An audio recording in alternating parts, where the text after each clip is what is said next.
Hey, sorry guys. I forgot the printer.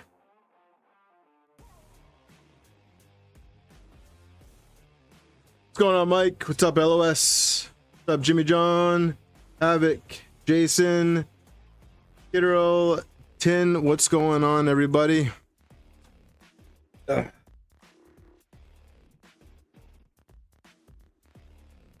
What's up? What's up? We're on the home stretch, guys. We are on the home stretch.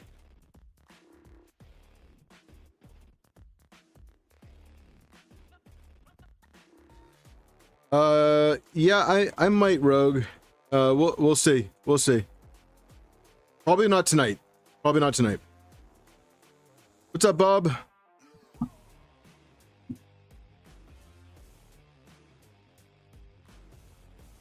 Or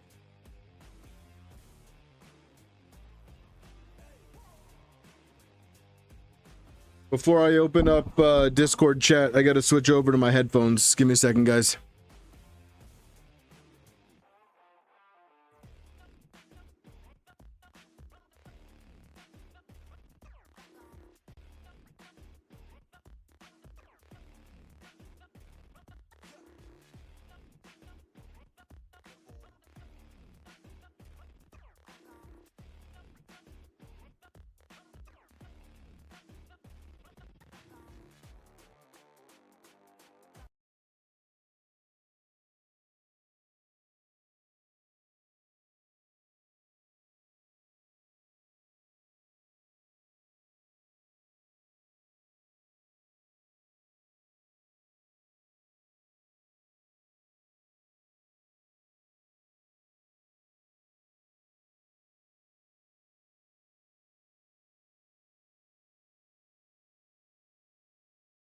Okay. I need to turn the music down.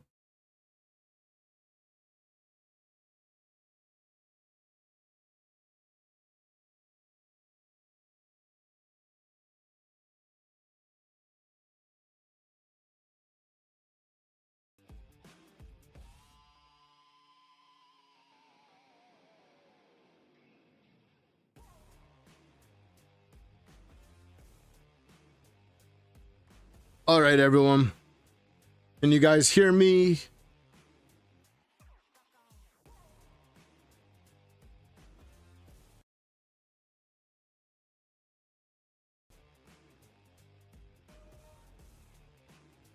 All right, well, hopefully the audio is coming in pretty good. I'm gonna get this thing. Awesome.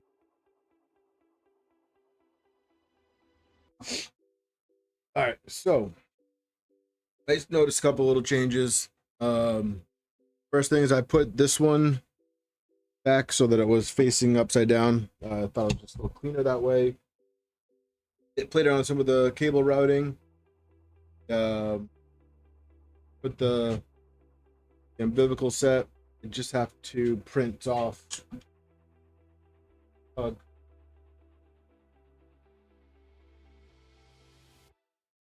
But other than that, it's in the same condition as it was. And I have the image already set up on the Pi so that we can just start going right into the firmware. Got the enclosure on. I actually printed out the annex clips. And so yeah, so we're gonna go do that. And yeah, if anybody wants, Discord chat is open. So feel free to jump in on Discord, join in on the voice chat, and we can talk. So let me get this going. Hey, what's up?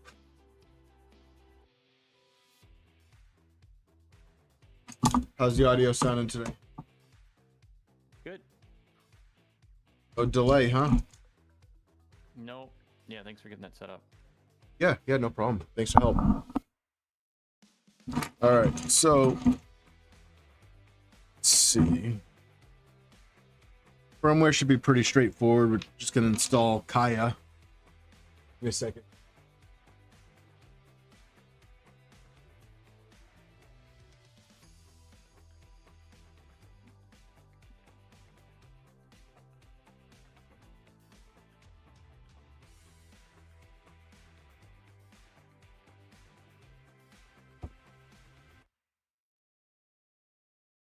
So how's everybody doing tonight?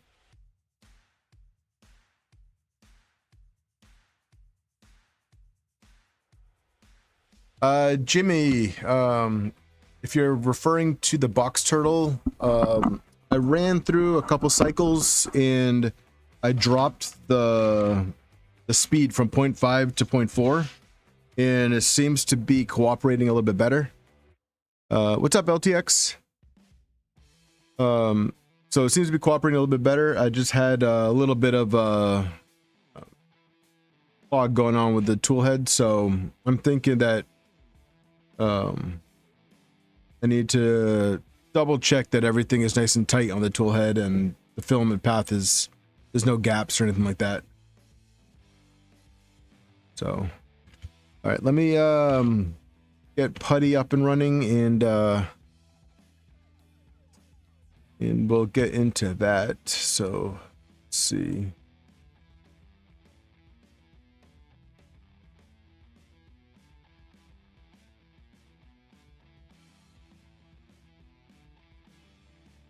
Oh, it would help if I turned this on.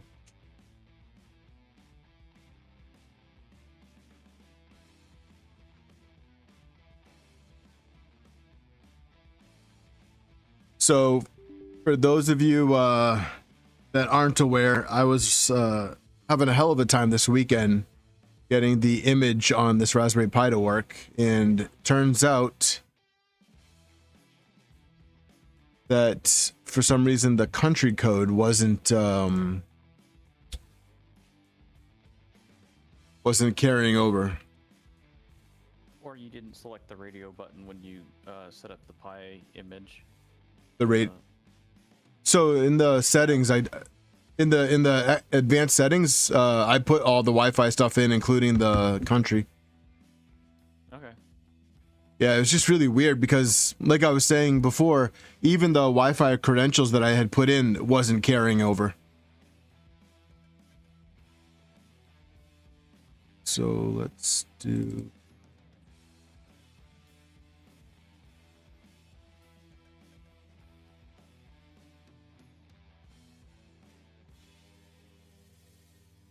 you can go over me.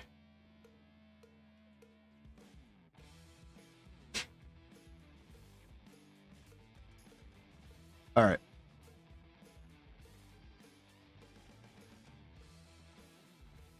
Oh, Havoc, what happened?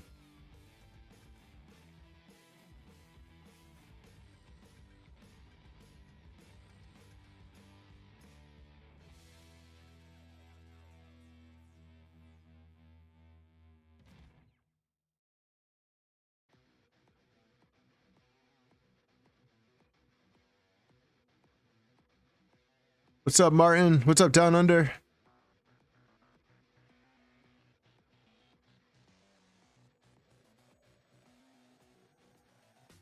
Rogue, I think we need some other people in here.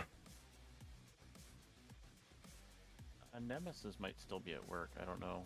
I'll ping him. I think people are afraid to talk.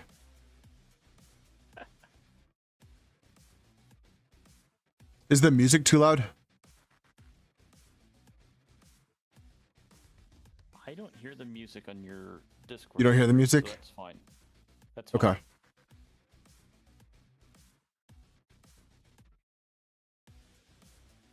What's up, Birdman? I think when I listened to the YouTube stream, it was fine. Let me go unmute that.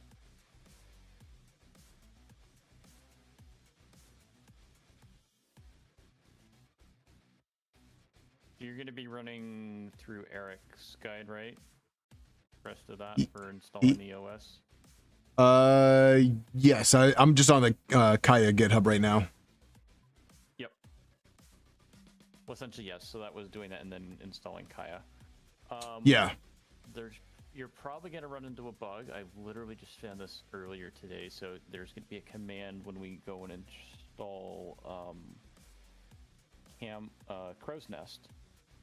It will not go. Actually, you may not need Crow's Nest, but if you're planning on putting a webcam in later, you might want it. Yeah, I usually add it just in case I plug a webcam into it.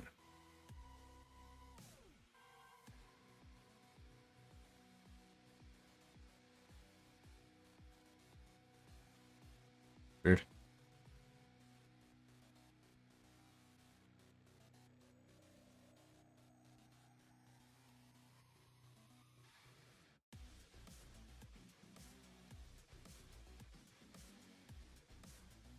Oh yeah, I heard about that, Havoc. So down under, I tried mainsail OS and it just it wasn't cooperating with me. Wondering if the same imager bug that you ran into where the Wi-Fi country code wasn't getting set was the exact same one that you ran into with the because this is starting from the base image. Yeah. That had the same thing.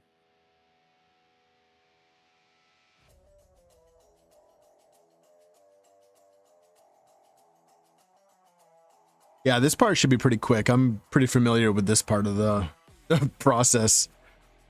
It's just typically with the Pis, I'm running the Big Tree Tech Pi 2 or the 1.2, which is the older one. So when it comes to Raspberry Pi, I'm a little bit rusty, but yeah, the setting up clipper is fine. Yeah, CB2s are good. I mean, they were great when there was the Pi shortage.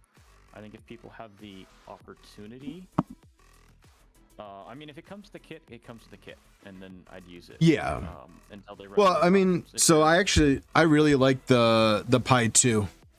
LOS, I'm not doing Calico. I guess I probably could, but I've just never done Calico before.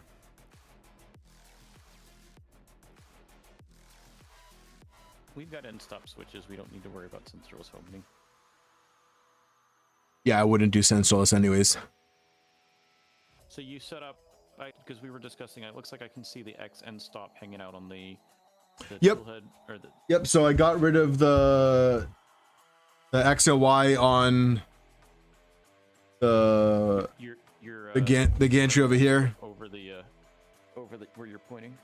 Oh, yeah. Well, I put the Y end stop on the A motor mount. And stop pod from that. Yeah. Yep. Yeah, so I got rid of the dual pod.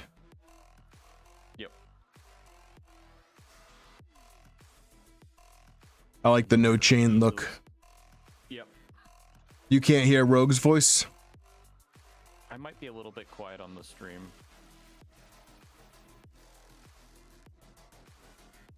Let me do this. LOS, you can't hear my sweat voice? Or is that just something that I've missed? It's supposed to be sweet. I know. Okay, it is. It's just a compression. I know exactly what it is. It's my volume.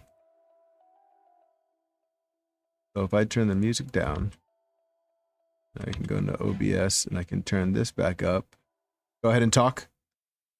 I'm testing this. 1, 2, 3. 1, 2, 3. That should do the trick. Yeah, down under, I had what do you call it? OBS turned down because of the music. I forgot that Rogue's volume was tied to that. So you should be good now, Rogue, and anybody else who wants to join chat.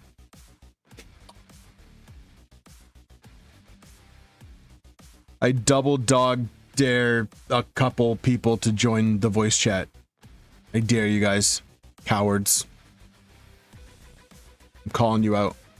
Calling you guys out.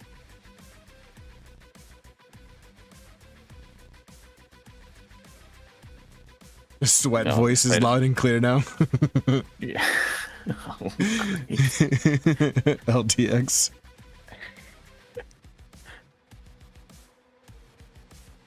Pardon my English, I'm from Jersey.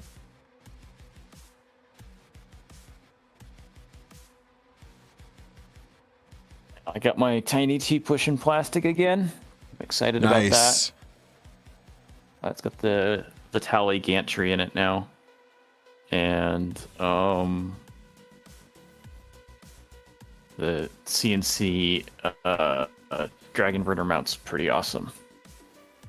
Nice. Finally getting this thing up and ready to get going. You can't dare everybody to join and not expect people to do it. No, I want you guys to join. That's the whole point. So how are you today? I'm good, man. I'm good. How are you? I am fantastic. I get to grow in the decent weather, I guess. Very nice.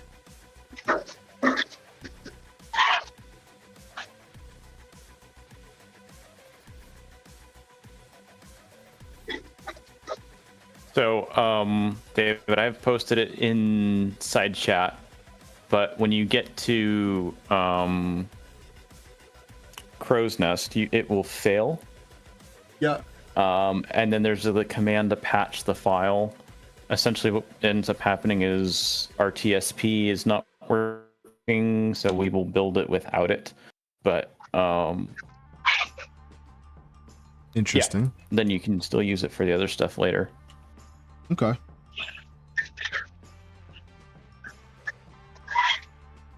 So I'll walk you through that when we get to that. Sounds good.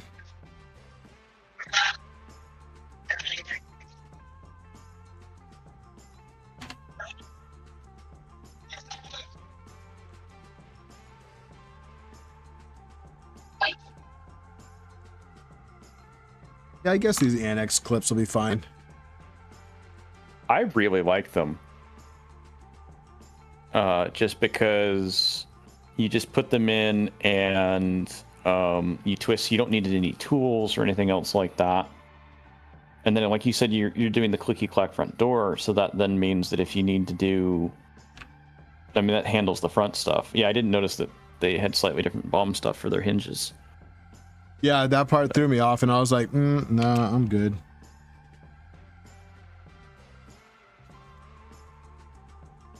Just separating clips right now. I was gonna say, yeah. Did you mix all of your 6mm and your 4mm clips? Sure did. Sure did. Oh yeah, that I did them all on the same build plate. Which I know it makes sense. I think hindsight, I probably should have separated them. But you know what? It's fine. I think I do 2 batches. I did 2 batches just because I wasn't sure how much I was gonna need. I think I'm still gonna be short. I don't think I printed enough keys. I don't think I took into consideration the fact that the corners take 2 each. You have a prompt. I have a prompt. You are currently not in group TTY. Yes, add it. Default, so stick with the default. Yep. Relation. Person called. Cool. So we will do Moonraker. Yeah. Hey, Reverend. Hit Y. Thanks, LOS. LOS, if you were in voice chat, you could have told me that instead of typing it. No, down under. Oh, no. The keys are the accent, and the clips are in the purple. I don't want to do the 2 and the 4 mils different colors. That would be interesting.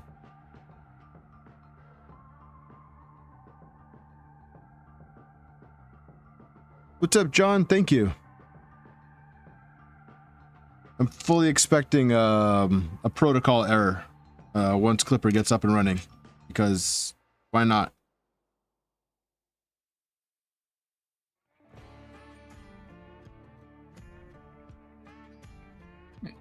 I thought my extrusion multiplier was more on point. Fully expecting protocol error. And then which version of you have the 1.3 in your kit? I have the what do you mean 1.3? The Leviathan. the There was an Leviathan? update with an H723 instead of the F446.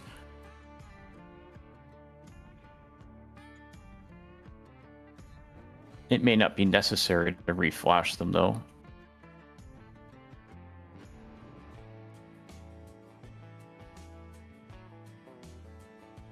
This is the 743. Yep. Yeah, so it's a 1.3.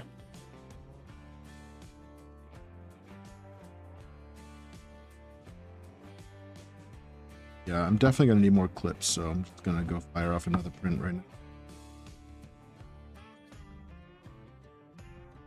Do you know how many you printed last time?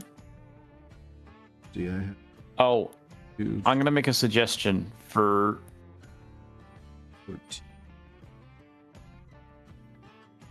are you counting twos or fours or six. I'm just doing another batch. Okay. I was gonna say because for the clicky clock front door, you're gonna need 2 additional singles, and you can 2 additional forego 2 of the corners. Okay. At least that's how I have my side set up. Because the hinges interfere with putting the corners clips on. And so I will use a thin single at the top and the bottom right next to the hinges. Okay.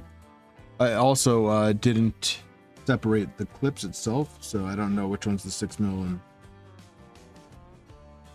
What's up, BB?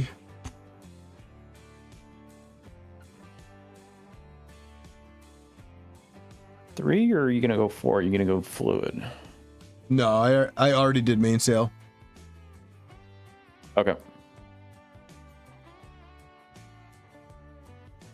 Oh, I guess that's already been installed. Yep, I Yeah, do 7. You have a question. okay. Yes. X.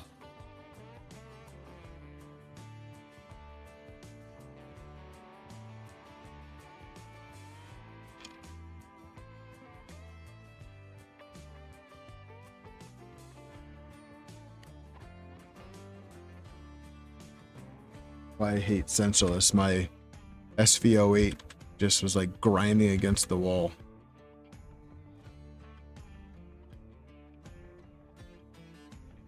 So 4.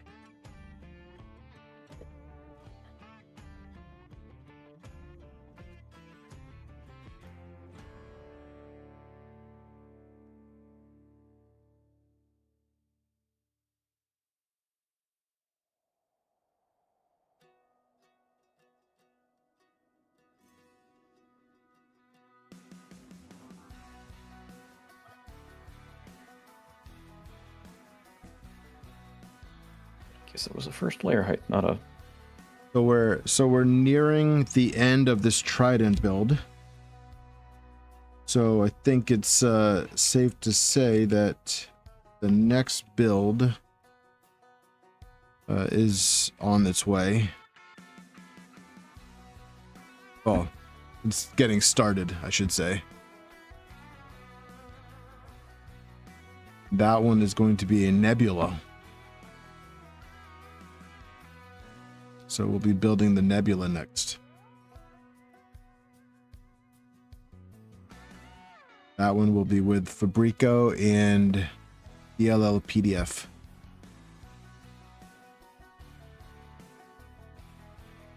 Very excited about that.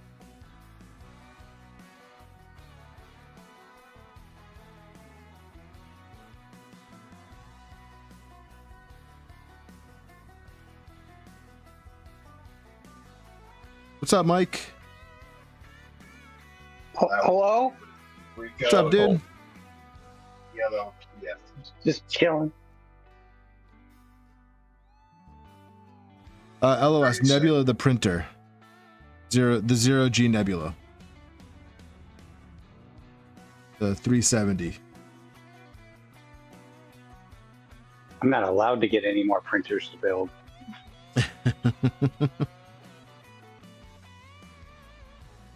And I think I still have this Doom Cube to build too.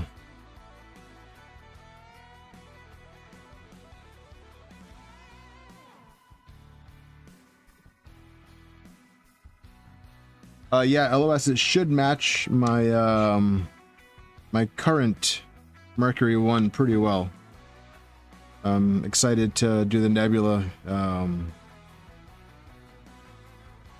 Yes, Havoc. Except this one is yeah, LOS, it should match my oh, Mike, do you want to mute me current on YouTube? Yeah, I got it. Thanks, dude.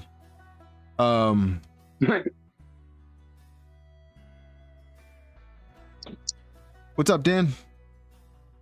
Yes, the Nebula is the frame for the Mercury, and I have the frame coming from DLL PDF along with the panels and the bed, and then Fabreeko is hooking it up with the motion and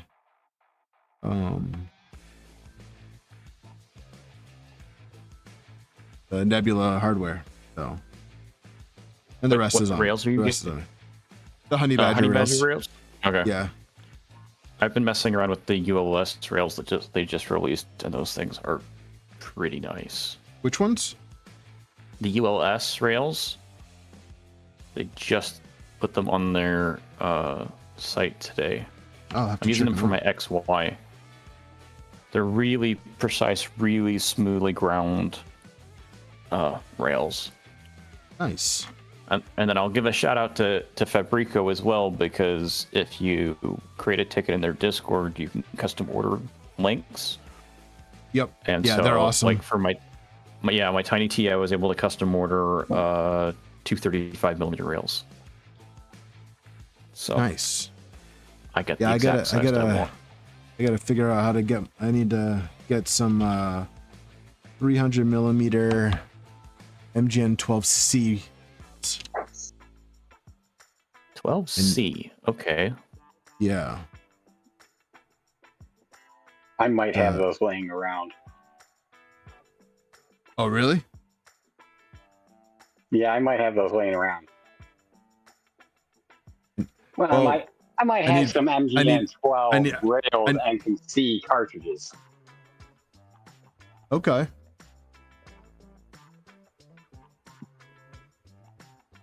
Definitely ran out of clips. Hey, what's going on?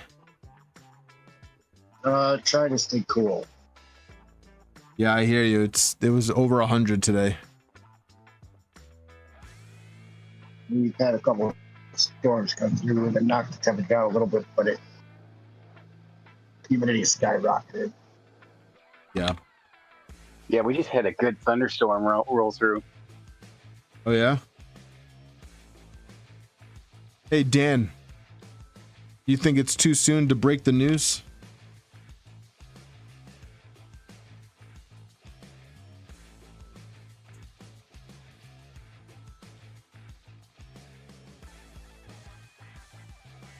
Man, Clipper Screen takes a freaking year to install.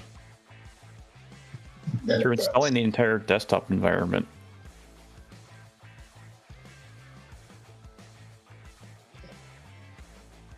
So, I mean, it kind of makes sense. Should be faster. What's up, DeBrew?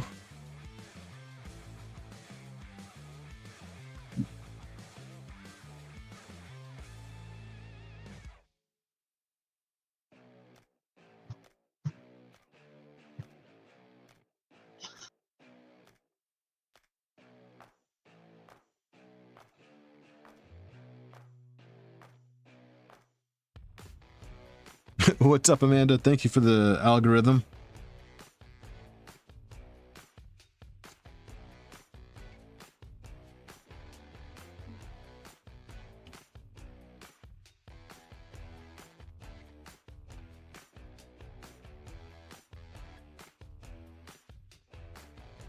Whoa, Eric, thank you.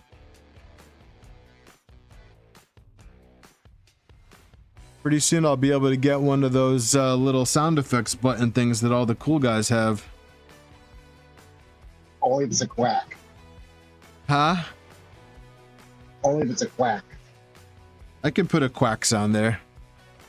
What's up, John M?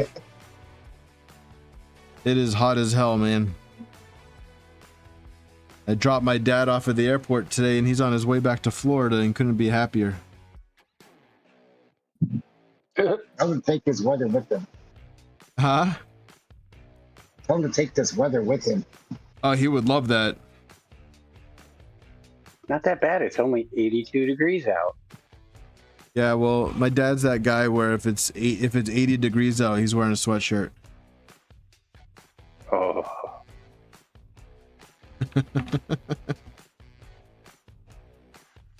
Gonna sound real old, but it's not really the heat, it's the humidity, guys.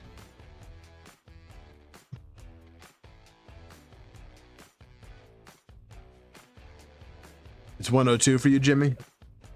Yeah, down under. I just I can't justify the price of the Stream Deck right now. Even if it's not that much money. One, I don't work, so money is really tight. Two, it probably wouldn't be like on the short list of things to get for the channel right now. But eventually it will happen. All right, so we are out of the clips for now, so let's get started on the clicky clack door handle. And network manager, yeah, sure. Yes, I want the network manager. Aware that, yeah, that might. This is the one thing I'm not 100% sure on. That might cause it to the Wi-Fi to disconnect. So we'll see what happens. It just did. Yep. It just rebooted the system. I'm gonna go grab my I'm gonna grab the clicky clack kit. I'll be right back.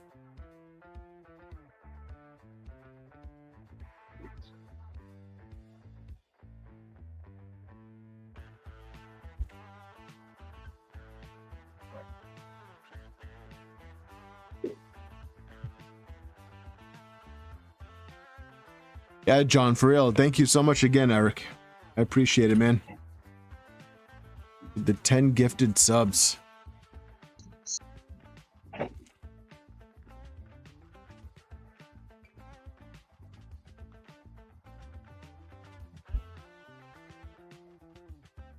So I adjusted the Frax arm last night. I increased the tension on the arm, on the springs, and it holds a lot better. Also, we have silver screen. Nice. And it's right side up. Yep, it is right side up. I did change that. I did change that. Let's see if the SSH still works. Okay, so I guess when you've done it, because I was always installing Clipper screen on mainsail OS before, and it was not to do the network manager in there. But I think then with let's try Crow's Nest. This is it's gonna start building. It's gonna fail, and then you should run the patch I sent to you. The line that's gonna cause it to fail. Is it in the stream chat? And then yes, in stream chat. Okay. And let it clone everything in, and it will start to get everything set up, and then we'll just cd into Crow's Nest and then sudo make install. Okay. I believe, and then it will work. Unless it works now. Maybe. I think some of the stuff would have installed updates on the Debian image, which would have caused the artifacts the failure that you're going to see. Yeah, see, camera streamer is out of date. or there was an update to it's a dependency update, and then that causes RTSP to not build. So you say don't build it with RTSP. Eric, I see what it is. It's a push for me to get started on your parts. Yes, I will. I promise. This week is I still need to get with you and put all the parts list together. Also, Dan's back. Let's see what he thinks. Dan, should I tell chat the news? Should I break the news to them? Let's see if you know what I'm talking about. You're doing full-time YouTube? I mean, I guess technically I already am. I don't work, so. You think it's a good time? YouTube listener. So, the news is, for those of you that will be at 3D Earthtopia, Armored Printing will have our own table there. So, I registered and got awesome. I can't afford to go. No, you got to make it, man. You got to make it. You got 3 months. I heard Armored Printing is sponsoring my trip. All right, so Rogue, so something went wrong. Try again. Yep. No, it's fine. Again, see if you look at here, I'm going to teach you something. Scroll up a little bit on your window. Scroll up. I'm gonna learn today. Yeah. Okay. There, right there. That's good. Just because it says fatal error, it's saying no file directory. It tried to include a file, and it didn't exist, and so that's where it just broke. And so then this is where the updates we need to say don't build it with usually it says HTTP streaming. Yep. So we'll just pull off the RTSP support. So go ahead and back and then quit.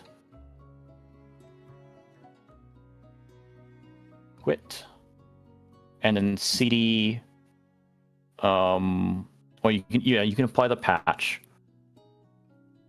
So just copy over what you put in chat. That said line, yeah. Just do that. Paste it into here.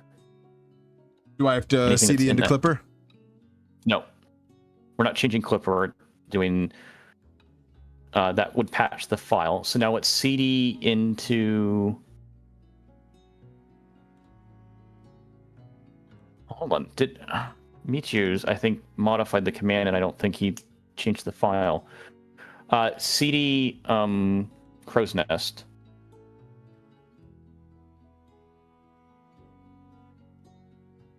And do git status. Okay, it did modify it. Okay. Then do sudo make install.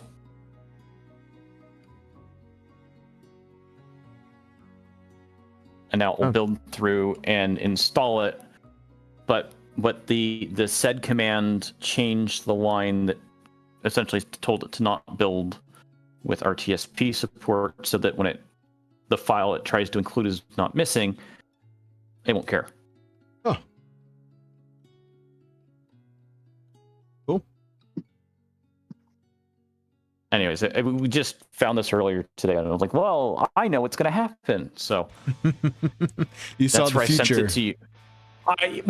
I ran into it myself. It's like my webcam was broken.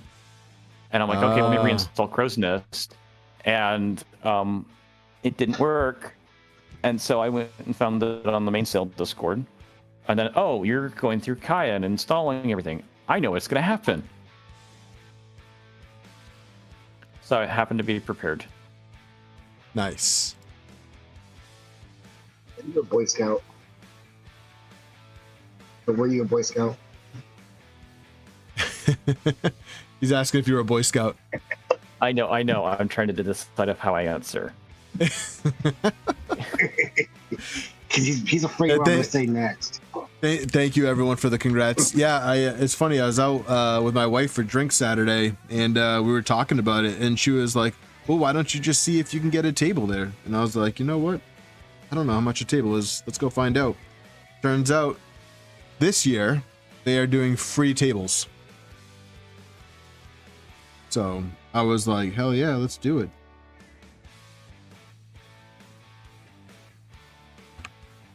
So we got one whole heat set insert for cookie black door. Yeah, that sounds about right. It's for the latch. Yep. Yeah, you have that one screw for that needs the heat set. It's so funny that they actually include it in here, as if like people who are building it aren't gonna have like 100 of them at a minimum. Well, the point is that you don't always necessarily have extras, but yes, I mean, if you're literally I building appreciate a kit, I appreciate that they put the single heat set insert in there. I'm not complaining about it. It just makes me laugh. because again, if you're doing this and you're building this for, your first printer build, then yeah, for sure. Yeah. It's funny, Dan. You know what? You're absolutely right. When you suggested to get a table at 3D Printopia, I did think that it was going to be a couple years before I got to that point. But you know what? When they said that it was free, I was like, you know what? Let's It's do free, it. it's for me. Yeah, let's do it. I was like, this way, I can have my own table. My buddy's driving down with me, and we're gonna stop off in Jersey to see Jixer Fool, and on either on the way down or on the way up. Not sure what your schedule looks like, Dan. Yeah, we stopped by last year when we drove down. We stopped off in Jersey just to meet Dan in person.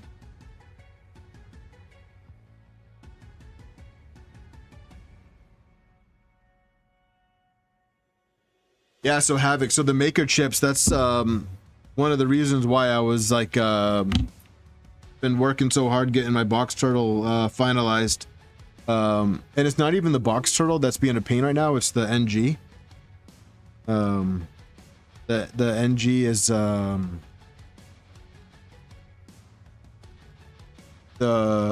so it's an alpha. So oh, nice. Yeah, we'll check it out. Yeah. I haven't had vegan meat before, so.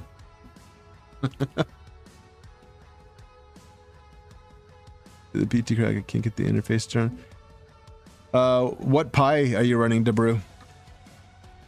I think the 3Bs don't like 64-bit. Is that correct? Is that accurate? no, but it should be fine now. It should be fine now? Okay. Yeah. There was a point where there was a kernel bug for like 6.1 with the 64-bit. But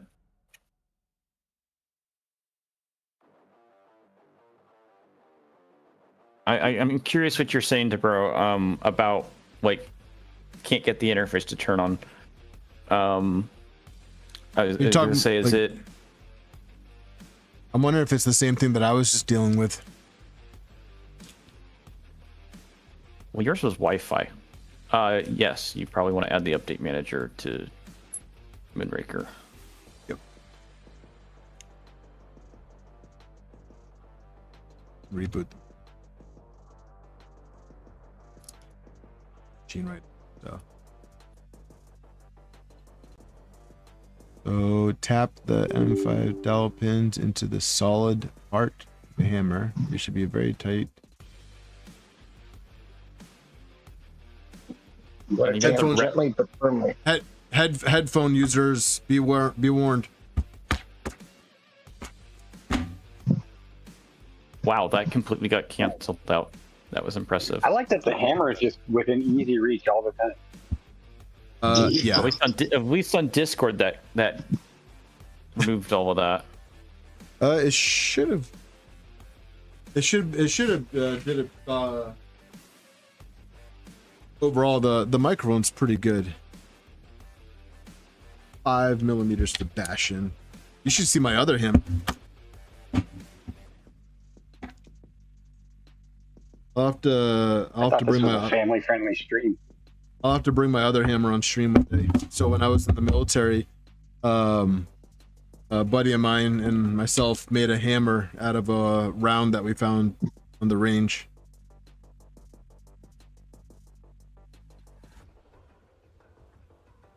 Is that the one I see in a meme now? I don't know.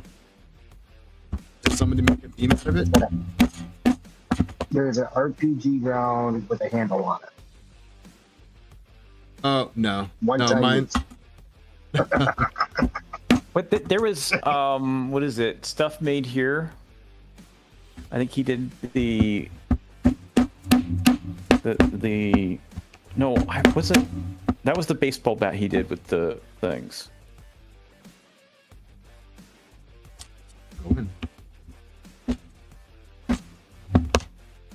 Do some persuasion. On If this. they're not equal, it's probably fine, and actually, I would say it's advantageous if they're not equal. On the clicky clack door? Because Yeah, 'cause that would, yes, because then you'll have one that will start early. So you could either put it on the bottom or the top, and then you just start that pin first. So I actually think that they're better to be unequal.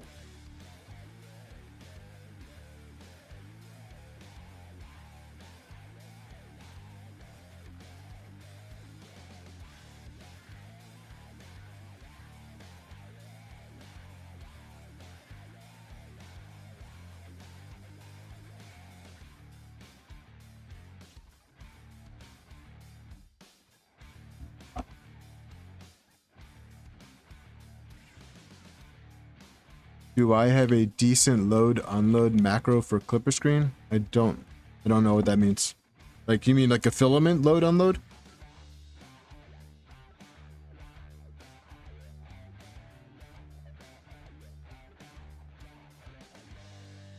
I use box fill.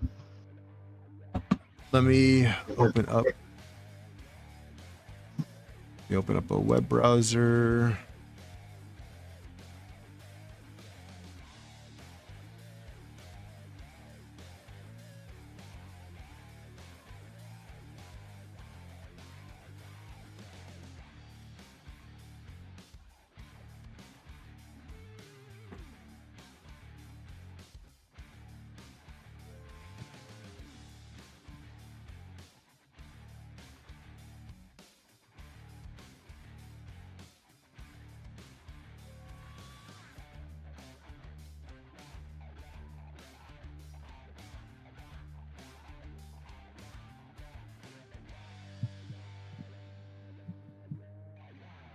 LDO, Voron Trident, Leviathan, Big.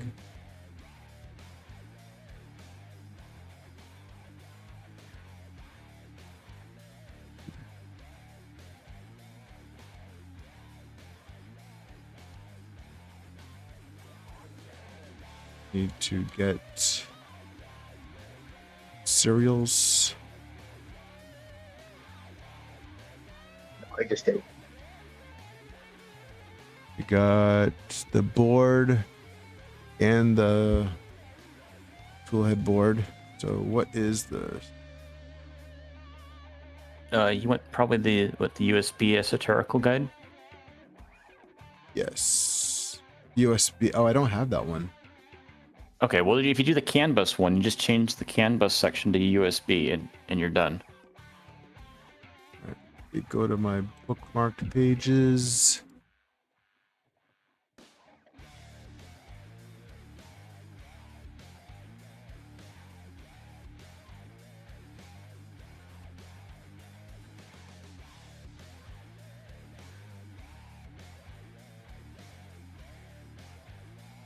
Where is it?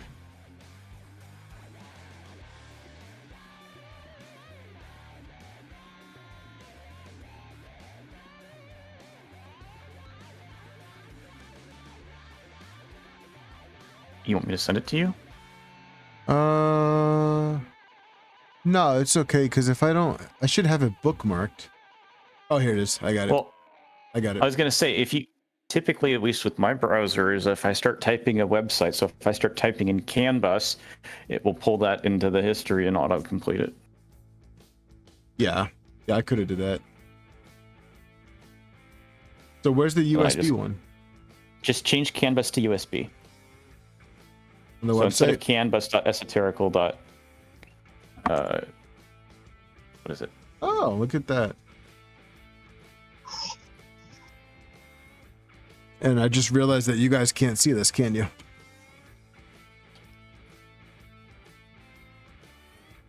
Actually, yeah, you might want to swap your terminal because we're done with our terminal, right? Well, I still have to get the IDs. So I can make I'm going to show you something cool. Swap this out to your main sail window. Okay. Change the source there on that to your main sail window. Yep, let me just open that up.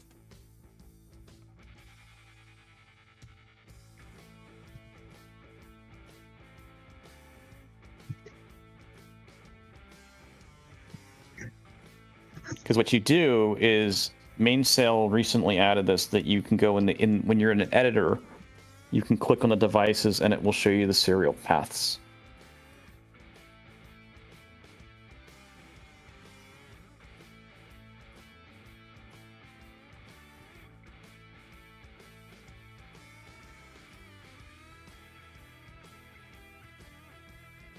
What the? Is this showing up twice? Yeah, it is. OBS is such trash. Yeah, but good luck finding anything else for that price, though. You mean the we price can barely of see free? that.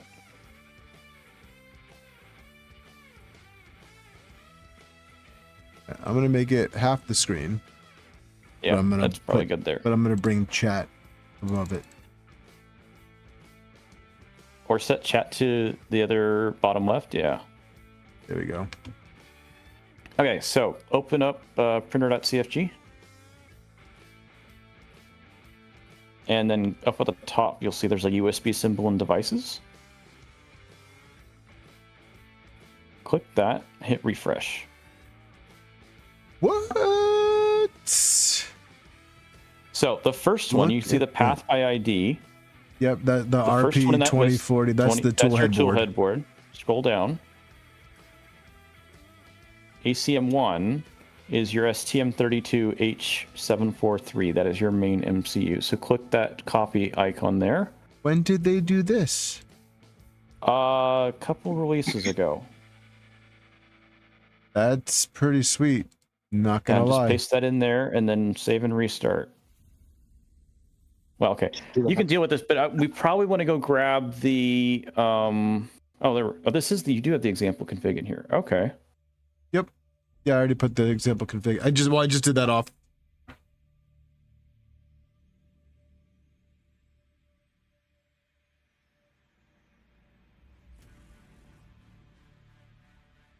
Okay, so it actually yeah, you need to go through the comments in the example config file because there's things where it will say, hey, for a 250 build, uncomment this section. Yeah, I just wanted to restart it with This is crow's nest though. Oh, what the hell? Alright, so comment for 250, then I'll clean it up later. Yep. And there's going to be a whole bunch of these. Yep. What's up, You want to know sissy? something else?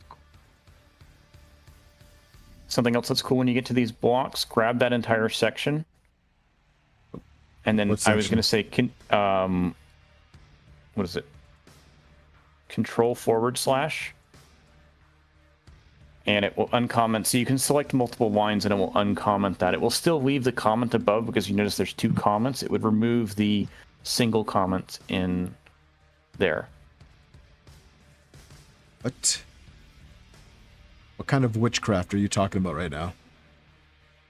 To uncomment or comment a chunk of things at a time. Yeah, so it's called it's like a block comment. So like if you have a block of text that you wanted to comment or uncomment, then you can just do that. Interesting. So keep scrolling. Let's find the other blocks, I think, because there should be one here for the You went for your probes and bed sizes are going to be down at the bottom. All right, yeah, so we're gonna have to switch the probe because I'm using the E3D one. So we'll come back to this probe in a second. Yep. So this is the config for the Nighthawk toolhead board and the Leviathan. Yes. They have it all in one. I believe so. That's where they had you add both serials at the top. You can see here, so like here at this extruder exhaust fan, you'll see it says pin PF9. That means it's on the main MCU. Right, line 240 or 344. Yep. But if you go look up, you can see here at 325 for the hot end fan, it says pin NHK GPIO 5. Yep, that's the toolhead board. Yep.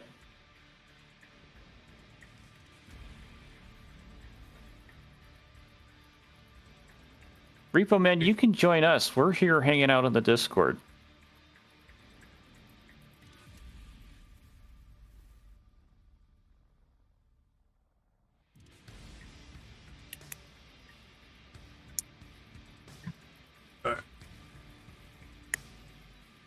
We lost a pin on the build plate. Yep.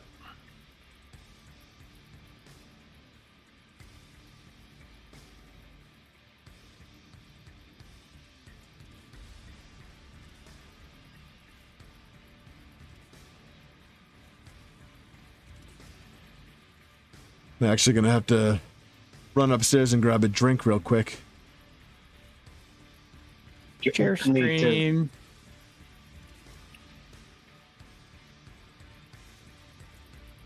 Okay, yeah, so like here for this one, just select the entire thing.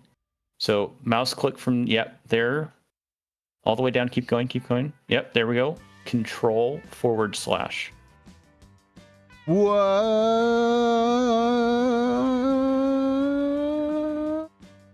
Yeah, there you go. Mind is blown right now. Yep.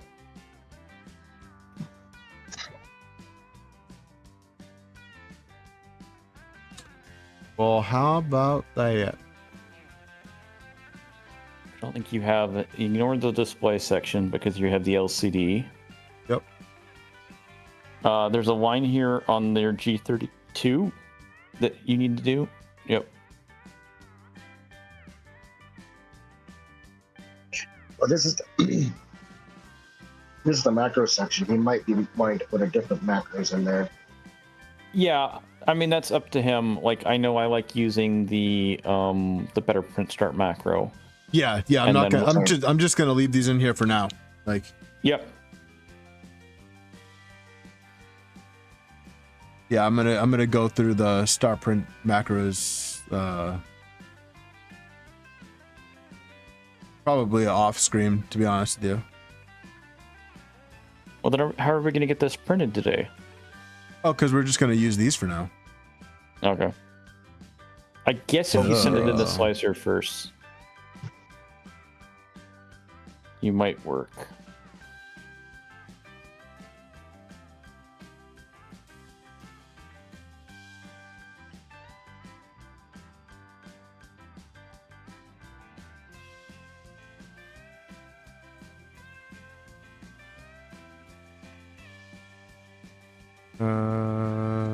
Oh, we need to install. You probably want to go up to the top and include mainsail.cfg. Yeah. Let me go to the top.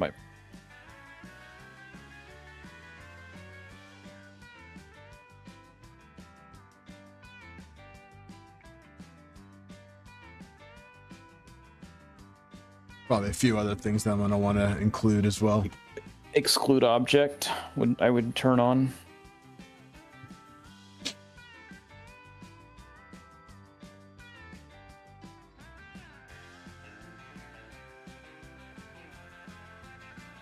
Oh yeah, and then we got to test your PZ probe.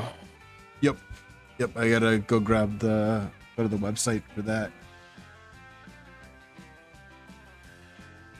Right here. Oh, that's ChatGPT.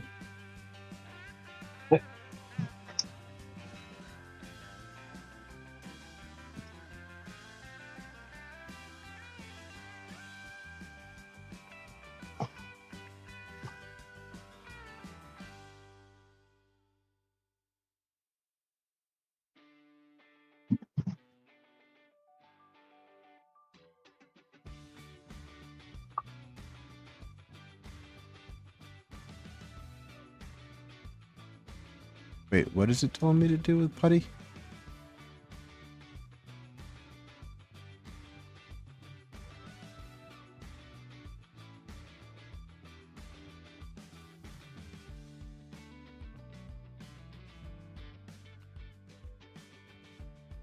Why is it still not? I'm wondering if there's something going on recently, because I've been seeing this as well, and I've had to restart the printer.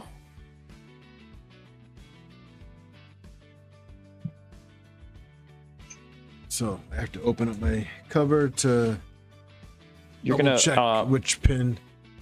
Yeah, I was You're gonna say. air it out. Yeah, you're gonna need to remove lines 309 and 315. 09. Oh yeah, because that's for yeah. Well, I also have to change line 296 too. Yep.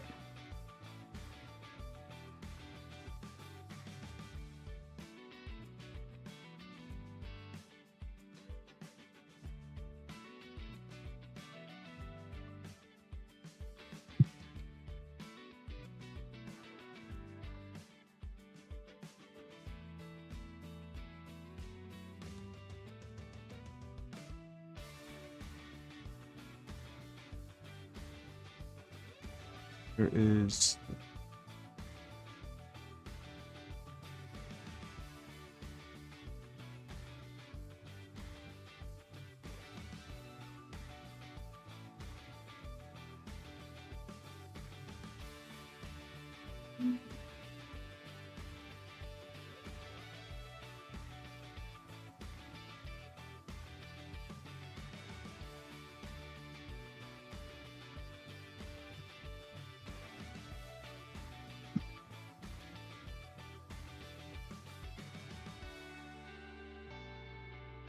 There is the Nighthawk.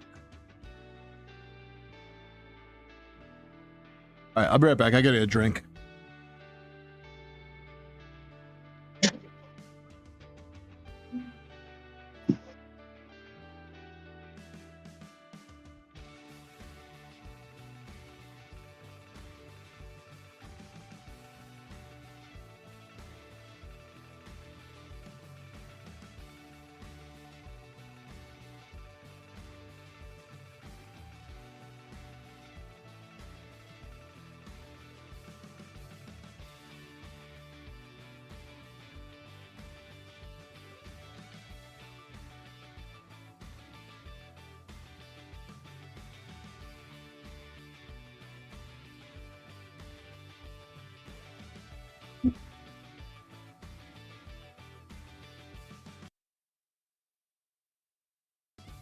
All right, sorry about that. Wait. You may have to look it up on your GitHub. Yeah.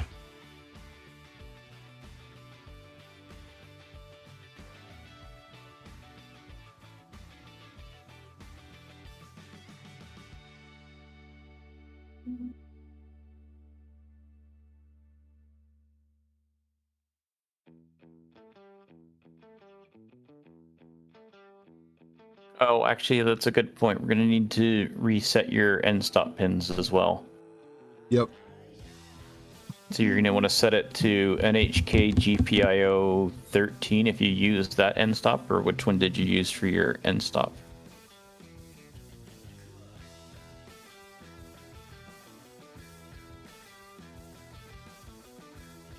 It's gonna be 13.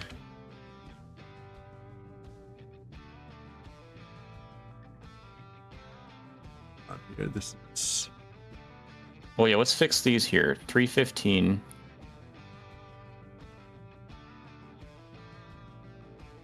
Well, okay. What? Yeah. Be 12.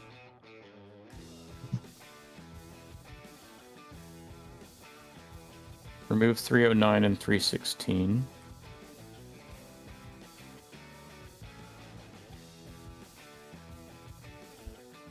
Okay. You can fast travel on the left or the right side. You can click on stepper X. Yep. And then the end stop pin on line 58. 58.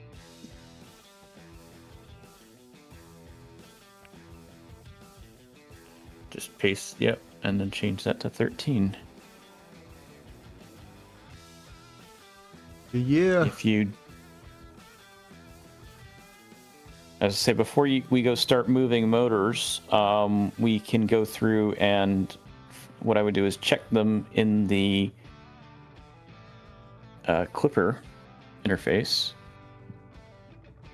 Oh yeah, yeah. I'm not gonna be sending it just yet. Make sure everything's working properly. I had to change the Y end stop as well, I believe.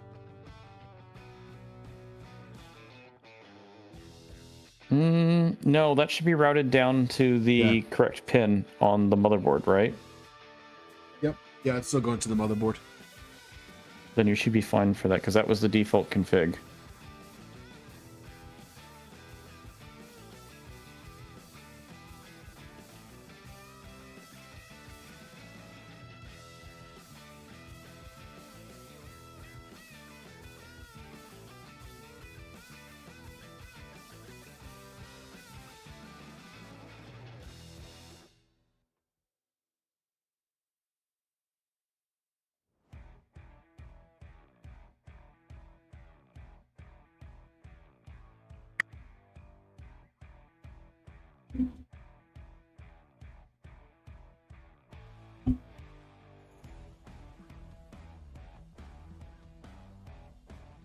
Ouch, Was it- hot bed.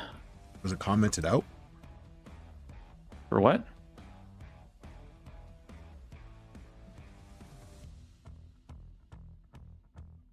What are we looking at? It said I got an error. Z offset. Okay, I guess you're fine.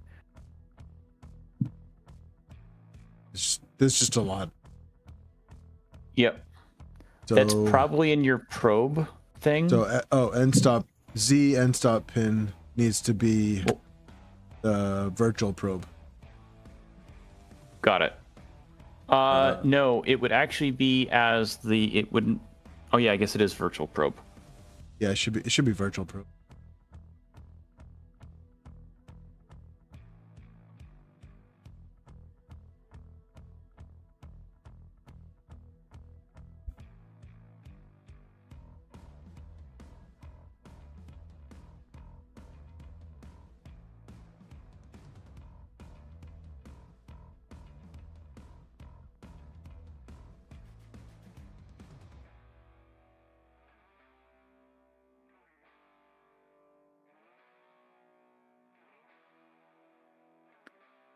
Okay.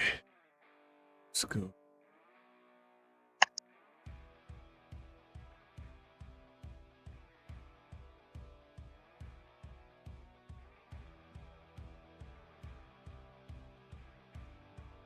I'm gonna find it from the tap config. I'm just gonna pull.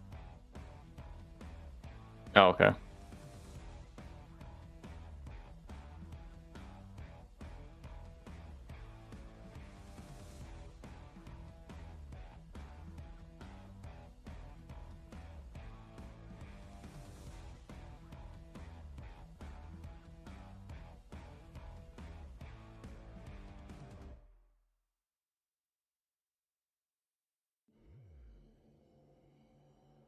It's just not there.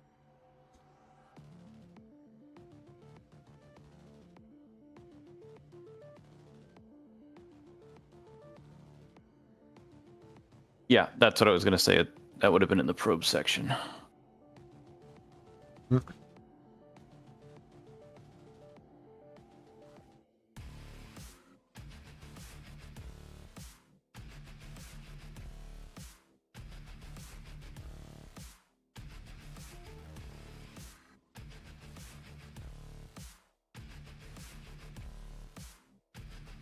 Why is that? I guess I have a switch and it's not a probe. Oh, Oh, got it. Yes, there we go. Okay.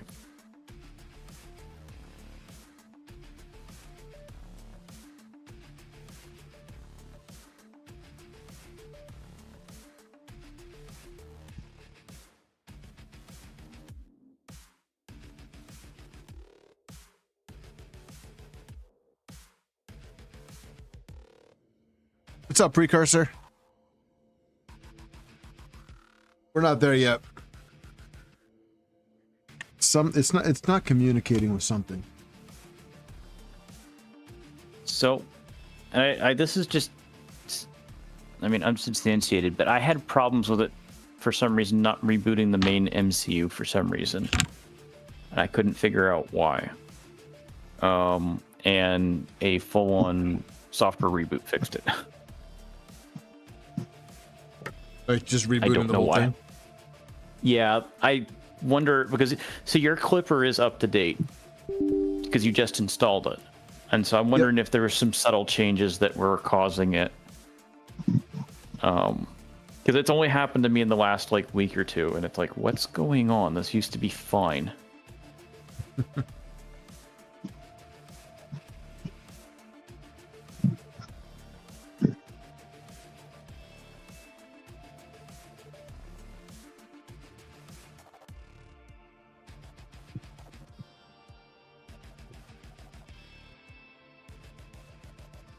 I mean, I guess if I get down to it, I can bisect it, but yeah.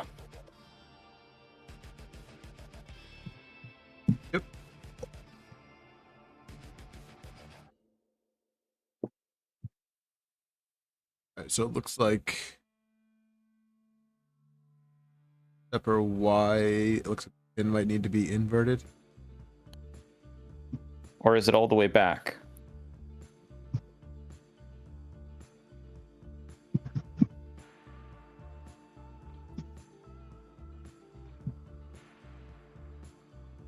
And before you go invert Z or your probe pin, I would tap on it and see and make sure that those change. Well, holding down Y and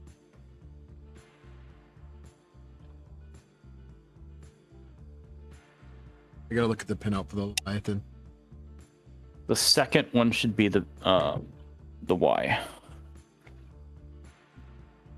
It's Or the plugged into middle one of right that section block will be Y. Right. Yeah. Nope. I gotta go to the GitHub.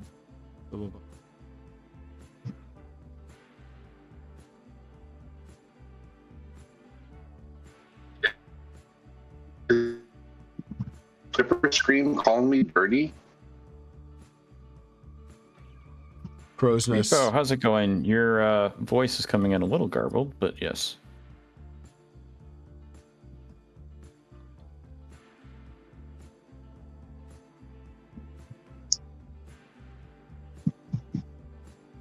Is that better? That is much Yes. better. That is much better. Okay, I'm sorry. Better be. I'm seeing Repo is dirty on his screen.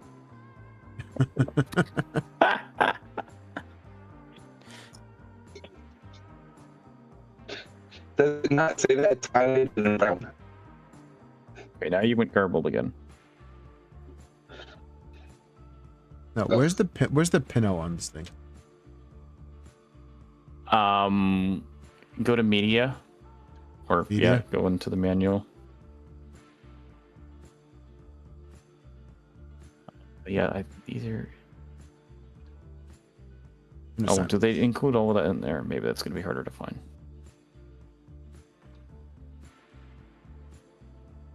And stops Y and stop.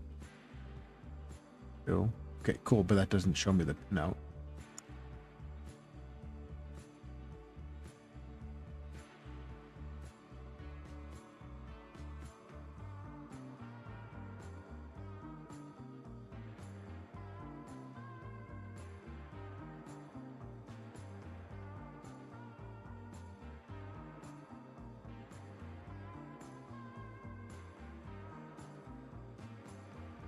Pin assignment.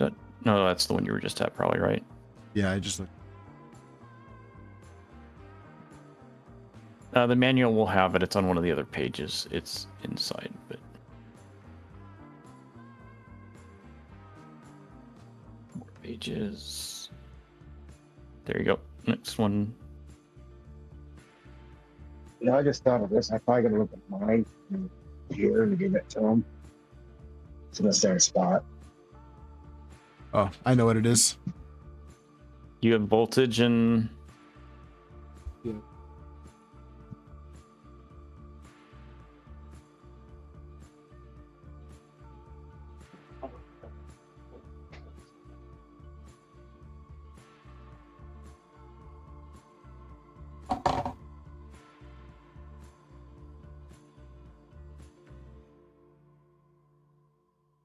Where did you learn all this? Who, me? Rogue. experience. Talking about Rogue. I use Leviathans on both my printers, so I'm very familiar with them. Hmm. Otherwise, yes, I have had a very long technical background. So that's some of it. Like, I try to follow along, but it's like black magic. It's wisdom experience. Yeah. Okay, there we go.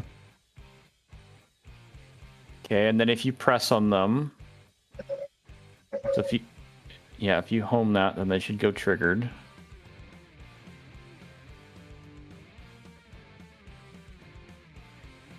So the probe's not working.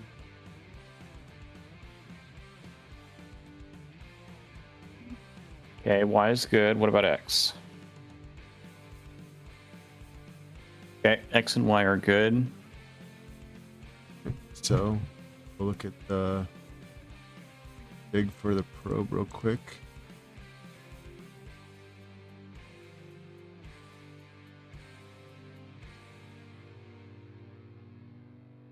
So you're stealing power from the 5 volts on the end stop, correct? And you're using the Y pin. Correct. There.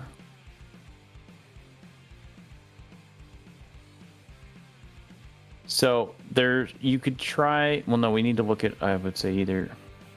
Yeah, I guess we need to look at the tuning. So this is where I'm going to be out of my scope here. Because I have the 5 volt here. Yep. GPIO 12, and this ground. Yep. And that ground is shared with for the end stop, and the end stop we know is working. Let's see. So before you start using, make sure you do the following changes to avoid any damage. These settings have been tested on our setup. And probe reduce the current as much as possible.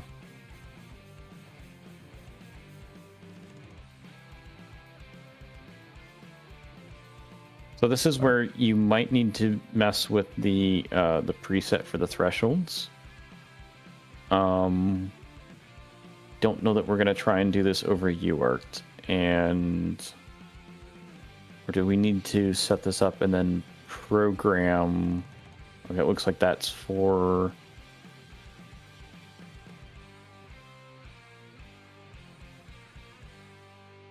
Let me see here.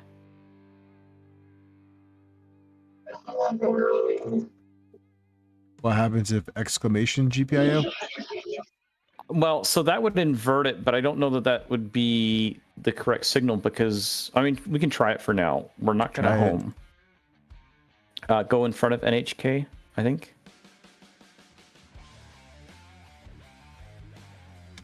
I think it goes in front of the pin number. You could be wrong.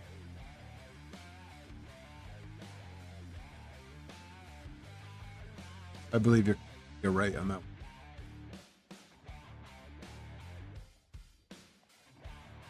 Well, if it was incorrect, it would have aired out. Again, this is connecting. One of the MCUs is not. Do me a favor and press the 2 buttons on the Leviathan at the moment. Press the 2 buttons. Yeah, I don't know which one's which. One of them's going to be reset. The other one's going to be putting it in DFU mode. And just press them once each. Where are they? Right above the MCU, there should be 2 buttons you used for DFU mode. Yeah, mode. The reset? Yeah, just hit reset.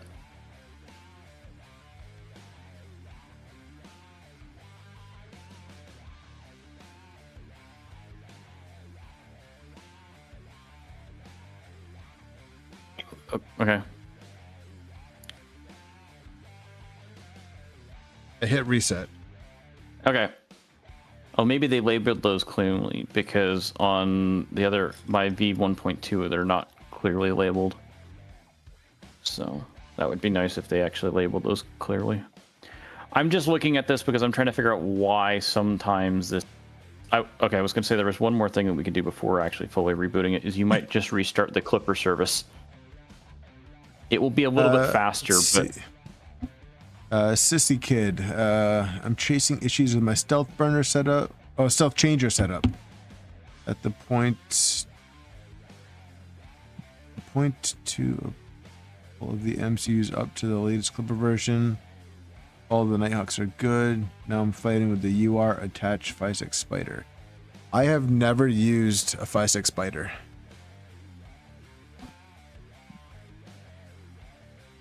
So I apologize for not being very helpful on that.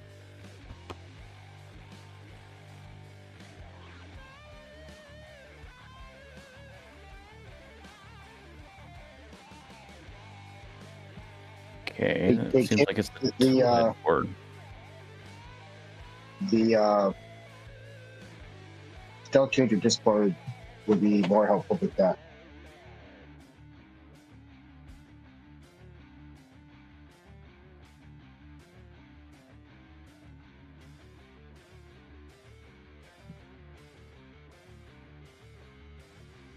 Yeah, sorry.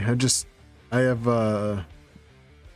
have no experience with stealth changer or a 5.6 or the 5.6 spider board. I've only ever, this is actually my first time setting a printer up with a non Big Tree Tech main board.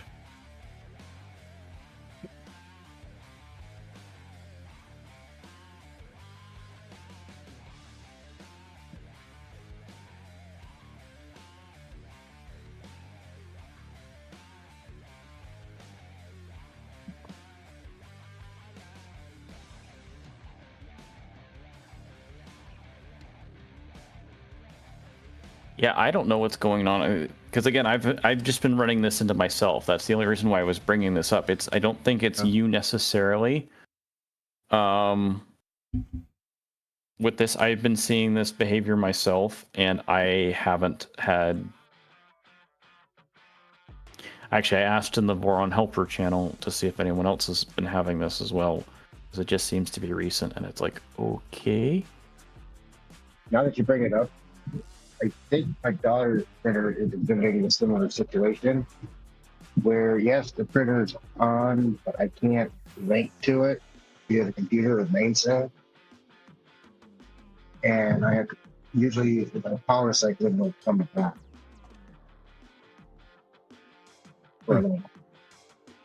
Yeah, again, my only thing has just been for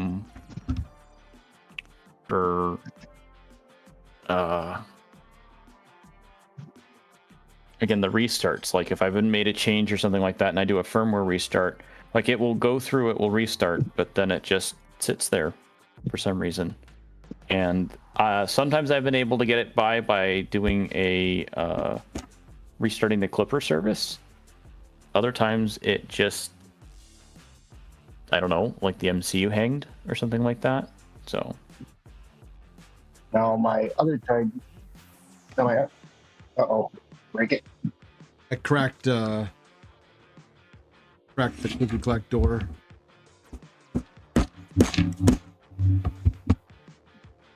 All right, I'll print off a new door. The hinge. All good.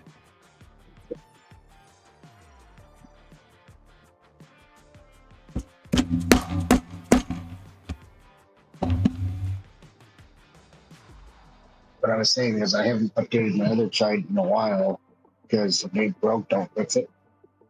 Yeah. Well, so I'm a compulsive updater. Well, I got the box turtle on it, and with the box tuner user interface with integrated mainsail. But there's an issue if I upgrade mainsail, I have to reinstall it. So I haven't updated mainsail itself for much of anything else, because everything else is booked with it. So I don't have to. I don't want to fight with it. I don't have to. No, I hear you.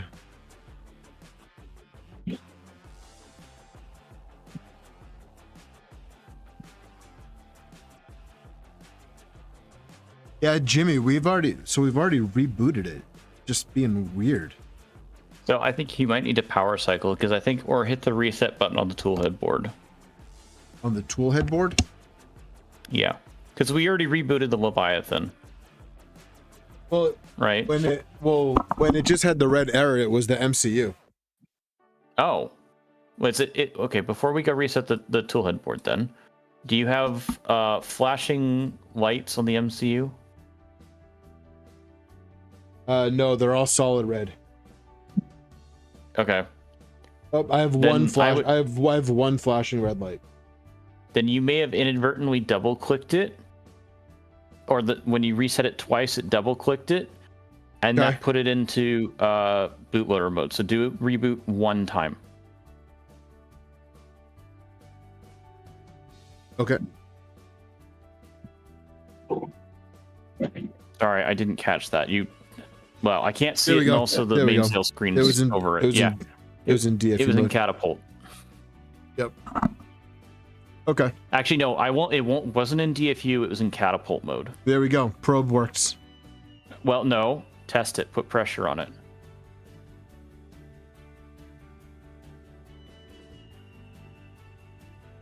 Yeah, see, this is where I was just saying, you only inverted the signal pin, you would have crashed the head. All right. Let me.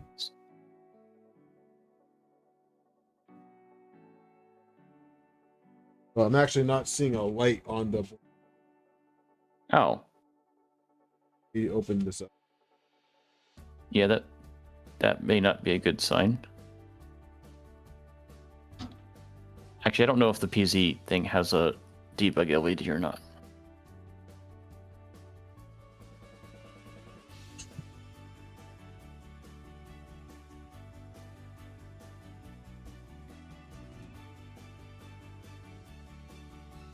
There.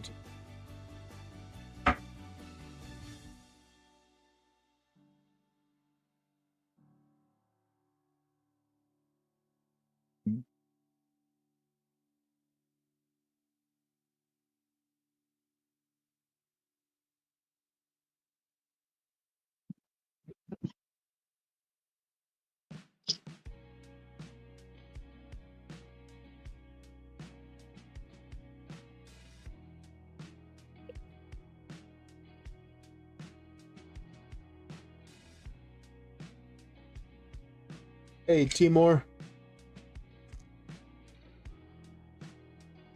LTX, I might be biased, but I mean, like, I went and bought it, but I really love the Leviathan boards on my two Tridents. Really like them, and then they also have some nice. They have the expansion ports, so Just realized by if I take default, this cover off. If I take this cover off, it's gonna disconnect the toolhead board. disconnected, or it should be screwed in, right? Yeah, but I want to take the stealth burner face off, and the other half of the toolhead board's connected to it. Yeah, it's screwed into both halves, right? Right, but if I take the face off, isn't it gonna trip the? I don't want to unplug. No, it shouldn't. He's gonna have the fans and the LEDs disconnected. Yeah, which in theory it won't care about, but yes, it would be recommended to shut down power first. All right, and do a mainsail shutdown. Yeah. Bottom left. Oh yeah, I guess you got a prompt. There we go.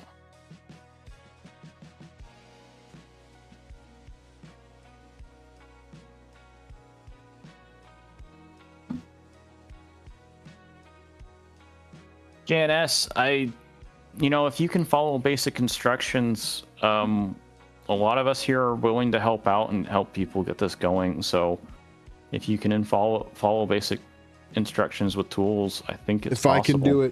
If I can do it, you can do it.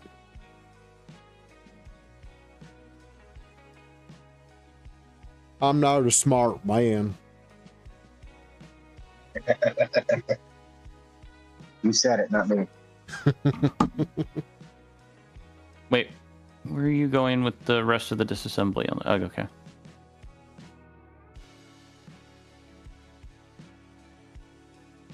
Do you want to move the main sales screen off so I can see what you're messing up now?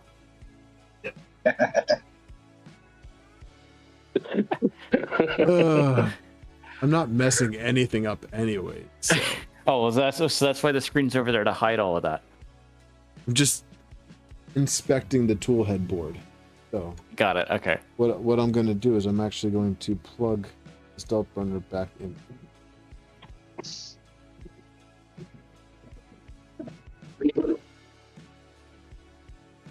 Well, as long as we're not heating up the hot end, you'll be fine. Technically, you can leave the front cover off. It won't do anything.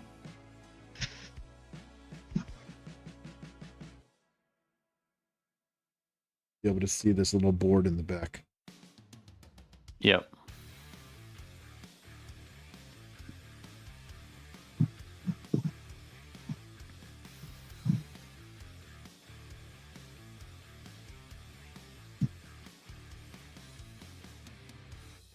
So LTX, I mean, if I like the Leviathans because, like, I know you said you blew up the board. Let's put it this way.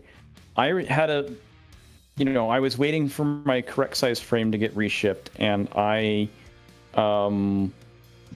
accidentally was using speaker cable for the power, and I accidentally reverse polarityed it. And because I was using the CAN connector on the to power the toolhead board, it actually saved my toolhead board because it prevented reverse polarity from going downstream.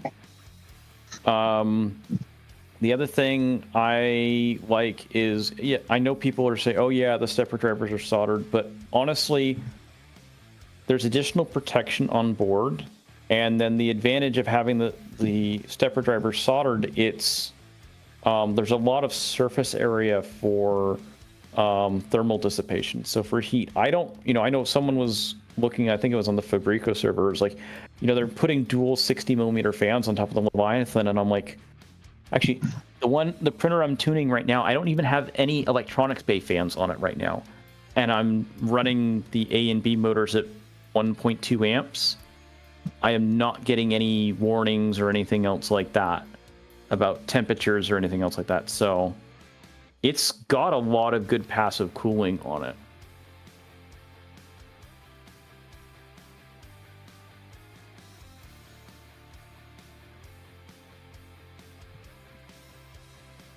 Yeah, I'm also gonna check my running crimps. I mean, precursor, if you're using the stock power supply, you have 3 24-volt outputs on there. So I mean, I understand what you're saying, but honestly, if you're trying to run like 2 amps or something like that per motor, and then you're trying to run that through a little jumper header, that's a lot of power to run through the jumper header. So having, the fact that you need to go through and run decent power wires to the power supply, I don't see as a big disadvantage.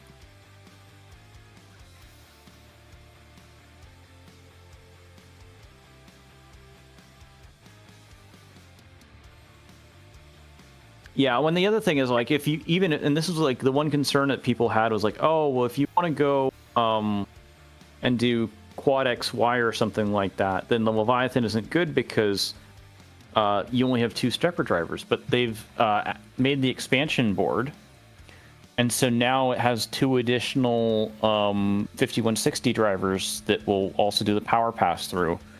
So if you wanted to take that and again expand your kit, you have that capability built into it. And you just buy the expansion board and stuff like that. Maybe it's not quite as small as a Kraken, but then the Kraken doesn't have a spot for mounting your Pi. And then it has a 3 amp power supply for the Pi on there. So it's quite capable in that aspect.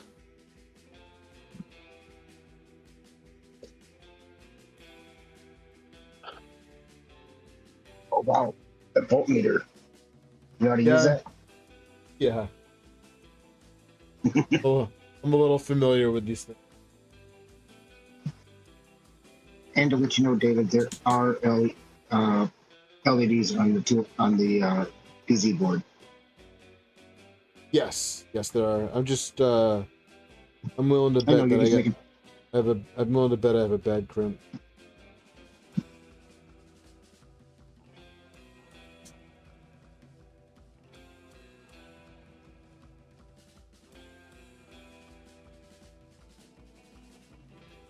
Brad, we were talking about the Leviathan board.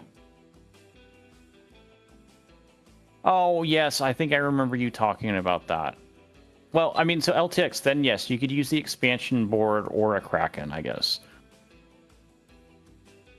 for doing that. Or instead of doing Zs with 5160s, you could do like Mad Max and do a completely different tool changer.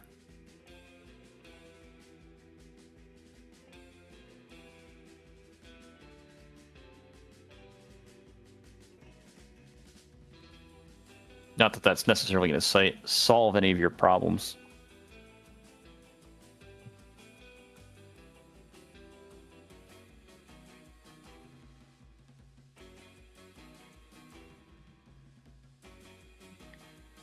I love that yellow highlight he printed in. For mine? Yeah, the LDO line. Yeah, it's the LDO line. I love this color. I love it. So it's a bad crimp. It's the ground crimp. There's no continuity with ground on. Oh, that's a good place that we found that out. I had a feeling it was going to be this because I have. Don't judge me, but I have 2 wires going to this one crimp. That could be tricky to do, especially with the tiny pins and tiny wires. Big old sausage. Where's a good place to find those connectors? The JST connectors. DigiKey? Yeah. DigiKey. Okay. DigiKey or Mouser. I say that, I mean, you can buy stuff on AliExpress or Amazon. You don't know the quality that you're going to get. The time that when it's going to get there. I mean, so here's the thing. Like, if you're wanting any critical stuff, I mean, do you need the factory crimp tool? No, because those can be like $500. You can get decent approximations with the other, like ISWIS or whatever crimpers. Yeah, precursor Jameco would also be good. But I would look at a trusted electronics vendor for this. I tend to go, and as much as like precursor, it was very interesting that you said Jameco because that's no, now it's gone, but yeah, it's a possibility, but like with, I don't know, I like the selection of DigiKey and Mouser that you can just go through and order it, and they'll pretty much have everything in stock, stuff like that. Mm-hmm.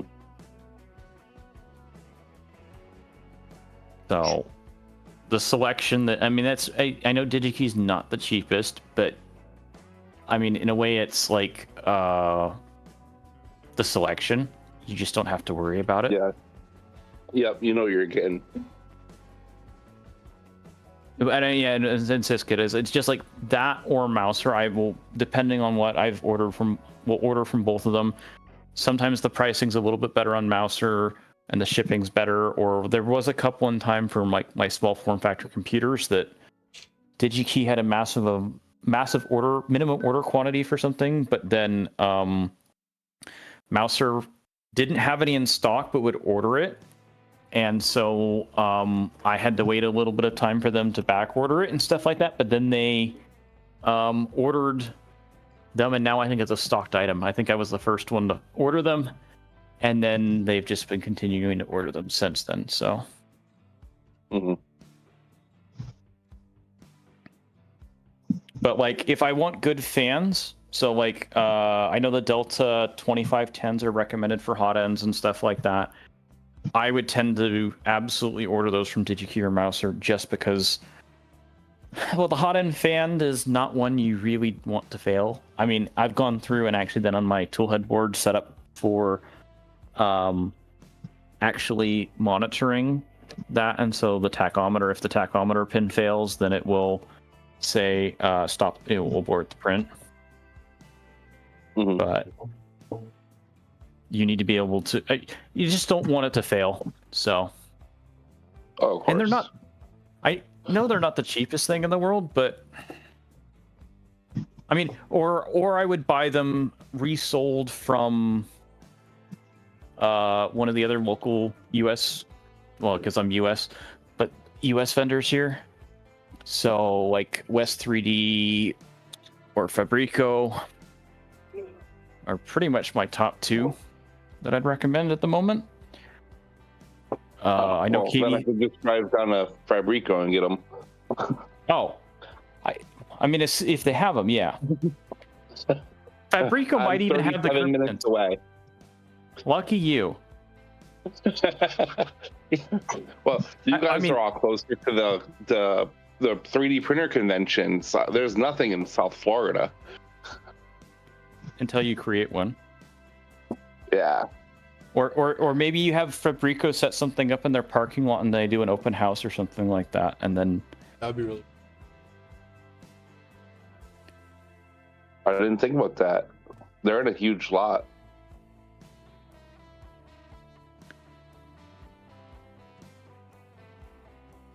because I think E3D had an open house or something like that a while back, and that was pretty popular or something like that. When they moved to the new location. Yeah, I think they did an open house thing for that.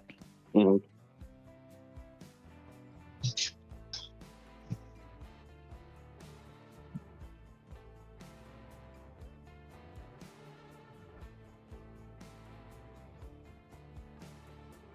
Do you know where the big lake is in Florida?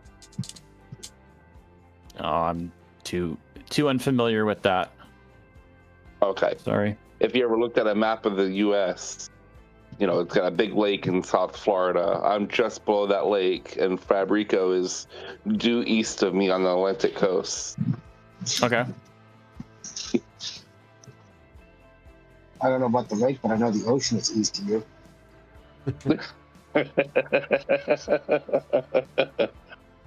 And there's a Gulf to the west.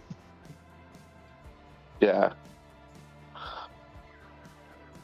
Boy, my tiny tea's pretty nice. It's been too warm for me to print. Even Yeah, with my the home- printer- My Even with my home printers, automation it's just said it's time to go open the windows. So Nudity with everything. All right, let's try that again. Why is it telling you to open your windows? because it's cooler outside than the indoor sensors, Oh, okay. and I'm home. Mm-hmm. I wasn't the air sure if it was quality like is carbon good. monoxide or something. No. So like I have like I'm using combining a couple of sensors: outside polling for the weather, for cloud polling, and then I use air visual for the air quality. We have And then- lights on the PZ probe. Oh, and I'm seeing that. Oh, okay. That's good. And before we go put everything back together, we should press on the probe and see That's- status change. You're Yeah. reading my mind, man. Reading my mind. Eric, apparently depending on the fan, the source will change. So from like with the honey badger stuff. But yeah. Okay, Brad, yes. Ideally, I have automation for the blinds to open and tilt like the that, Brad. blinds. I have tried to look at a visually appealing way of opening the doors, or sorry, not the doors, the windows. I haven't gotten there yet. Brad just called you out on your bullshit. Yeah. No, I'm not saying, but like, so my best thought was like a giant timing belt along the bottom of the windows or something like that. I can't see myself like actually liking having a timing belt and like either a stepper motor or a DC gear motor or something else to deal with that. That just doesn't fly.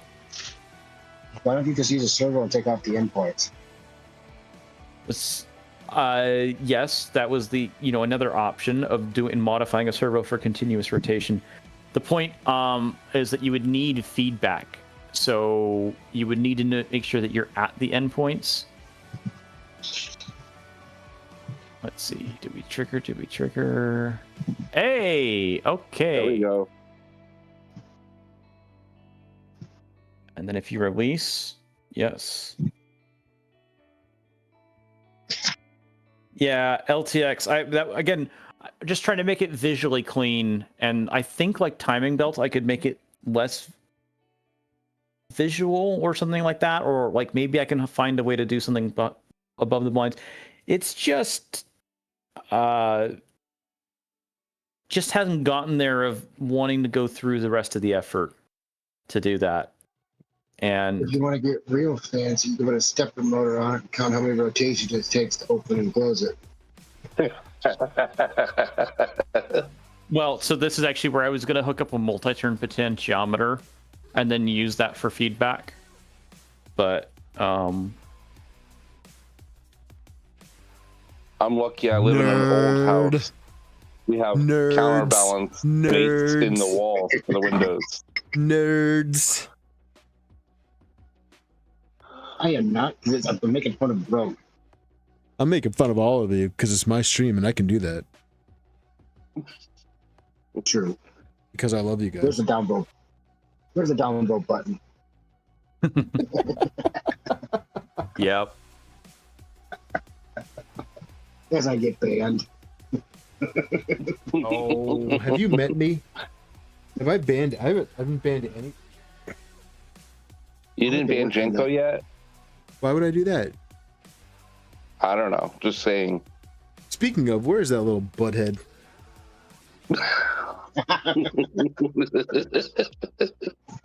Somebody ping that turd. Tell him to get in here.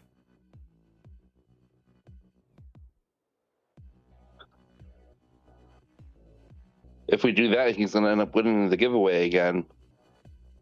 Can't.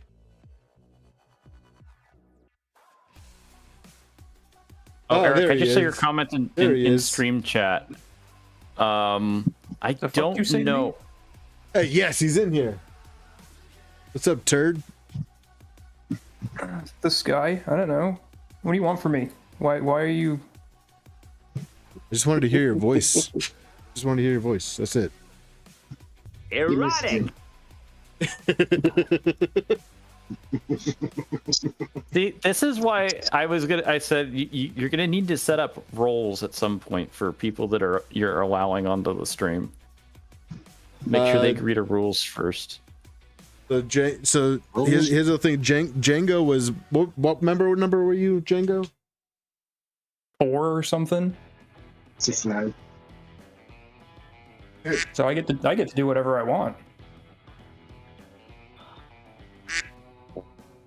Actually, if you guys see Dan's comment, he's not.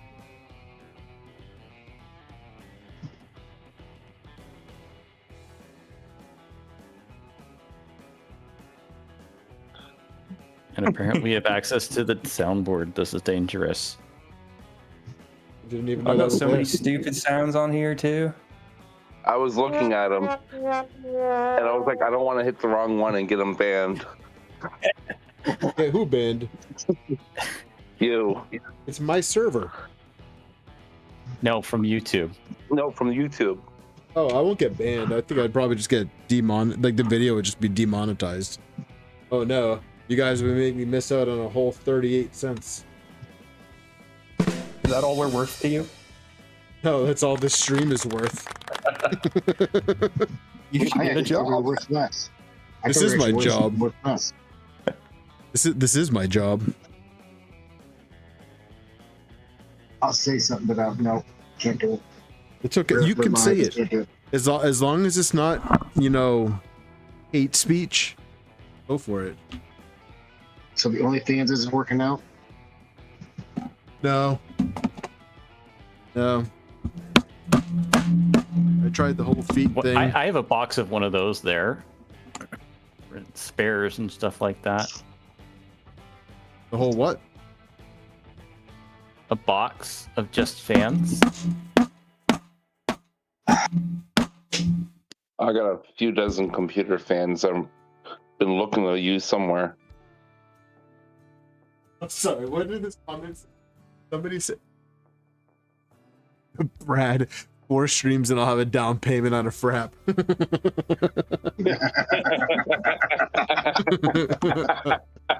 I like that. I'm Yeah, pretty see, sure you can finance those nowadays too. Dan, Django, Dan said you were number 2. Oh, hell yeah. Oh. Number 2 member, because it was me, and then it was Dan, and then it was Clownhammer, and then it was you. Yep, that's right. That's right. Can you really count yourself? I can do whatever I want. I thought we established that. Okay. David, can I make a suggestion? What's up? What I did with those is I put the pin in, put that on the other side, and tapped it in with the pin.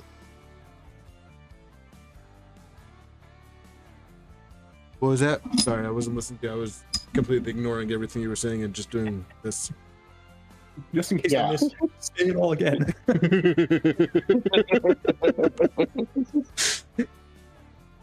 I used the pin and a hammer to push the bushings in. Oh yeah. So John brings up something. You probably want to be careful. We had an incident last stream. We don't want an incident this stream. What happened? You have you don't remember your crimpers? Guy, I don't remember anything. Your crimpers fell on your foot. Now you've got a vise on there. Oh. You do that. You put your hand on the rocks towards the edge of the table. All right, so interesting thing. My clipper screen is not connected to Moonraker. Okay, so we probably need to go add. So we created the default clipper screen, and my guess is it's not allowing its own local domain. So I think if you go, you probably see you only have the one. It's a little bit small from the read. You only have the 10.0.0.0/24 or 16. Okay. Add 127. Let me see if I can grab it from mine. Like underneath this? Yes. So what's happening is that the domains, like there's normally a set that has, I'm going to have you, I'll send you mine on stream chat. That has more. For some reason, the default's not putting in. It only put in your subnet IP, and since the clipper screen is using the internal IP, the 127.0.0.1, if I remember correctly, and it's not able to get there. So check side chat, or stream chat, sorry, and I have what came on my mainsail.cfg for the trusted clients. All I could think about is that vice dropping on his toes. I know, I know. I'm wearing Crocs too. Yeah, there's no protection. Like a donation pool to make him drop it on his foot. Yeah, you get more than the 38 cents. Those are spinning freely in there. Yeah, okay. I did tell him a couple months ago if he cuts himself longer than like 10 millimeters or something like that, I'll give him $10. Yeah, you paid me and too. I ended up having to send him $10. Yeah, that was the cheaty stream, and I sliced my finger right open. Can I get in on that offer? Or does it? So, David, Eric is asking, what are we naming the printer? What are we christening the printer? So I like to go crazy on all my printer names, and this one's going to be called Trident 250. Oh, that's so crazy. Isn't it? Dude, I was up till 3 o'clock in the morning last night thinking about that. I don't know how you would have gotten that. Well, you see, I'm smart, so...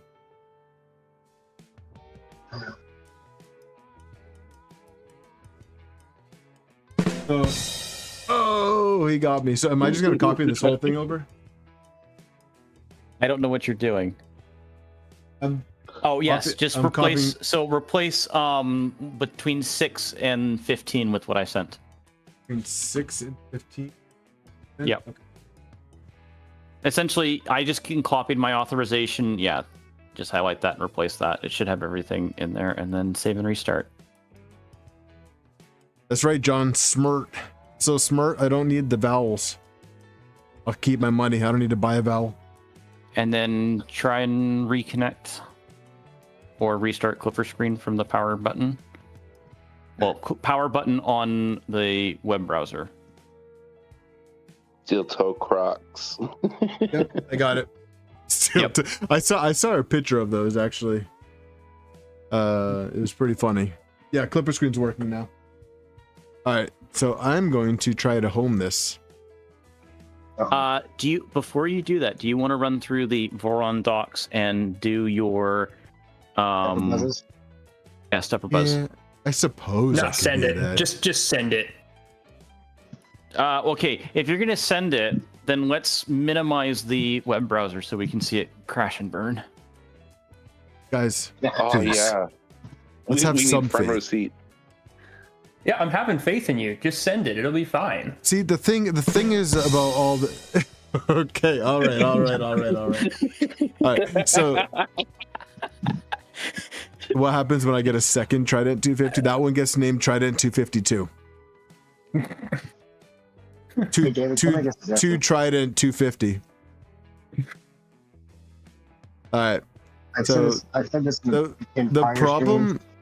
the problem with this whole Voron initial start check thing is that it's a lot of reading.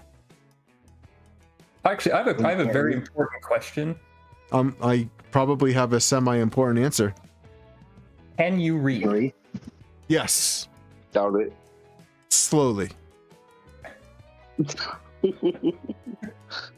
Should we have Rogue read it to you?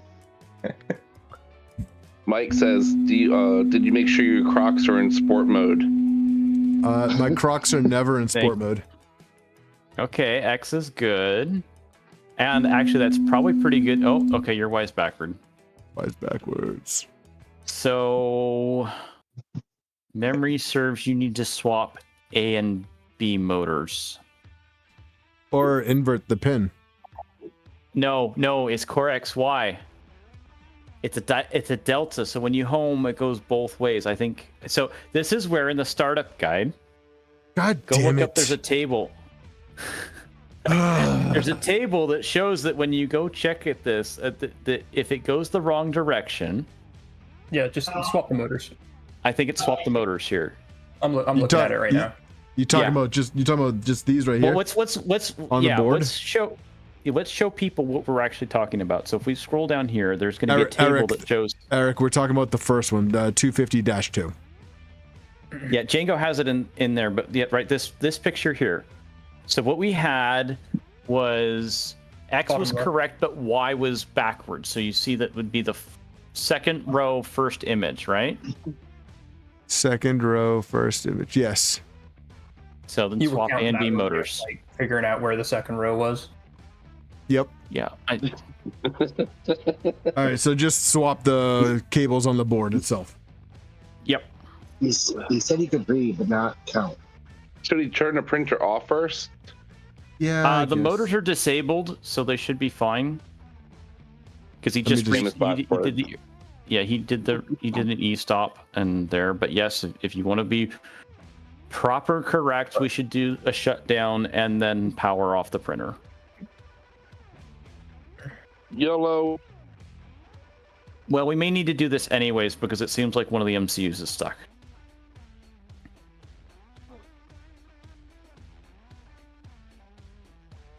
Anybody else just waiting for sparks? Yep. So I was probably I was gonna say 100 or 150 hours in. One of my motor wires on my Trident backed out of its crimp, and that made the most horrendous racket. Ooh, John, I like that one. Trident 252. Hey, David. Yo. I've said this in past streams, but with the colors on there, that with me being the Transformer fan, that reminds me of Devastator.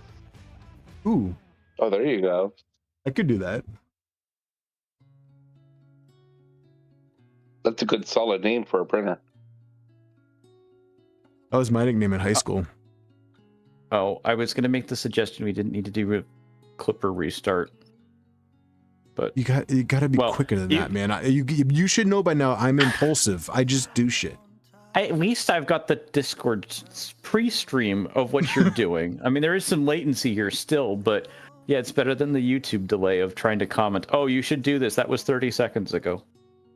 Yeah, I calculated it a few minutes ago. It's 37 seconds delayed. Oh, was it? Wow. Yeah. Okay. That's a long delay. We live in the future. Works. Wi-Fi won't let me stream the YouTube video, but I can stream the Discord. No problem. Yeah, at least you get to watch it, right? Yeah, and I get to watch it live and not with a 30-second delay. Well, and you get to be part of the fun show. Huh?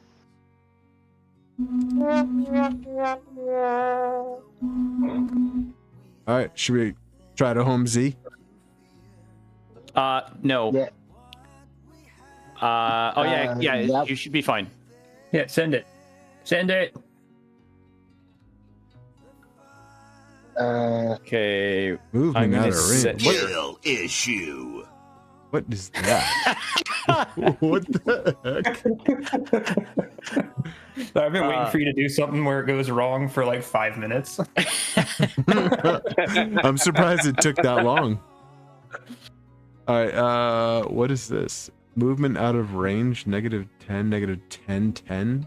What? So, okay, this is a safety that normally you go through because if in the startup guide you're homing to a position on a pin, and so the -10 is set so that is going to a position off the bed so that you go through and actually go set your Z safe home position.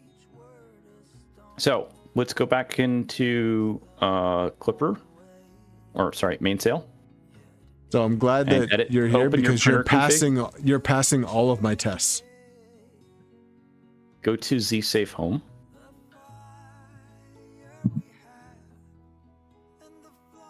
Is that like the printer's version of a safe word?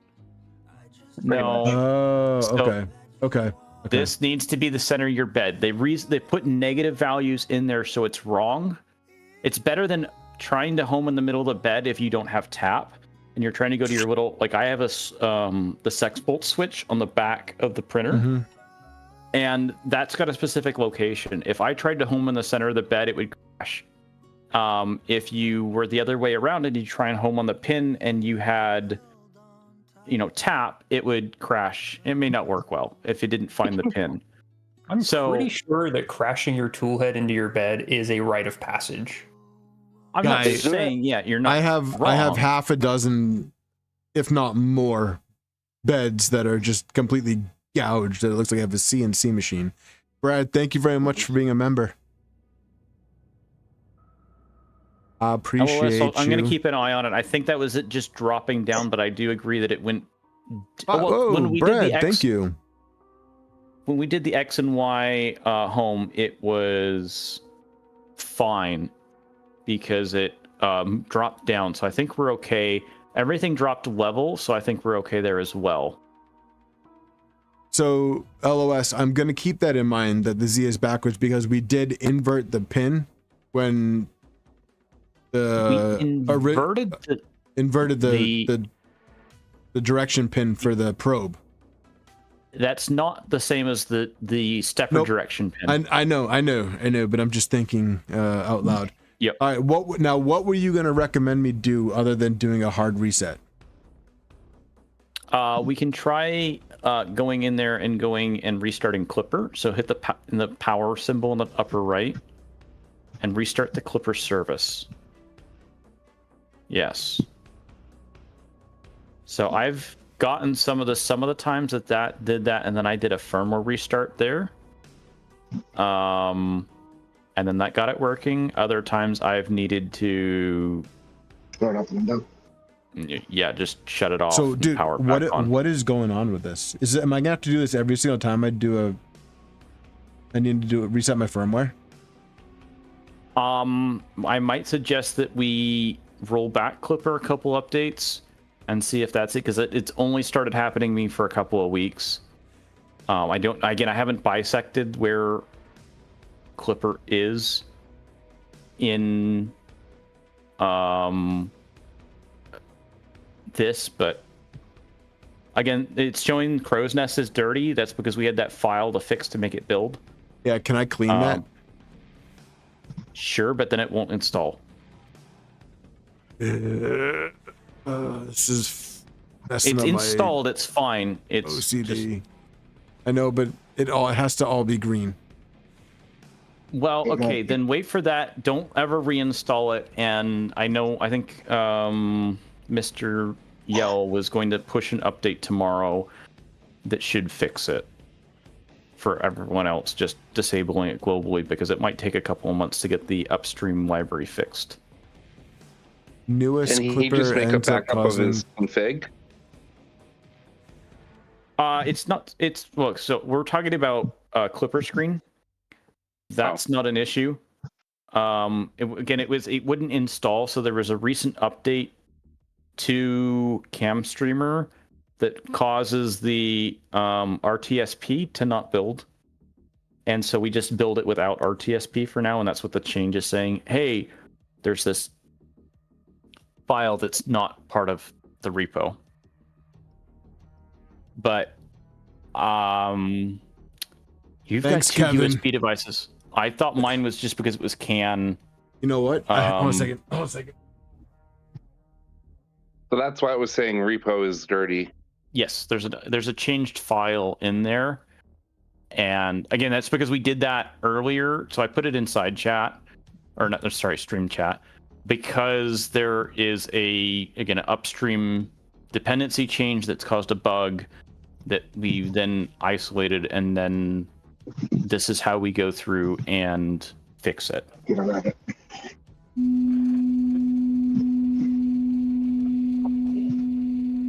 This is the slowest homing sequence ever. I'd say go and change it. But I'll have to restart the printer.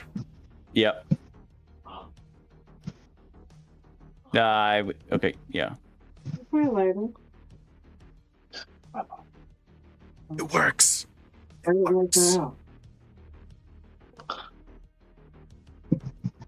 then, so you do that, and then you can do Z tilt and get the bed square. The bed's already square. I think you mean trammed. Fine.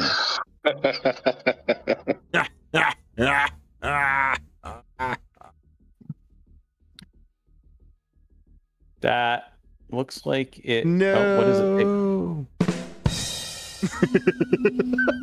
Well, you're a little slow on that one, Nemesis. That was me.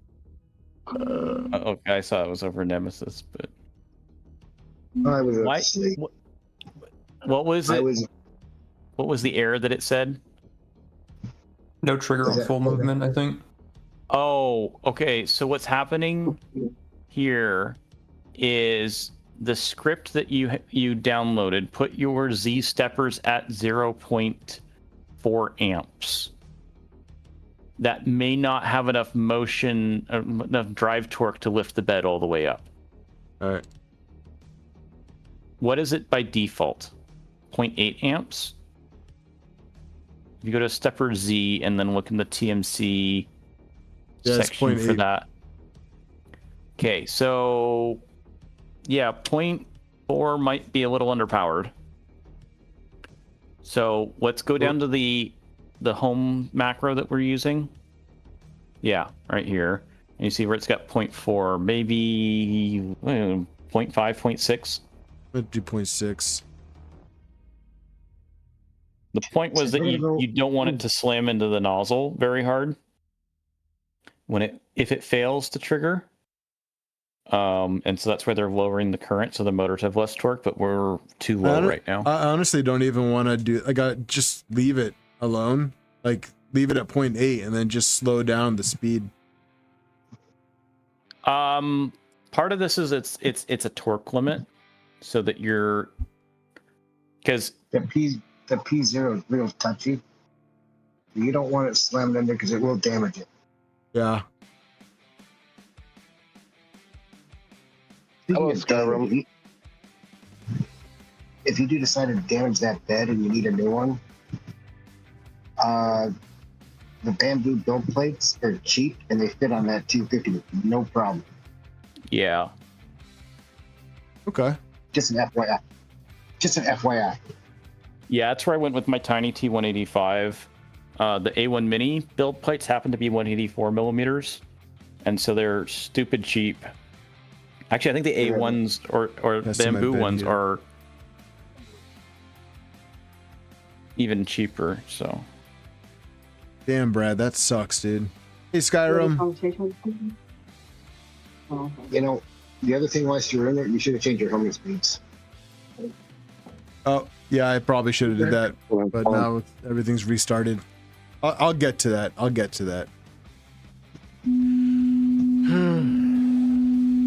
Let me look at the Clipper commits and see if there's anything that looks obviously things that would have changed something on that.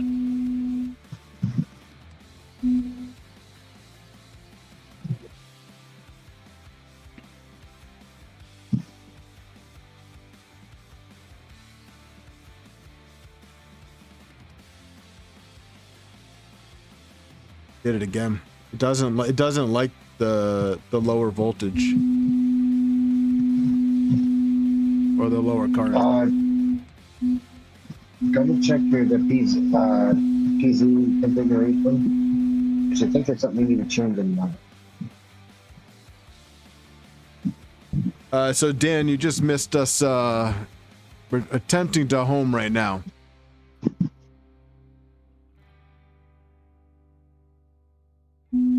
It's getting closer.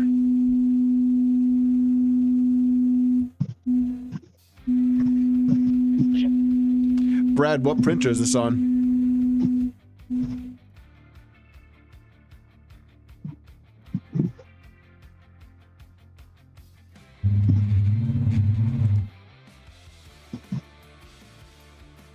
Didn't register. That didn't go great, did it?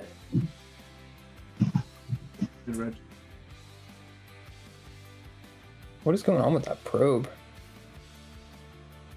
Probe, you need to set up the parameters in it for the sensitivity.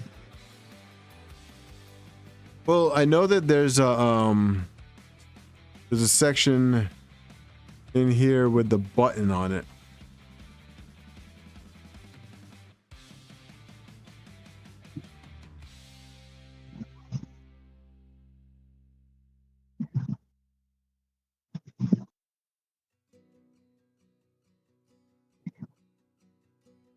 Yeah, Brad, I've been using that cast bed from Fabreeko. I really enjoy it on my 300. Oh, Brad, I should know that. LTX brings up a good point. He says put a messed up plate on there for testing right now. That's what I was going to suggest, and you started talking. Sorry. No, you're fine. We were reading each other's minds. Well, no, I was reading LTX's comment on there. Oh, So- okay. Him and I are in sync. Yeah. Good call, LTX. All right, so let's see.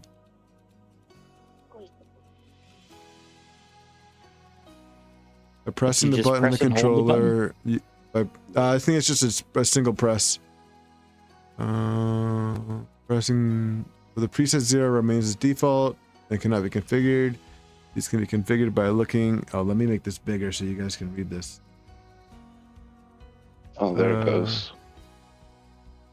These can be configured. So 0 is default, which is a 5 threshold. And all this other crap. Well, I mean, the only thing that changes is the threshold.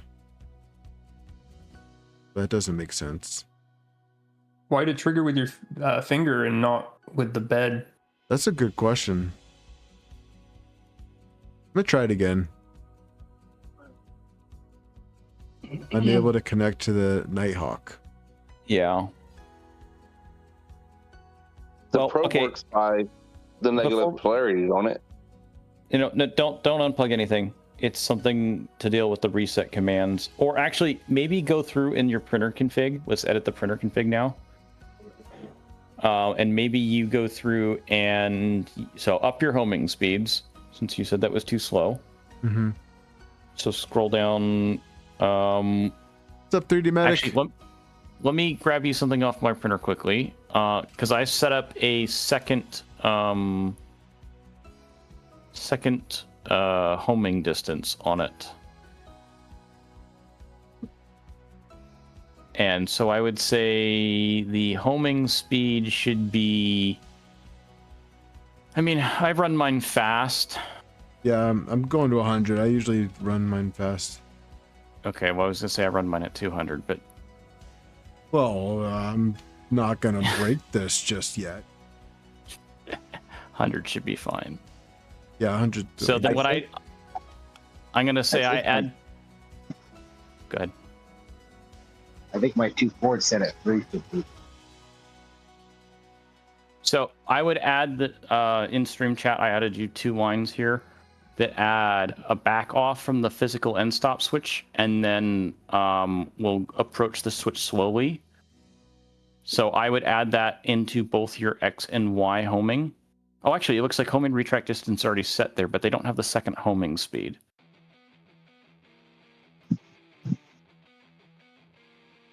So line 85 has one of this already. And so then if you add the second homing speed of 5, then it will go...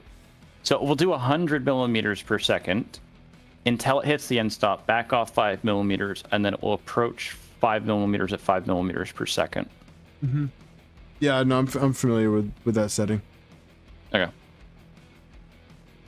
So it's the... Oh, it already had a position min. So I have 2 position mins in here. Which means the second one won. Homing speed of 8. I think that's what I have on mine. It should be probably fine.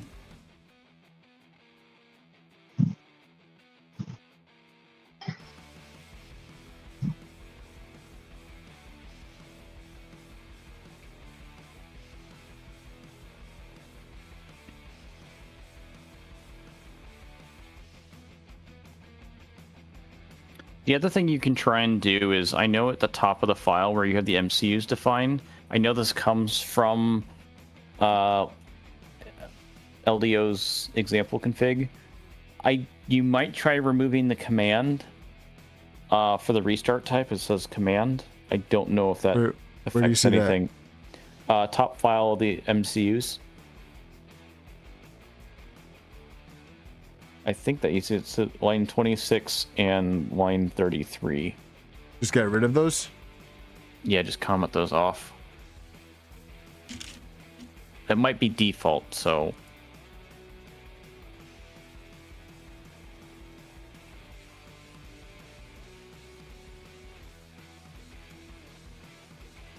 Let me look this I'm up. gonna take this out.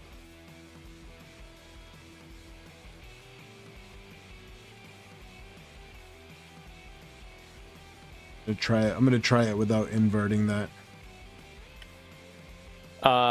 No, I don't think that's because we pressed on it and then it said it was triggered, right? Mm-hmm.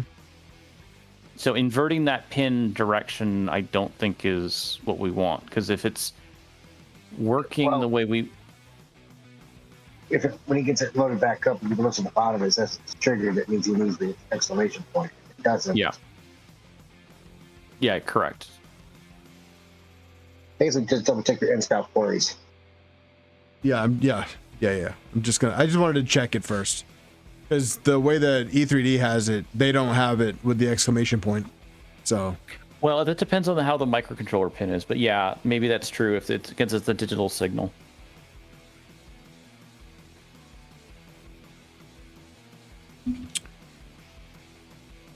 But based upon what you were doing when you were pressing on it, it seemed like it was going to operate in the correct direction. Never know.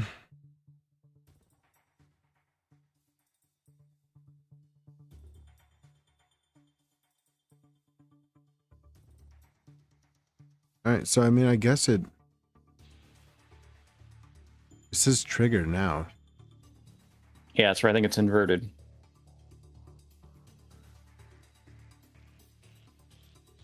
Oh, I'm gonna try it. It's probably going to say it won't do anything because the probe's already triggered when it moved.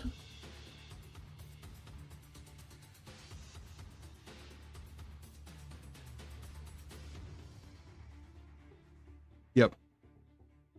Just wanted to make sure. Yep. Just wanted to make sure.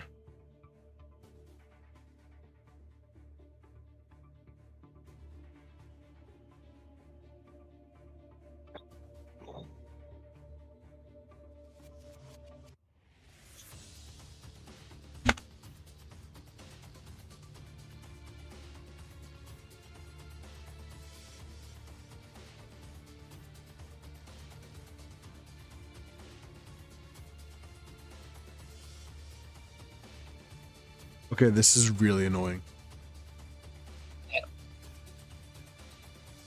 I'm sorry, I can read.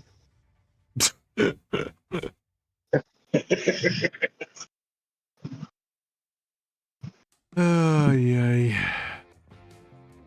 I am not sure what's causing that. I mean, I just say this because I've started to see up myself.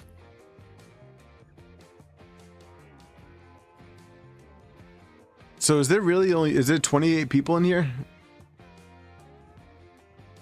Well, I'm here through Discord, not YouTube, so that might be your thing. So technically you add one more. Okay. Brad, have you seen Mad Max yet? From Zerocho? Just curious as to why today is a little bit lighter on the participation than other nights. Hey, Rob.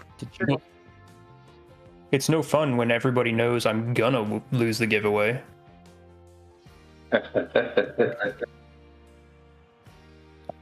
We have a house watching party over here at the moment. There's 3 of us watching it. Would you mind moving mainsail over a little bit so we can watch this thing crash again? Yep. Make it smaller, yep. You guys even move the printer too? I can reposition the No, printer. it's good. It's decently centered. I mean, you can rotate it so that the front's towards us. I don't know. It might be better where it was because then we get the angle of the tool head torquing back. Yeah, I think that's right.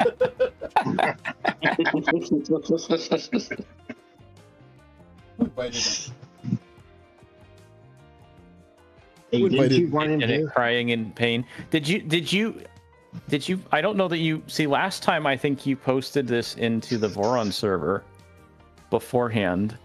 And I don't know that I saw you post into Oh, you know what? I didn't. If anybody wants to go ahead and I didn't post on any Discords.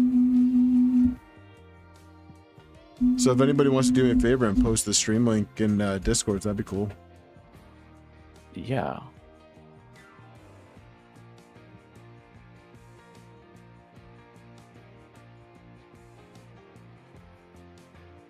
announcements. Dude, what the heck? No trigger on why? What's up, Kenneth?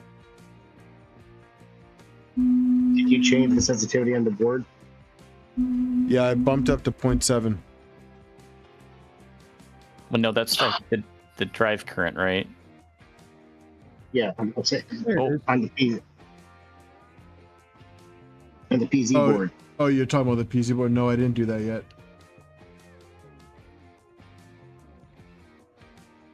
Wow, that was aggressive. Right. Yeah. Try it with your finger again. Make sure it's still working. It just did it with my finger. Did it? I wasn't paying attention. I know.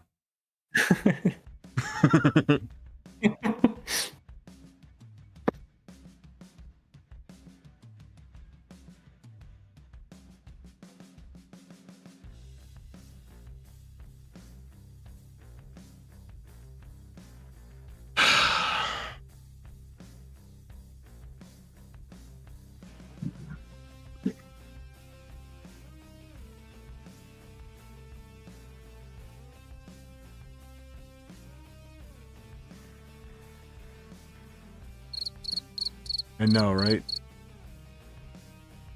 Ugh. I just watched the ModBot video too. With this probe? P0? Yeah. He said the only issue has he some- had with it was a bad crimp. Huh. I have not messed with this. I've messed around with eddy current, but I still have a backup I do not like the eddy probe. mechanical and stuff. The Big Tech Eddy, not a fan of it. We're using it with eddy NG. Yep. Okay. Yep. I liked it a lot better with Eddy NG, and it was working great until it just decided to stop working.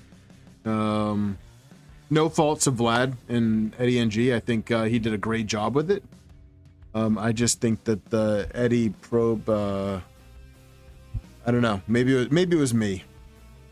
Maybe it was me. But Well, and I think the one thing is, like I said, I used eddy, but I don't actually use the BTT eddy. I use the mellow eddy. Yeah, that's.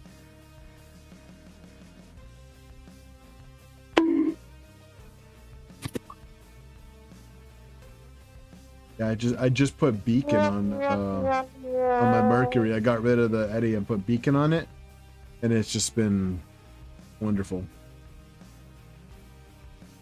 It's just been a very pleasant experience. Yeah, so Brad, Mad Max is a release from Zorancho, and it Cilantro? is Zorancho. It is a tool changer for Trident. David, I think that went right over his head. Maybe.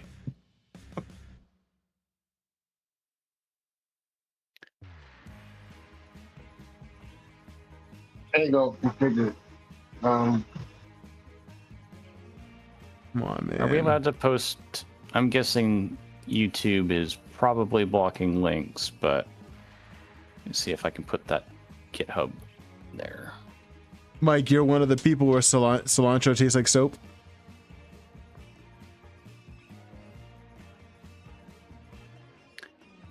Okay, Brad, I'm gonna post it in the stream chat because YouTube eat links. The fact that he didn't respond to that, you know, he doesn't know what you're talking about.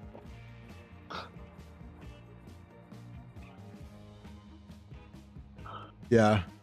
Okay. Or maybe one of the mods can post it.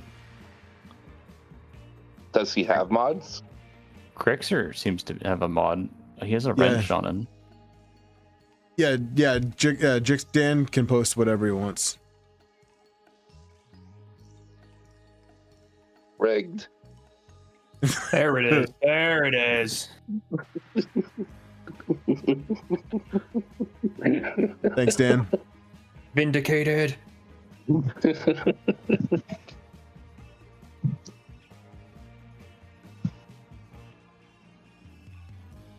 I got the error for the NG Nighthawk, or the NHK Nighthawk.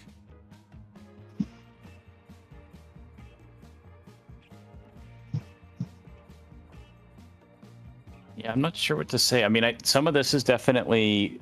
I mean, so that's a clipper thing. I don't know what's up with the E3D probe though.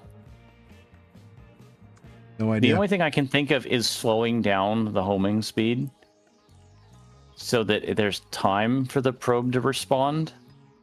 Did they say that they were running it with much slower? Let me.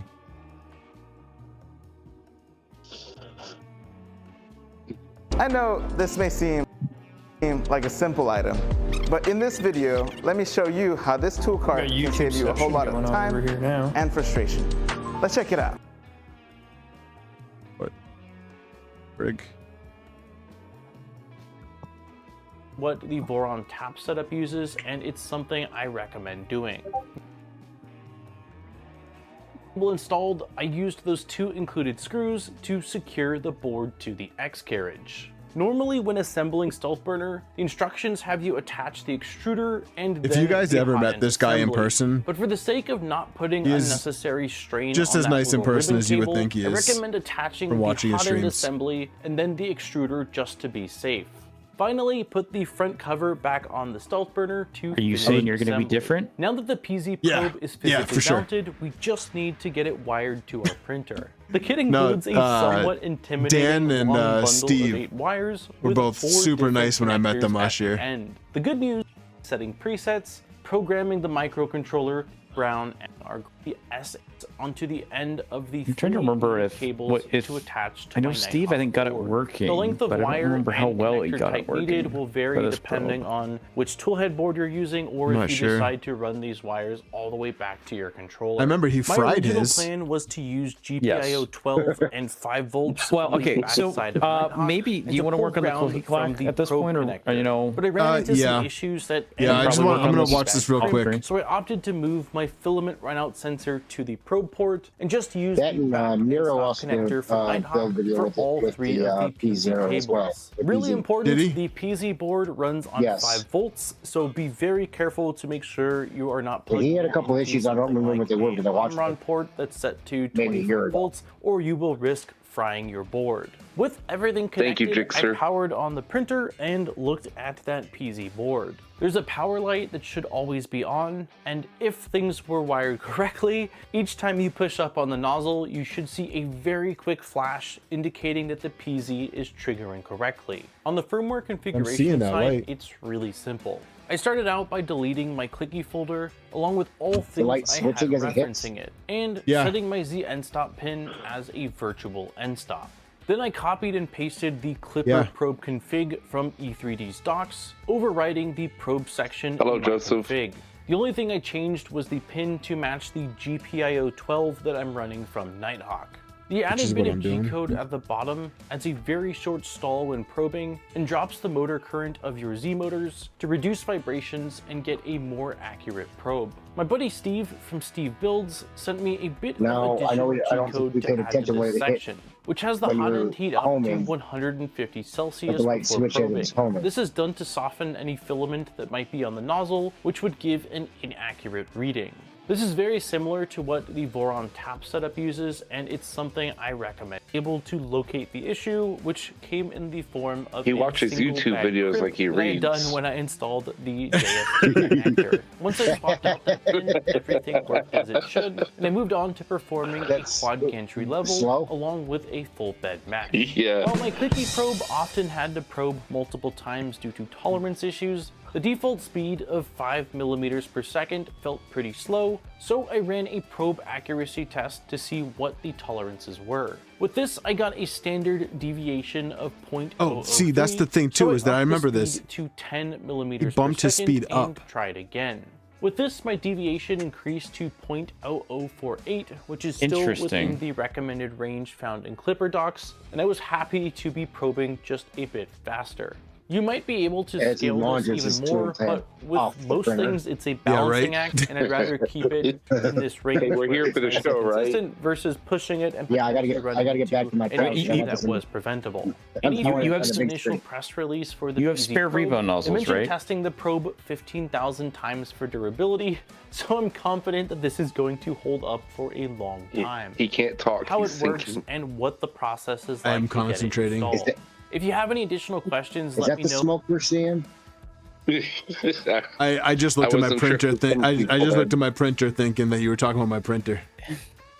So I just looked at a video of the PZ probe in action, and it's real fast. Yeah. I don't know why it's. Here, I'll send it to you, David. Take a look at this.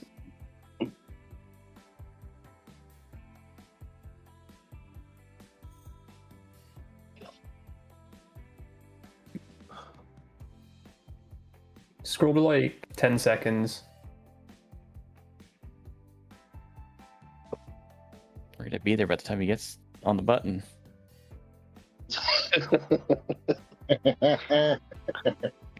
Wait, What the hell was Okay. that, dude? Like, what the hell? You just like slamming right into the bed. Yeah. I'm just like, what is going on? What? All right. Well, I mean, I don't know. Maybe we could try 10. are you trying to break the printer? I mean, I know there's that gif of something just punching the bed with beacon or whatever, but Brad, I agree with I'll you. tell you what. I'll go to 10. Right. I'll go to 10, but I'm gonna put this back to 0.4. Yeah, I mean, I can't guarantee anything. I just went and looked this up, and like, this is ridiculous. I'm gonna put that. I'm gonna put that at 0.4. Maybe it's. If this doesn't work, yeah, we're gonna move on to the enclosure.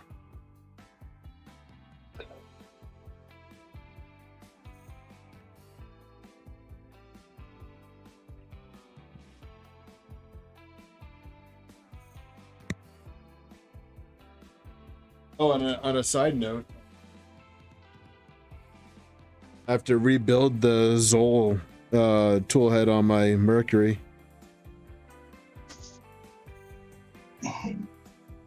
I was doing some input shaper, and I noticed that there was a little bit of play on it, so I went and did some inspection and saw that where let me show you on this right here. Where are these?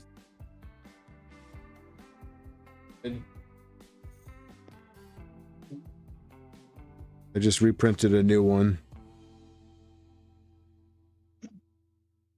That should be fun. I reprinted it at a Ambrosia ASA glass fiber. I'm gonna make a note of the version that I have that should be stable, and we can go through this later. Of trying to if we roll back some of the firmware or Clipper, I know you're gonna be wanted to hit the update button, but if it stays working, then I would stick with that.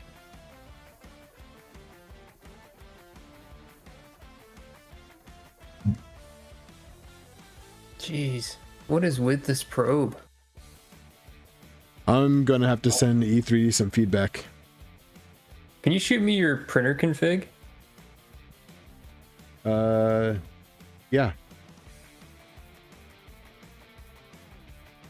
Yeah, I'll just post it in the chat. Eric says the LDO kit should come with 2 nozzles. I agree with him. It does. But I also got a full kit from E3D. I'm reading the chat. To be fair, this is a mod that David decided to do that didn't come with the E3D kit. Yes. So that's why. So if you were going to build this Trident from LDO, it comes with Clicky and the inductive probe. So you have your choices right from there. But E3D sent me this PZ probe. And so we're trying it. So, you know what I'm gonna do? I'm gonna button back in.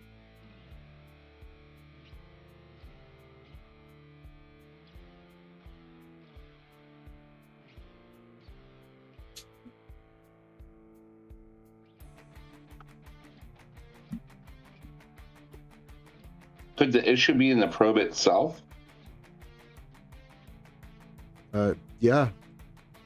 It could be that, or it's the speed. I don't know, because like again, when we manually test it, and maybe try pressing lighter. I don't know, and see. But again, at that point, it obviously from your finger tap is less deflection, I think, than what you're seeing with it. Joseph, what sensitivity profile am I using? Do you mean like are you talking about? Hold on, let me make this bigger so I can bring up the website. Are you talking about which one of these am I using? Right here, which one of these presets? Because it was just on the default preset, and I just switched it over to 1. So I'm gonna try it again right now on 1. Eric, I believe I don't remember exactly. It won't come with the PZ. I don't remember if it comes with the Revo. I think it does comes not. with the Revo it does by not default. come with the PZ. But it comes with the Revo by default. I think. It comes with the Revo by default. Revo by default. Clicky or inductive probe, not the PZ probe. Mike has an idea. Drop your bed pretty low, home the printer, and when in the homing sea, try tapping the tip of your finger. Don't let it smash into the bed and be ready to kill the power if it doesn't recognize the tap. So we did that before, and it was working. Yeah, we did that.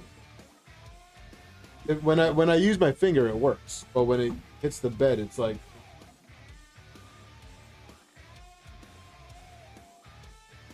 This would be one of those moments that'd be nice to have 3 arms or 3 hands. Yep. Isn't that why you have kids? To do stuff? Well, this is important. You can wake them up. Yeah. This is learning, educational. The son wouldn't be. Daughter would be. Well, now you know who to wake up. Yeah. Easy choice. Everybody has a favorite kid.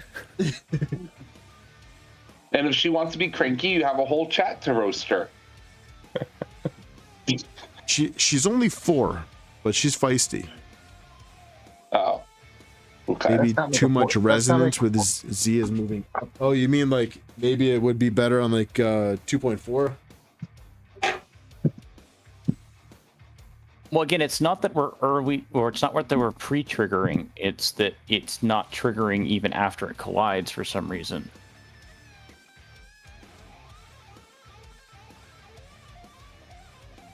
Maybe we should just throw the beacon on here and see if it works. I don't have one right now. I had to order more. Steal it from your other printer. I just put it on there. Well, then you know how to take it off. It's fresh in the brain. Oh my god. But he also has to he has to put a new mount for it on the printer.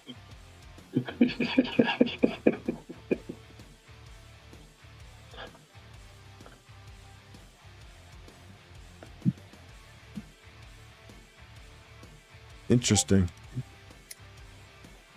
You know what? I wonder if they're using the probe as the virtual end stop. We got an end stop listed there. Ooh. Oh, that's a good question. Yeah, really. Are we actually hitting the bed with the probe? Yes. Yes, we are.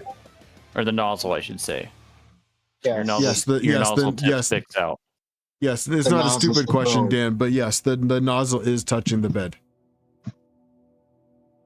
And if we said yes, the tip is sticking out.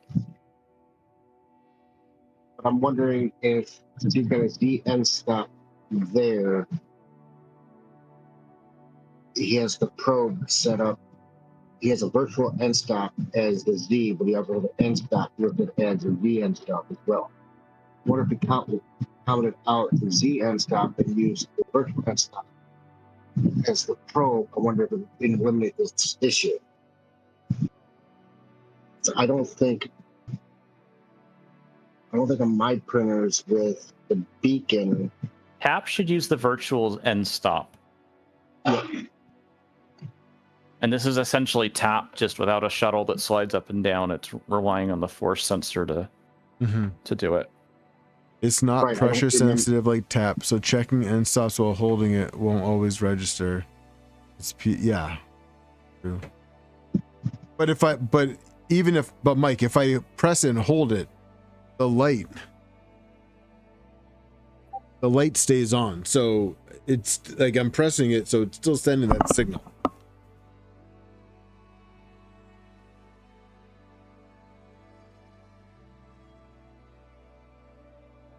What does the little trigger light on the PZ board do while homing? Joseph asks.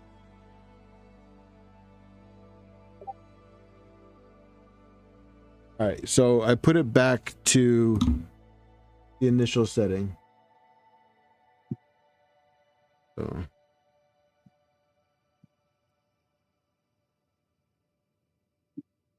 So now when I touch it, it's triggered.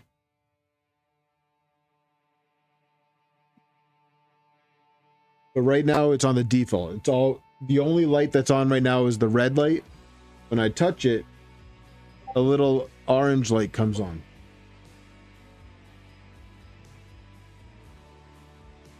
So I'm gonna home it and use my finger. Double check the LEDs on the back and make sure you are tight on the right setting.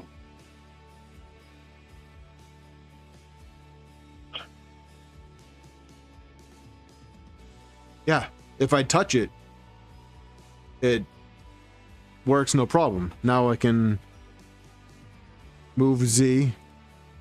It's homed. But when it goes to touch the bed, you know what? So I know what the answer is. What's the answer?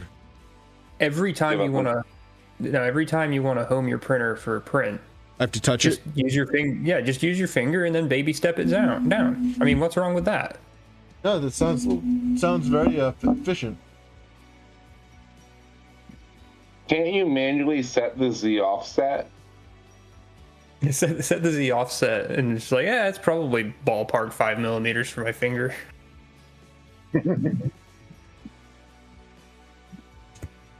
Depends how much he wants to squish his finger when he sets that offset, but yes. Probing temp 280, please. even 150. Yes, actually, 150 would be bad enough.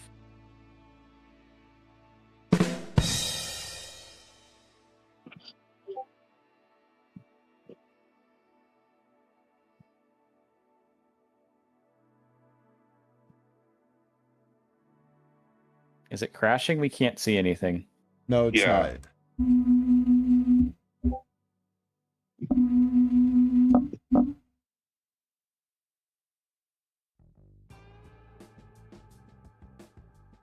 Why is it trying to move down 15 millimeters? That's part of the safety.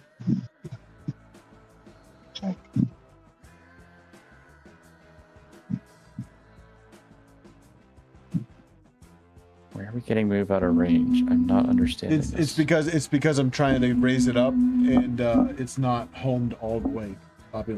Okay. Wait, you were hitting minus 25? Yeah.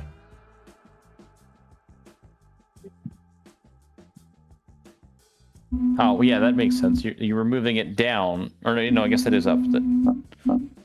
Yeah, okay. Yeah, minus, move it closer to the bed. Got it. It's one of those things you get, seems backwards, but it isn't. It really does seem backwards. Oh, it's your frame of reference, but yeah. Yeah. I'm honestly not a fan of this right now. So, Well, all let's right, move on to Clicky Clack. Let's move on to Clicky Clack. Does that mean we're going to get to see the printer again? What's that? Does that mean we'll get to see the printer again? Yeah. Actually, well, I guess, yeah. Are you installing that, or are you going to build the frame first for Clicky Clack? I'm going to do the frame first.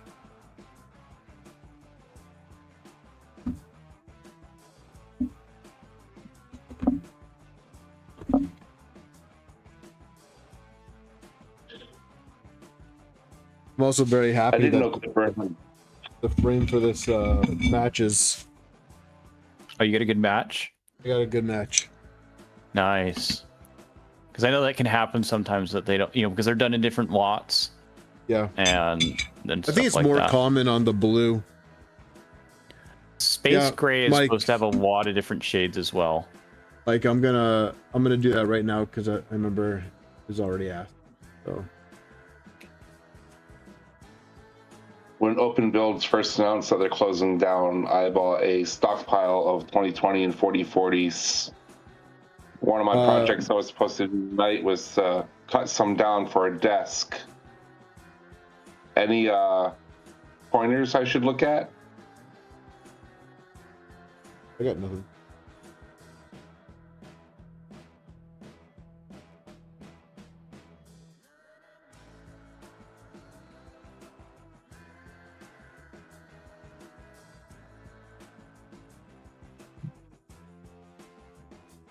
Joseph, that's a good point. Yeah.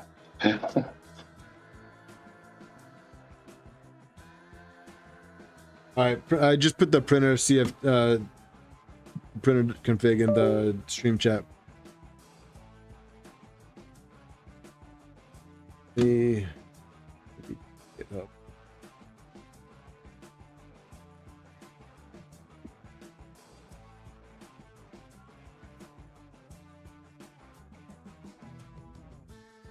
You doing a giveaway this week?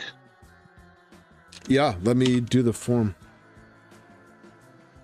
I'm gonna fill it out. You do you, boo. All right, let's look at this horrendously organized printer config. Make it pretty for me.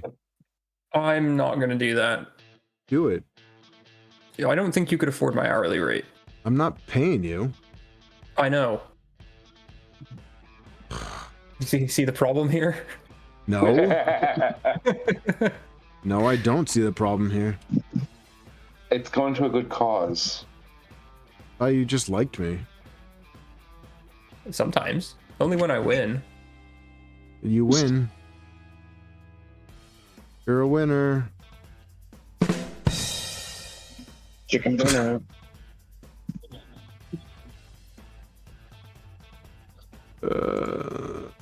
Anyone think?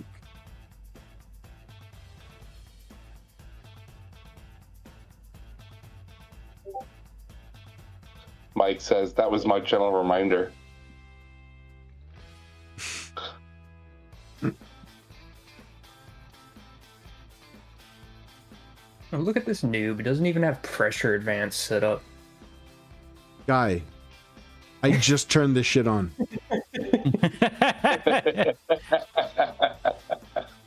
All right. My headphones are about to die, so I'm gonna have to switch over to my my Hedamames. I think my nozzle just went into the print bed. That's what she said. Okay, David. What's up? The nozzle went into the print bed. I said, okay, David.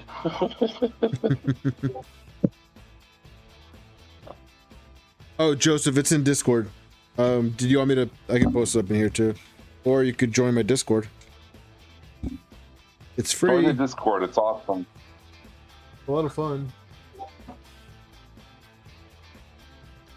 Isn't it in the video description? It is in the yes. It's in the video description.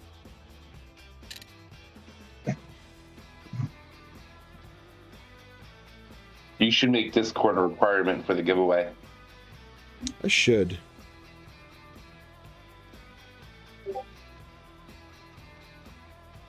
Shit, that's a good idea. Starting next week.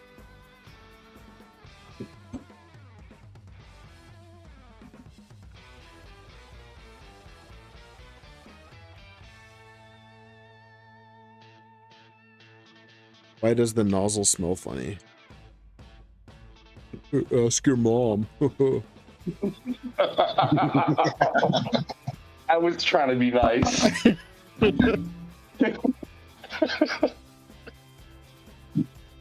Oh, we're all children here.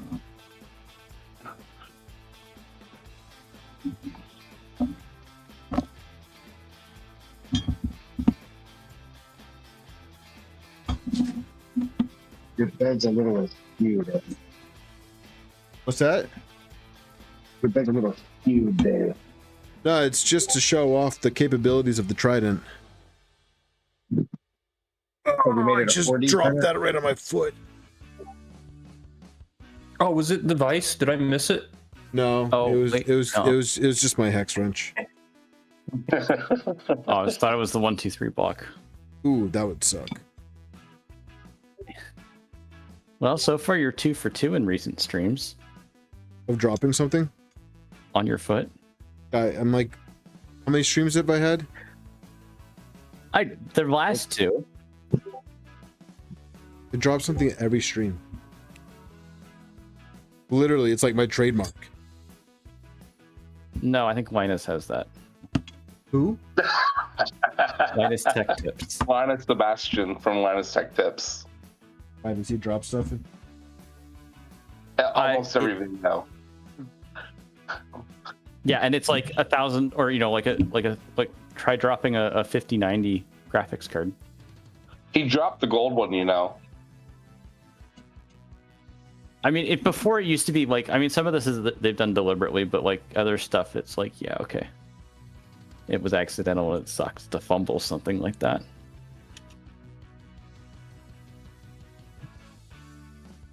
Okay, that should be downloaded.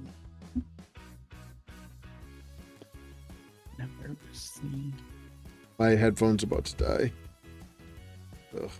I didn't plug them in last.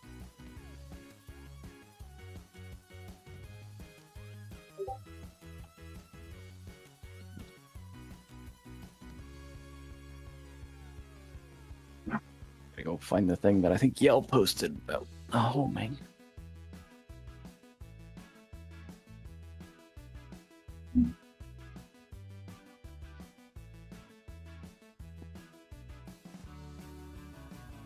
There's just something really satisfying about peeling this paper off of panels.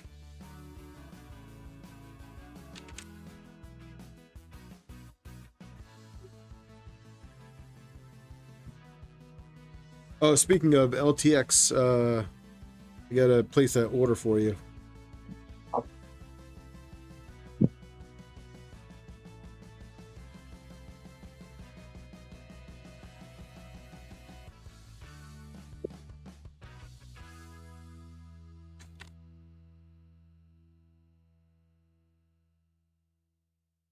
Didn't he say he wanted to donate the order to me? Nope. Nope, I don't I remember thought that. that was in there somewhere. The LTX, the filament, for the payment for the panel. That's what I was talking about.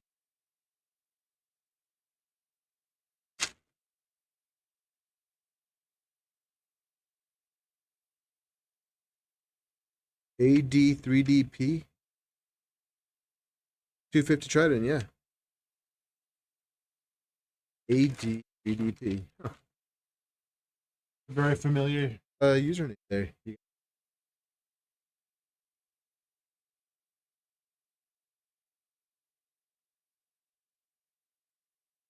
I was gonna say at some point, once you get this done, that you can get your serial number applied on that as well.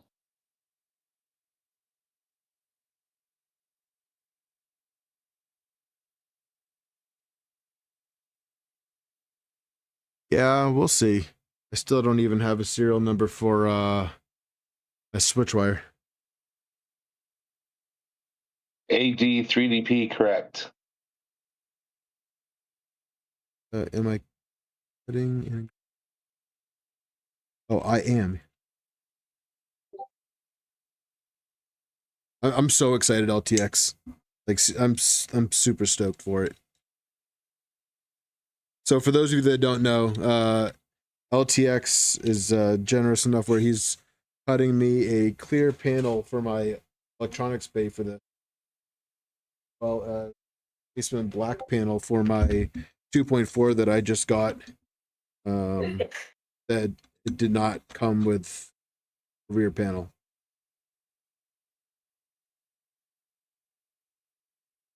And he's engraving my yeah, he's engraving my logo into the panels as well.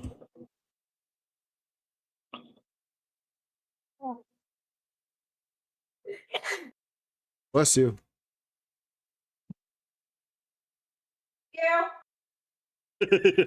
You're welcome. Allergies suck. I didn't know if you were gonna hear me. That's awesome.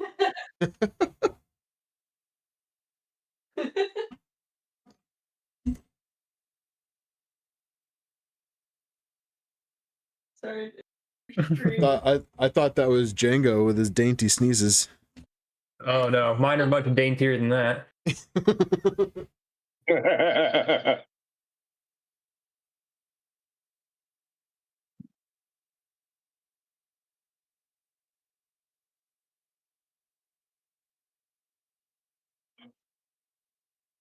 Dude, David, I'm reading through the P0 or PZ Pro documentation, and it just reads like, just plug it in and it works. Yeah, that's what I was under the impression. And like, it's like, oh, go look at the troubleshooting stuff if you're having problems. And it just gives you the same set of documentation. Yeah, I'm gonna like, okay. I'm gonna reach out to the back to you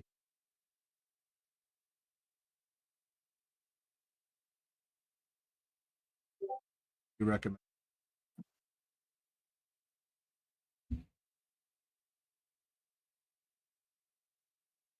I want it to work.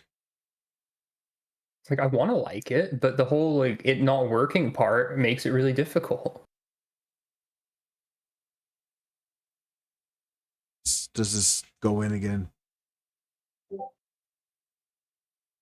Mike, how many inserts is that?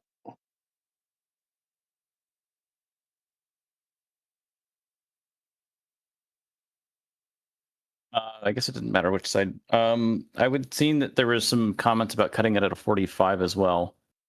Yeah, I am cutting it at a 45. Just I cut it at the wrong 45.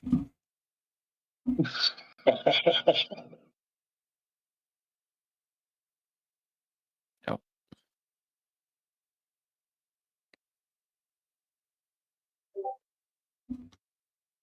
right, whose Discord is beeping?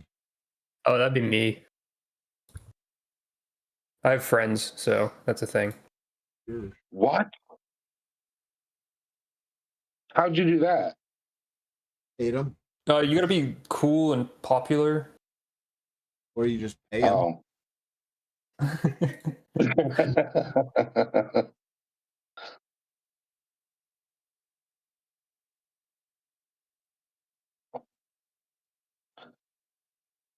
AD 3DP says there are sensitivities you can set on the board. So I don't think it was anything to do with the sensitivities because we were testing it manually and it was working by hand. It was and literally we could trigger it while homing. It's just that literally it goes in and it collides with the print bed and the nozzle tilts up and it's like, why didn't you trigger? So It's Fabreeko.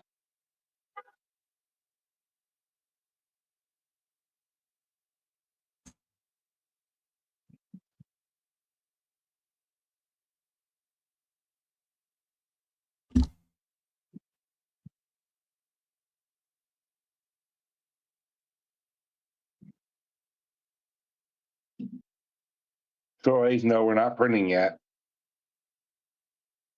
Almost, Troy.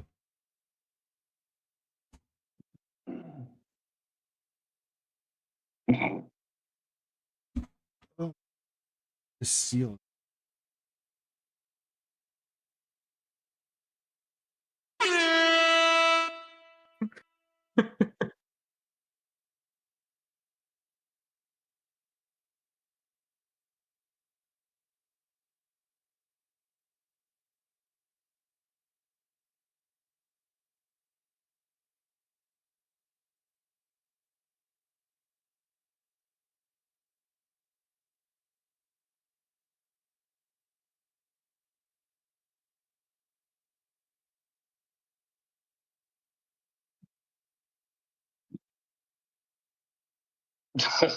Little gas never hurt anybody.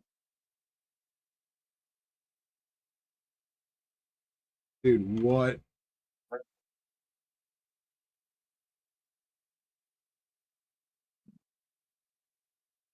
Completely drawing a blank.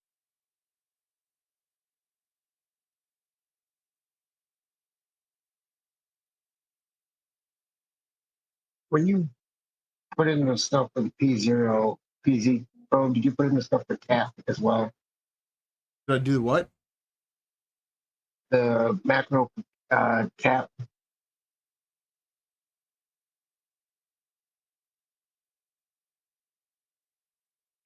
Ooh.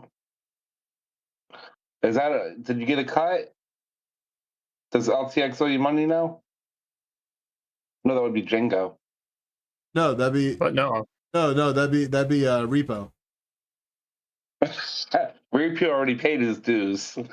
That's true. I don't pay anybody any money ever. Okay, can somebody please? I don't. You know what? What the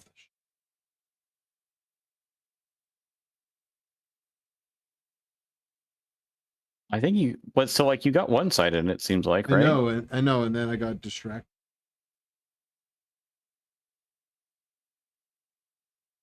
LTX says David put a little bit of soap on the steel, on the seal. To help guide it in. That's what she said.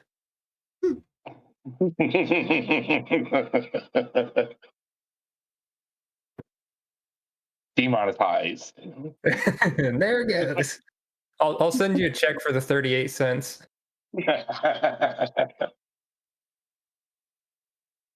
Watch it bounce.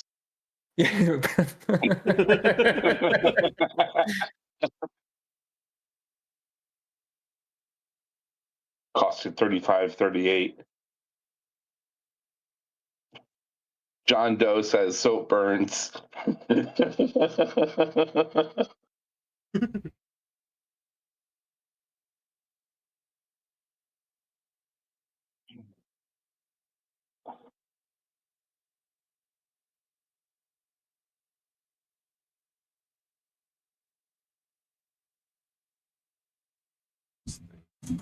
Huh?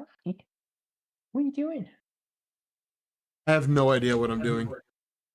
Well, that's very evident. I was actually talking to my cat, though. We are, cat we talks are in back to you? agreement with that.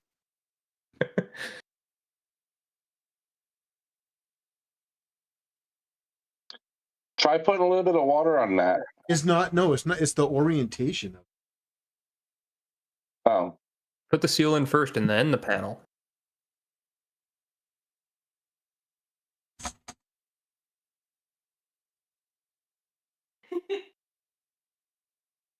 Yeah, I feel like a freaking coconut. How do I get one seam in perfectly and I can't replicate? Beginner's luck. Yeah. But this is the same exact seal that I did on the box turtle enclosure. The little egg Mike goes says in. spit on it. Getting it in.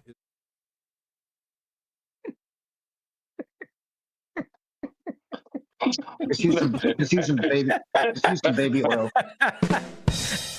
Okay, I figured it out. You got the baby oil out? He's got it upside down, don't he? Yep. Yeah.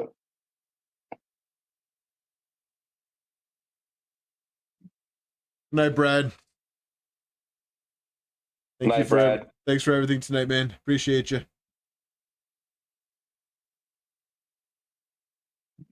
He gifted 5 memberships, if I remember right. He did.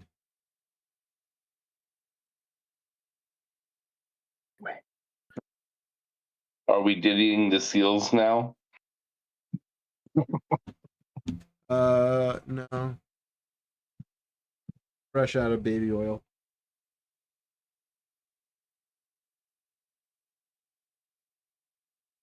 I think you're supposed to get that at Costco from what I remember reading.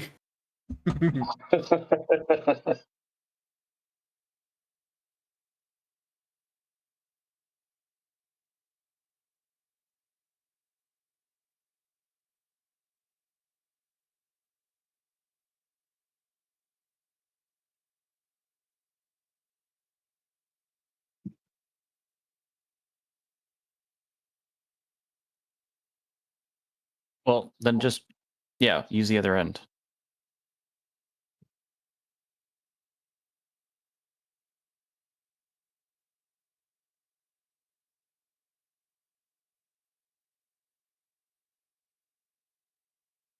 Costco is all out of stock. It's tied up in court. That's from LTX.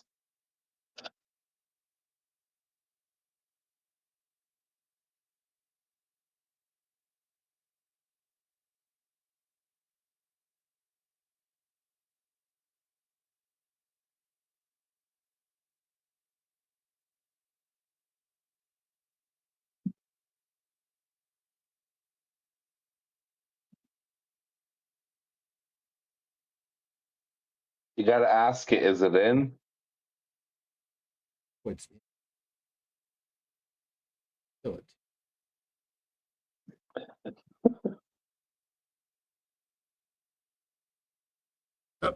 Hold on. I lost my headphones dead.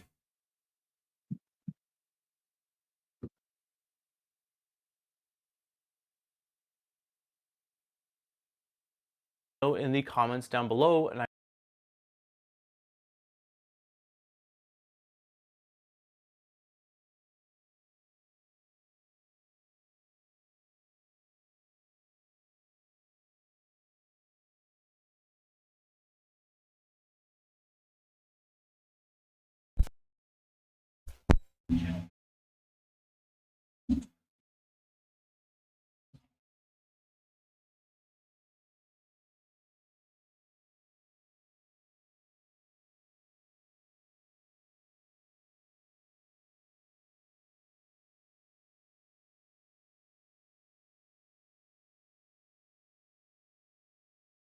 AI teammates can help level up your goals by connecting them to relevant projects, so every team knows their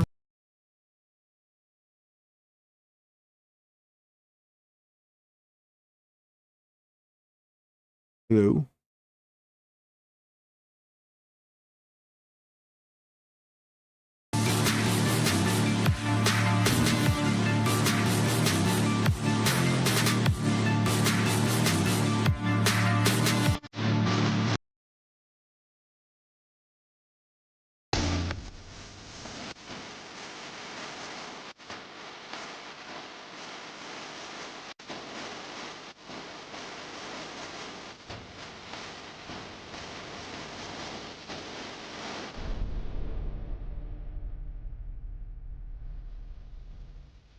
That's because he's got it playing on his computer. He was listening to it in his headphones, LTX. I don't know where that's coming from. I have You have a YouTube video watching from your Modbot stuff running somewhere. I know, I have like 10 tabs open. Only? Just close out whatever browser you got. It'll go away. There it is. Found it.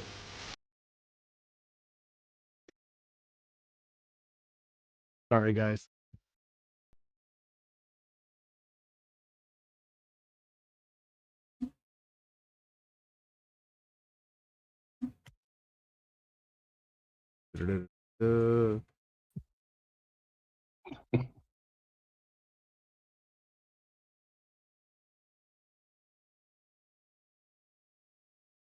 Ah, son of a move. Sure. I am not.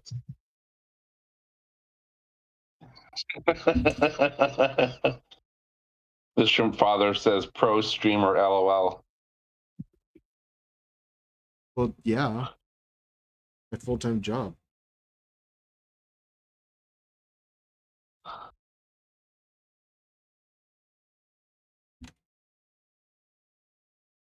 Ooh, are those one of those build your own headphones? Yep. Edamame. Oh, I just seen a thing for them. They looked awesome. How do they sound? They're amazing.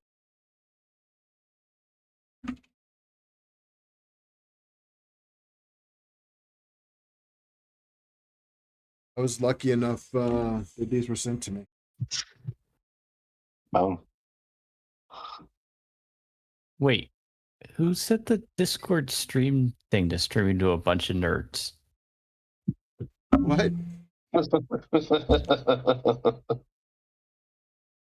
Timu Doom music.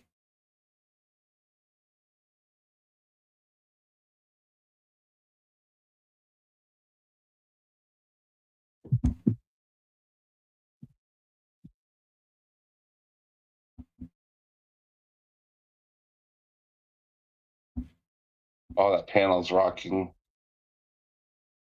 The one that I'm working. Yeah. Yeah, it's not even close to being a flat surface. Like, I have like 10 things underneath it. It go underneath your head. Yeah, there you go. That was funny.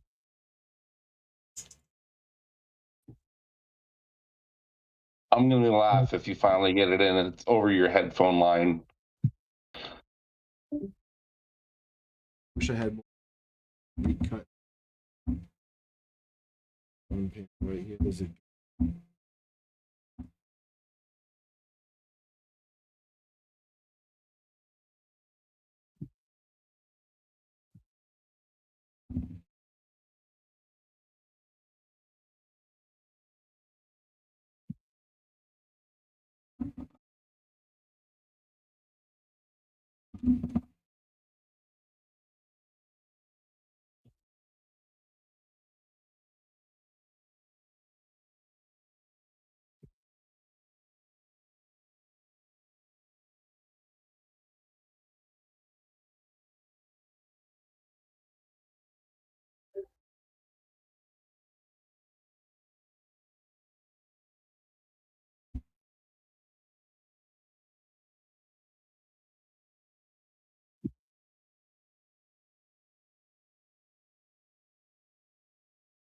LCX, I agree.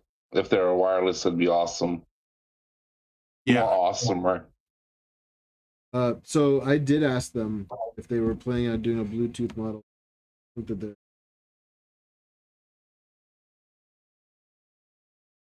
think that they're it's on list of to-dos. Lipos are very tricky because then you know the liability issues behind them. What? Lipo batteries. It's tricky to do projects because of the liability. Yeah.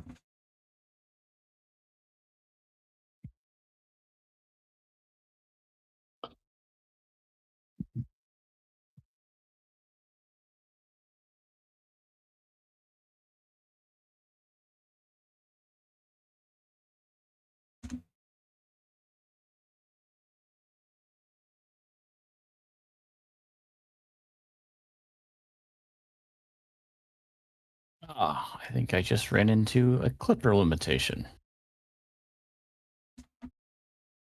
That sucks.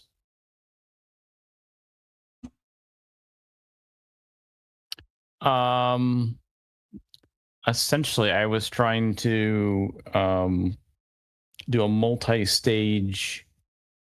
Actually, Joseph, maybe you know this. I was trying to do a multi-stage Z-tilt routine, and would only do the fine assuming the course was, set. So essentially, because like your bed's way out of tram right now, and so the first stage I would do would be with like a 10 millimeter nozzle distance, so that it would, but that's kind of slow. And so once you get it within, say, 1 millimeter, then I would run it at a 2 millimeter probing distance, so that it's much closer and much faster. You don't have to move the 10 millimeters up and down each point. I think I have something like that set up on my Mercury. I have it set up so that it would do that in 2 stages. The one I was looking at was doing conditional, that if because I saw something that Yell had done, that it would move on after the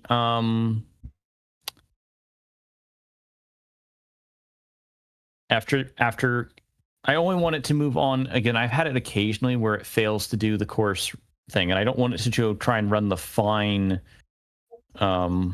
adjust when the course isn't done.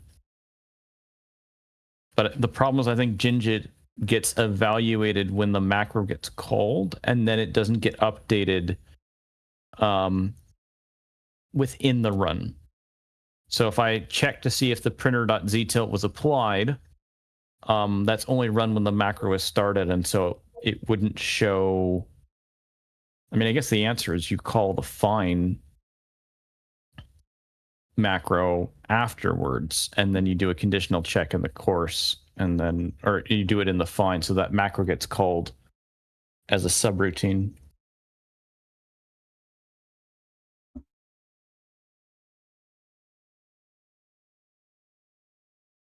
LTX says, I run into a clipper limitation daily. It's me. It's not just you. Not just you.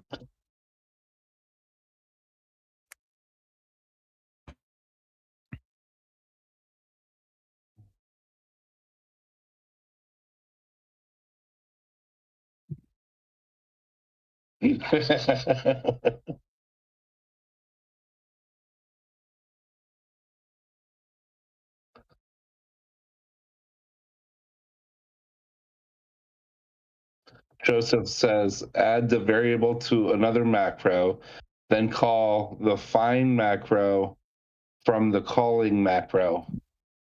Yep. Yeah, and Troy, that's exactly what I was doing. Yeah.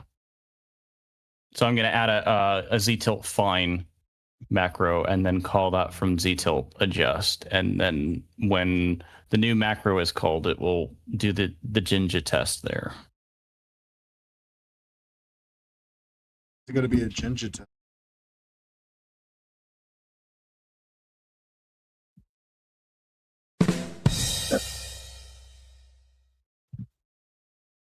Because gingers are more fun than brunettes.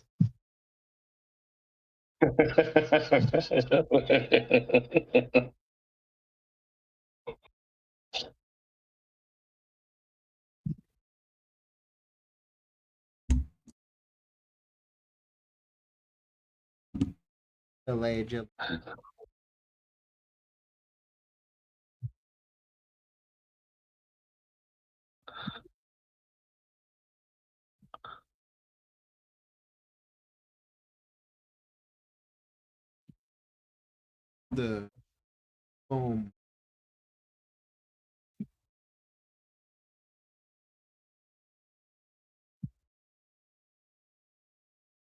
Inside channel now.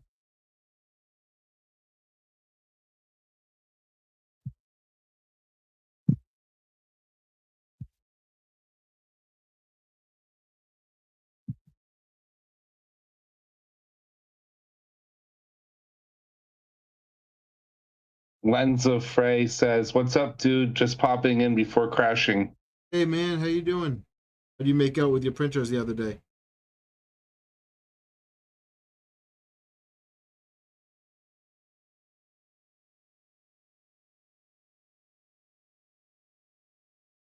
You guys don't know.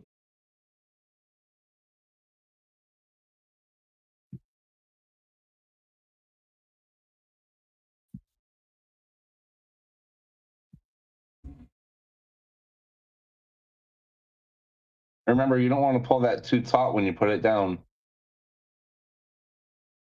Okay. It's hard to see. You're 10 feet away from the camera. I know, dude. I'm stuck with the phone. Well, I mean, I wouldn't have that.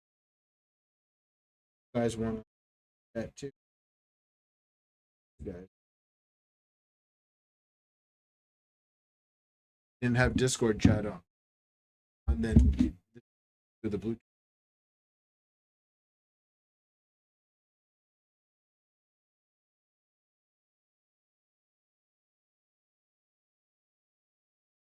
I mean, if it helps you out, I could hang up with you. Bye.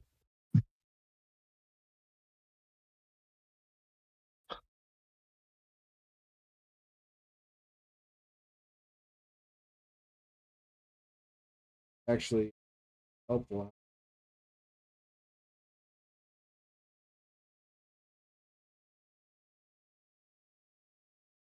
I was doing a video on my K1 about the CFS the other day, and it's like I don't know how people talk to a camera.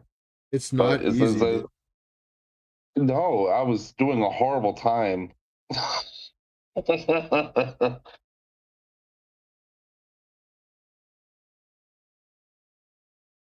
Well, it also doesn't help either when you.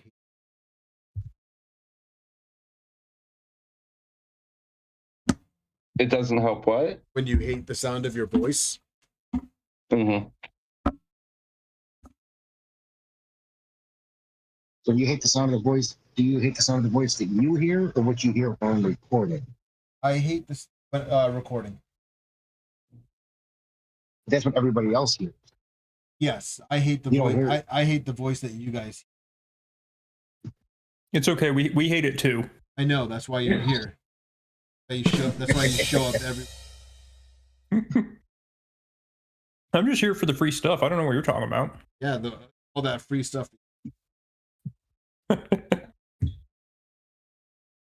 Where else can you go and have this much free entertainment?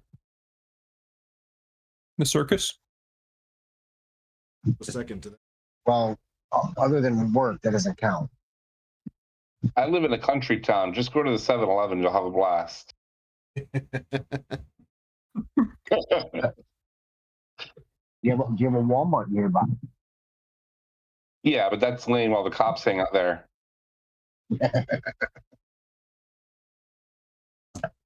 Yeah, Martin's here for the atomic as well. Troy, I think that's exactly the case. Like, I've been told that to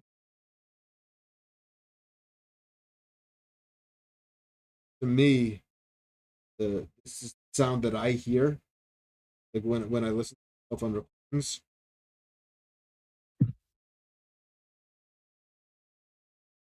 Yeah, I think I sound funny too.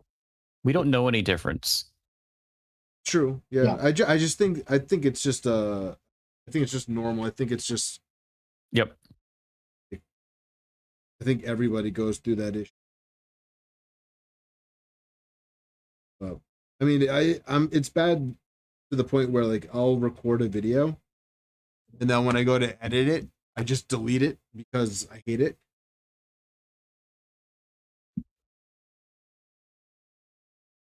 At least you don't talk like Ben Stein. Clear eyes. Wow. So let's see. LTX. I don't know if that looks like it's a silk. Otherwise, that looks very similar to the LDO dark teal. Does anybody know? Yeah, I was just looking at this Jesse Premium Elixir Aquamarine. That looks very similar to the LDO dark teal, but I think this is it's not necessarily going to have the same Hold on a second. color. 1 1000. 2 1000. 3 1000. So this is the LDO. 4 1000. This is the LDO dark teal. Dark teal. I mean, if that looks close to what you guys are talking about. Yeah, it's pretty similar. I don't know if it's going to have the same. Again, it's going to be more of a solid color compared to the.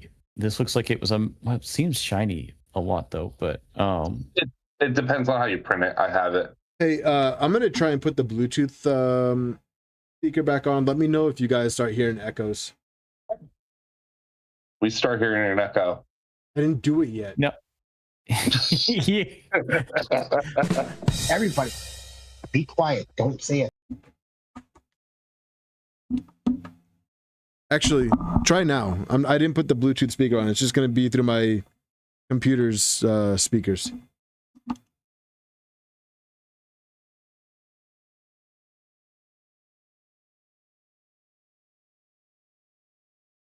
Hold on a second.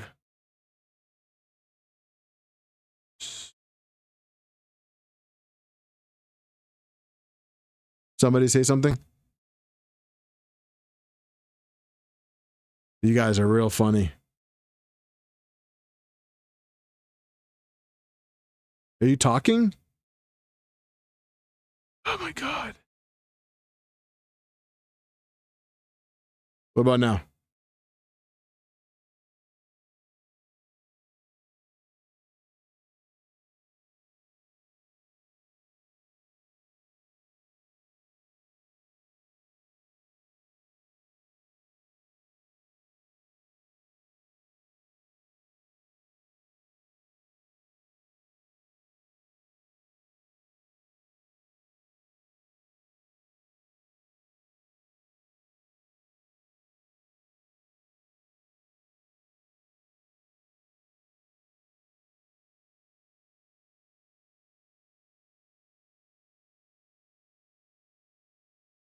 Hello, hello. Can you guys hear me?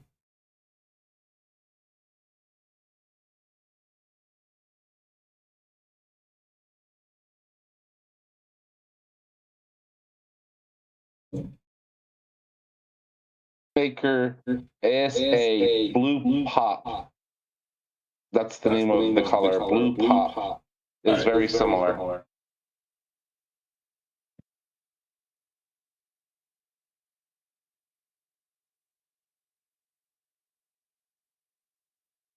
right. Can you guys hear me, and can you hear the other guys? We're able to hear you. Yeah. Are you able to hear us? I can hear you. Do you guys have an echo?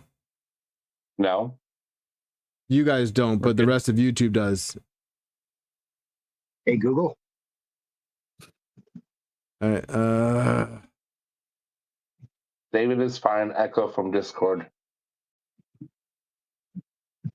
All right, and if I do this, can you guys hear Discord? I think you guys in Discord can still hear me. Yeah, we hear you. Can you guys hear the guys in Discord now? No echo. No echo from Joseph. But no Discord. It's good now. So you guys can hear the guys on Discord. Mike, no how Discord. many fingers am I holding up? Everything is 5x5. All right. Mike, how many fingers am I holding up?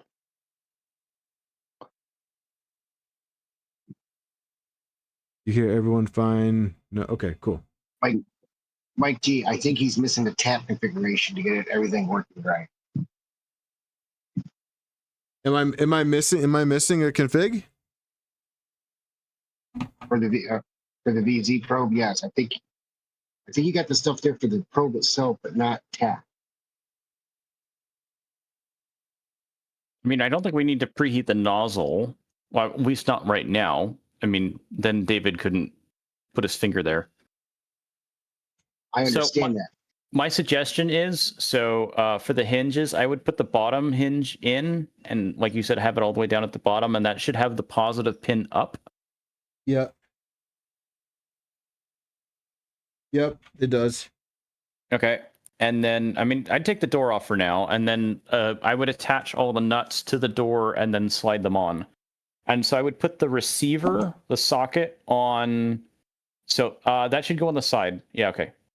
Yeah, it was just in front. That's fine. So put it on the socket for the top, and then set the socket all the way at the top of the door. And then use the top of the door to set the bottom of the upper one, and then slide the socket down on the lower one. Gotcha. Okay. Yeah, Joey, right now there's no probe activation for that, and we don't even have the print start macro set up.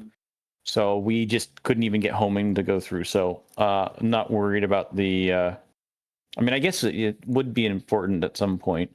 We do have a temporary test bed on here just so that if something does screw up, it's not a big issue. We do now. Yeah.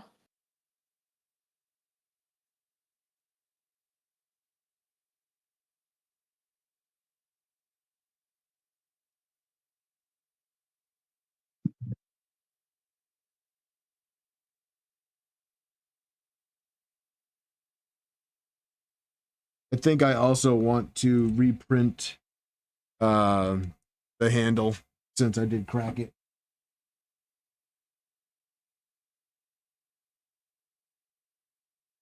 Did you do the one with the Voron logo? I did.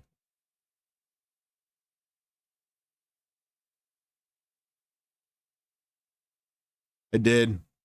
It looks really good. I'll show you. Yep. Ooh, that's nice. Yeah. I think you know what? I think I might just roll with it. It's just a little cracked, but it's not noticeable, and I'm just gonna run with it. Because of Yep. Or you can set it up and do that as one of your first calibration prints for this printer. Yeah. Yeah, I could do that.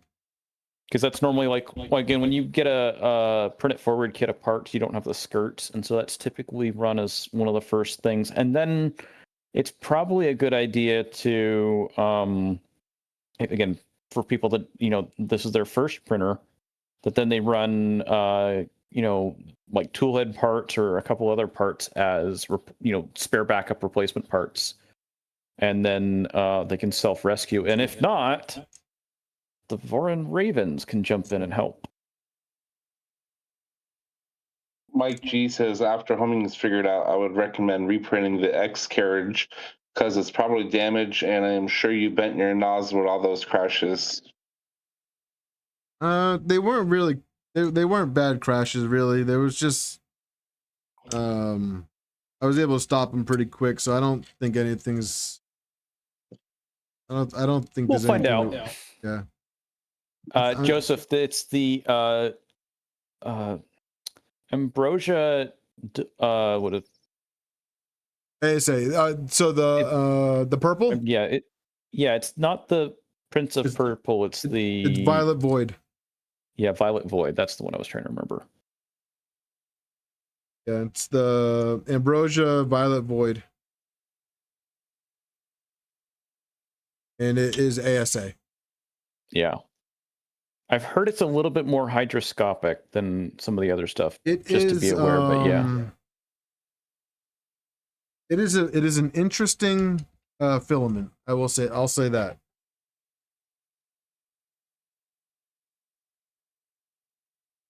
It is interesting because so typically I'll print ASA at about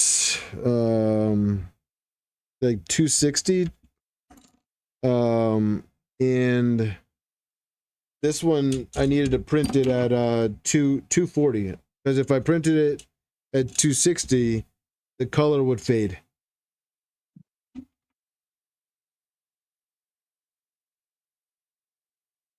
Joey, if you're gonna edit, I'm gonna make a suggestion. If you're ordering them from West 3D, I really like their candy apple sauce that Pex makes.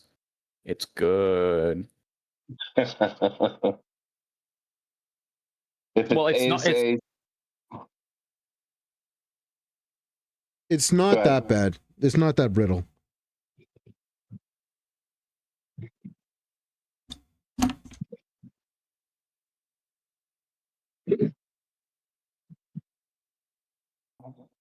Hey, David. After the stream, I sent you a message with the Nero video with the time to run to it because he does the full install and the setup all through it. And Okay, it looks awesome. Like looks like he had a similar issue to what you were having. And it looks like he figured it out. Okay. Yeah, I'll definitely check it out. Thank you.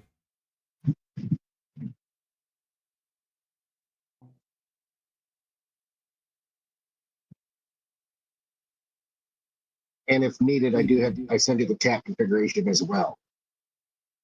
But I don't know if I sent you all the information he had posted on his video. Okay. Yeah, I'll definitely take a look at it.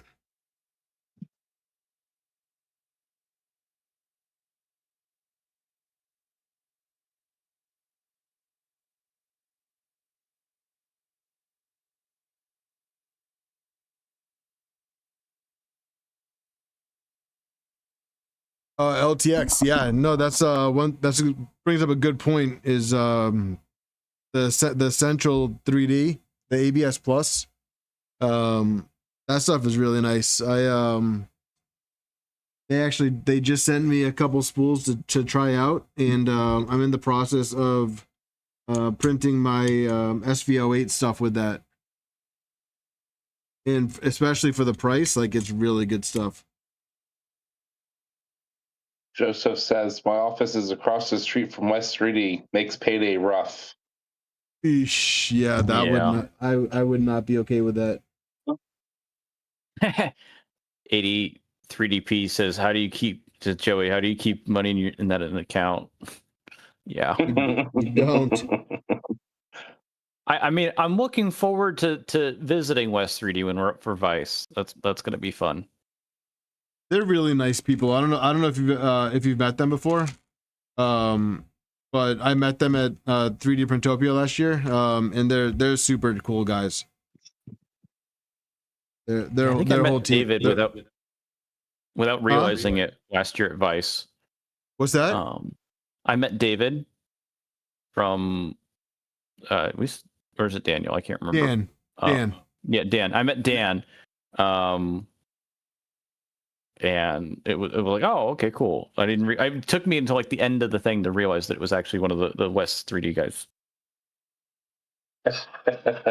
Well, again, that's because it's Vice. Is that it's not, you're there as a community member, not as a vendor and stuff like that. So it's really cool to meet people face to face. AD3DP. I'm just south of Lake Okeechobee. Oh man, that door's backwards. What? It's backwards. No, it's not. This is the way I want to open it. You got to flip it upside down. What are you talking about? It's inside out. You guys are ridiculous right now.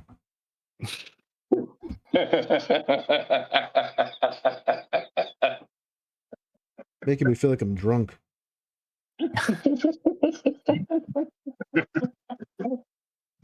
At least you're a cheap date. You have no idea.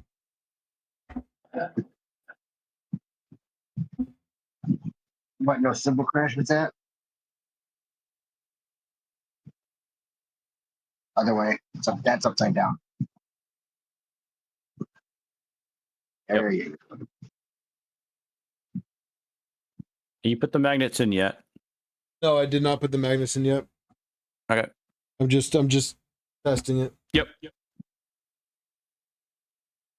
I was holding off on the magnets because I wasn't sure if I was going to reprint this. But I think I'm not fine. If not, there's it's called pliers or side cutters, and then you'll just remove the magnets that way. Yeah, I'm also not going to reprint it. So let's put the magnets in.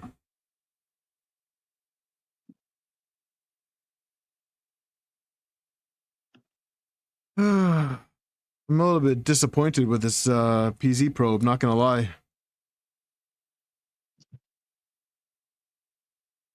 How's it going down under maker? Was that? Oh, we have a new guest down here. We have Down under maker. Yep. Join the Discord call. Oh, My down guess is under. that What's up? the mic isn't set up yet. You have to say it upside down, or he's not going to understand what you're saying. That's true.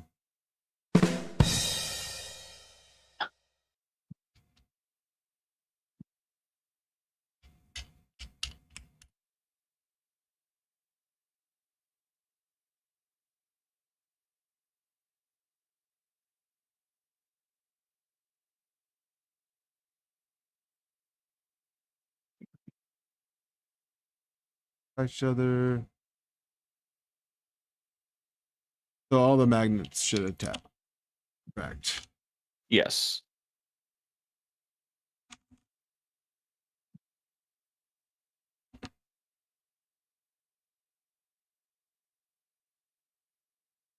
"3DP," I replied to you in the chat.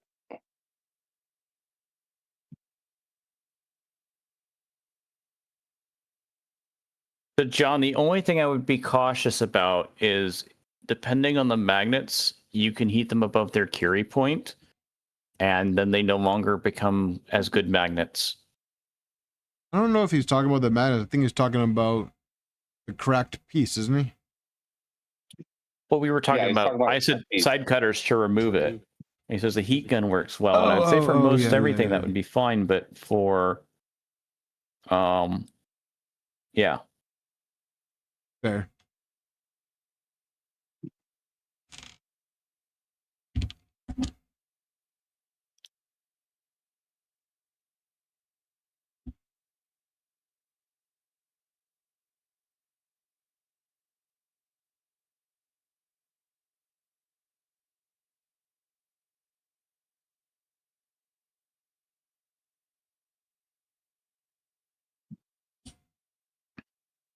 Oh, he almost hit his head. A what? Almost I turned my microphone on. Hey, how's it going? I'm good. How you doing, mate? Just let me mute my volume. How you doing?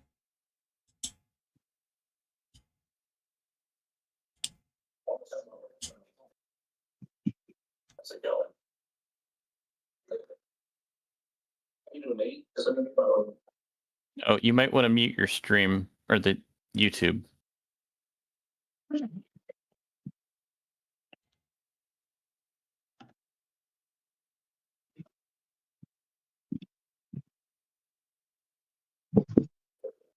What, you don't like to hear yourself again 30 seconds later? You might want to mute your stream or the.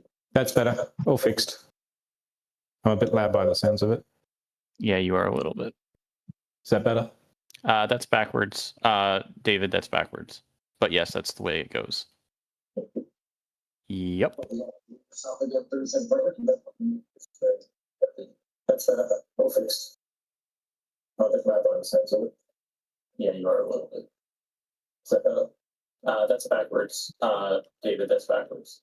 But yes, that's the way it goes. Yep.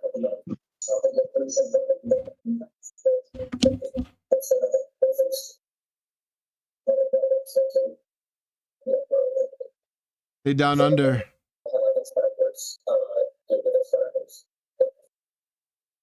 Down under, we're getting an echo. Yep. That should be fixed. Yep. That should be fixed now, guys. Yep. I thought it was me, so I muted my mic. No, it's coming. I've got everything optimized for OBS, so it does weird things. Hey, David. What's up? I scrolled through that video for the PZ probe. Yeah. And it looks like he was having the exact same issue you were And the solution was to push the button on the probe board twice.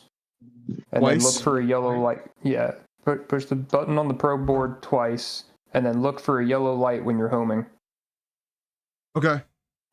Because apparently what was happening was that it was triggering just on the movement of the tool head alone. Yes. But it was like the exact same thing. As soon as it hovered over the homing location and started going down, that was it. Said, no trigger on full movement. Wonder why it's doing that if it's getting the trigger before getting the trigger before the movement. The error doesn't make sense, but I'm not a wizard, so. You're not? Because normally if you have the trigger before it said there's the other error that it's triggered with move or something like that. So yeah. Oh, I guess because there's always that back away move that happens beforehand that it doesn't see the trigger and then it does, and then but then I would assume it would stop and you'd get no movement because it would always be triggered.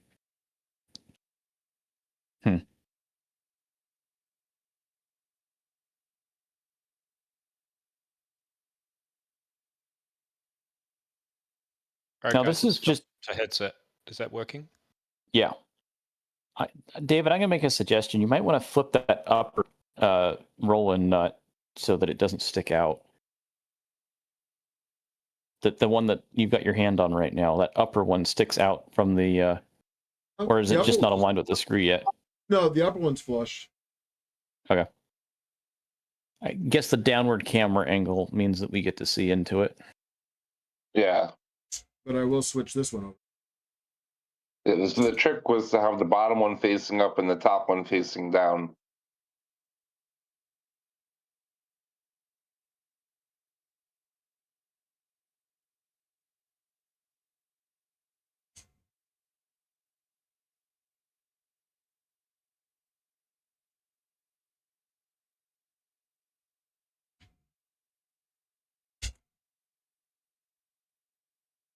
I gotta get me some T-nuts like that.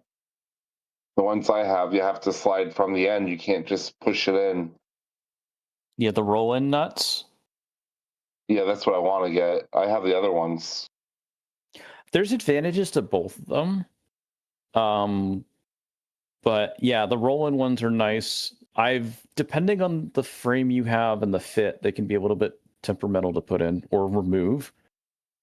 Well, I'm building a 6x9 by 3 foot desk. Did I put this? No, that's correct. With extrusions. Not opening. It should open. Spread them apart a little bit. You might have it too tight.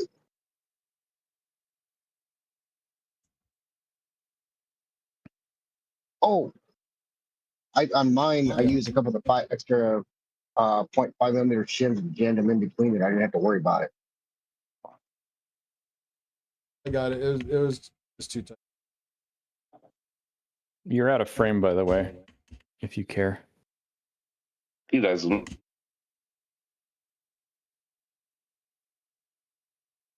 Yeah, you're right. You want just. You're right. Just you a don't.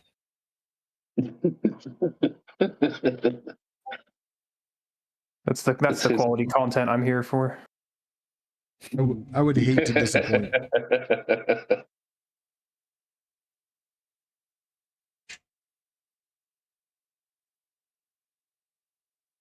Last thing I want to do is disappoint.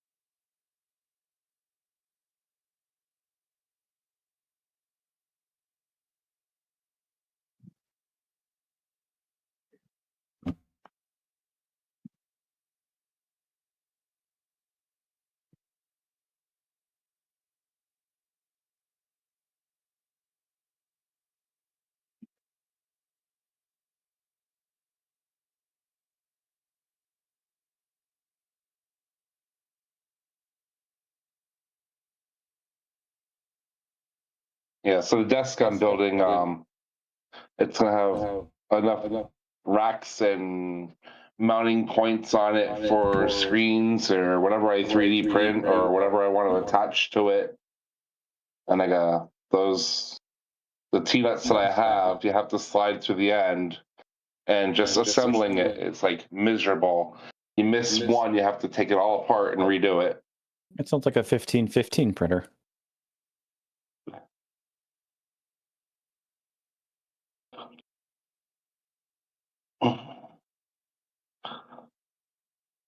Yeah, specifically why my second printer is still Tiny T and not a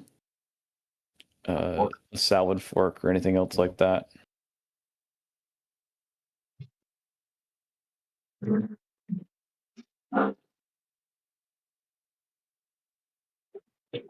E3D yeah, we'll just have to change the name of it. We need something Florida related for it to be cool.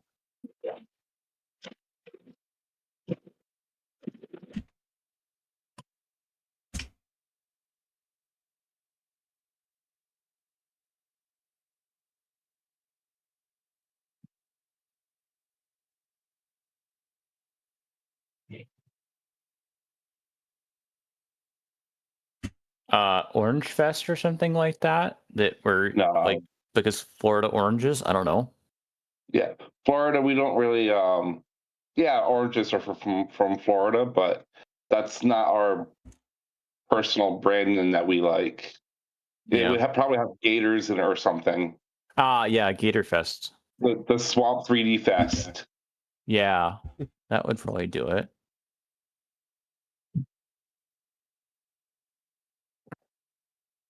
Yeah, he says the same thing.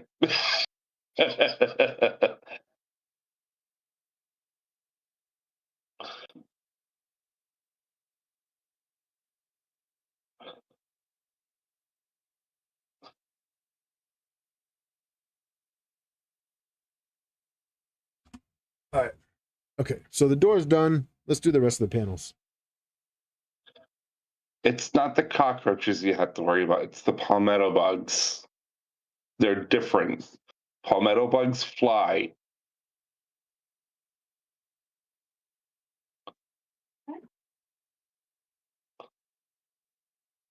Mike says Murph is already swamp ass fest.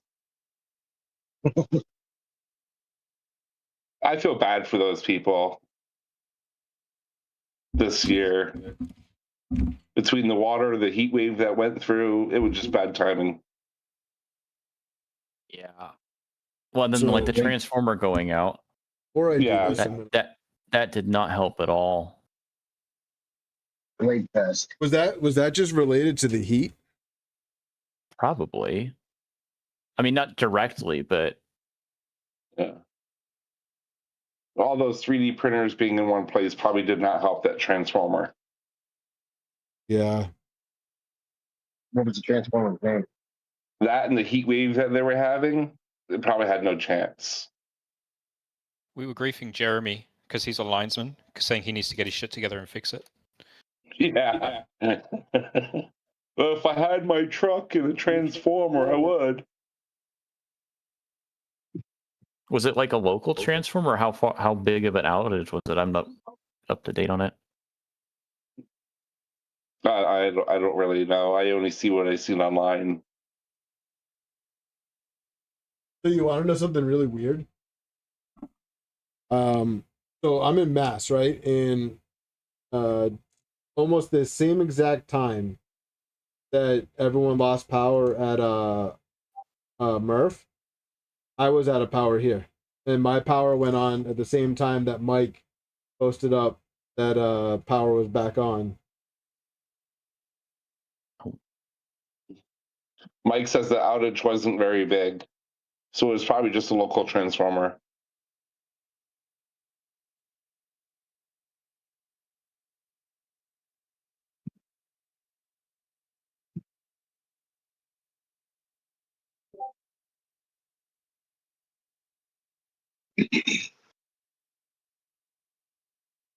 Eric, exactly. I like that one. Swamp 3D Fest.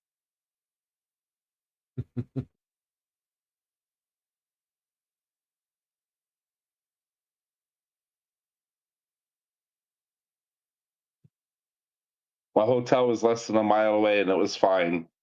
Mike says. Yeah. All right, ladies. I got to dip because I'm an old man. See ya, Django. Bye, everybody. He's still here? I mean, He was so no. quiet. I was busy solving your problems. What do you want from me? But did you solve them? I don't know. You haven't tried yet. Oh. Fair. I'm just going to dip before it all goes wrong for me telling you what to do. That sounds like a good plan to me. I'll catch you guys later. All right, man. Bye, Django. Yeah. See, I told you he wasn't going to win the giveaway today. He still has a chance. Not if he doesn't write in chat. Yeah, that's true.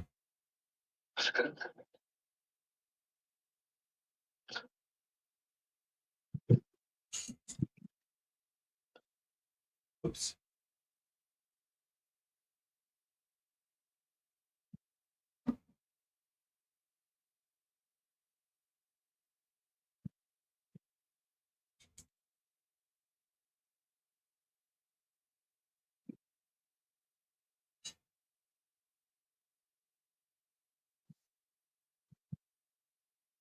Wow, all I was getting was a blinding reflection. What, from my head? Yeah. I don't know. I just see an armpit. Sorry. My eyes were blinded from the head to see. I couldn't see the armpit. Sorry.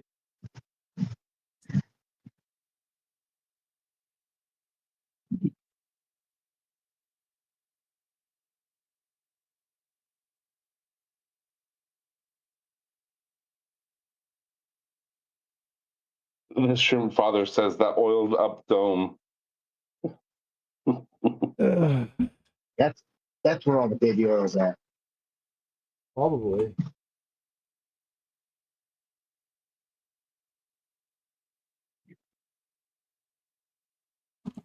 Oh, that is so nifty. It looks like there's a face in your 3D print right there on the back part. Well, now your arm's covering it. What, this right here? I can't see now. You're With the brush? look at your camera feed. The red and black wires were just hanging in front of it. That 3D print looks like a face from This our right here. angle. Yeah, that's the the AT brush. Okay. Yeah, it looks like a face from over here.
How would you pronounce that? Periidolia?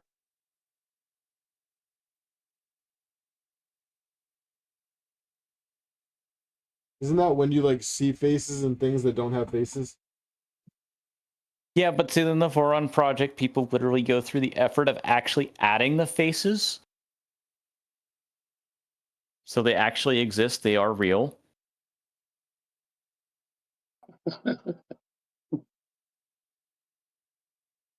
I don't normally see faces. I just looked up and thought it was a little cute, like dinosaur or something looking at me. Yes, Yeah. turtle.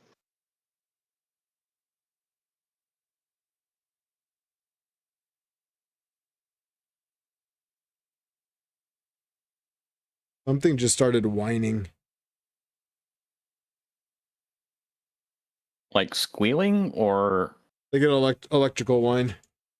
Is the printer off? No. You're messing with wires.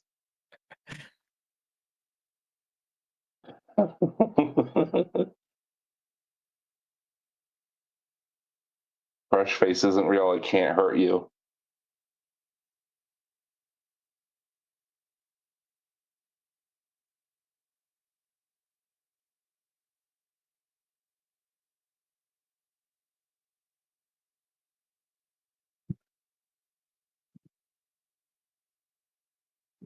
Oh, I don't think it was the printer because the whining stopped. I think it was my HVAC system.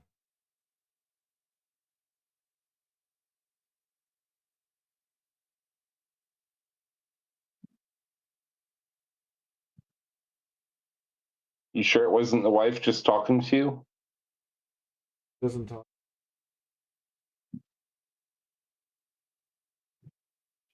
Hey, Repo Man, I put a picture in the side chat of the brush he's got in there, the ones I played. Which chat? Discord. Okay, which one? The general chat. The general chat here. The one we're in. side chat of the stream. Yes. The chat.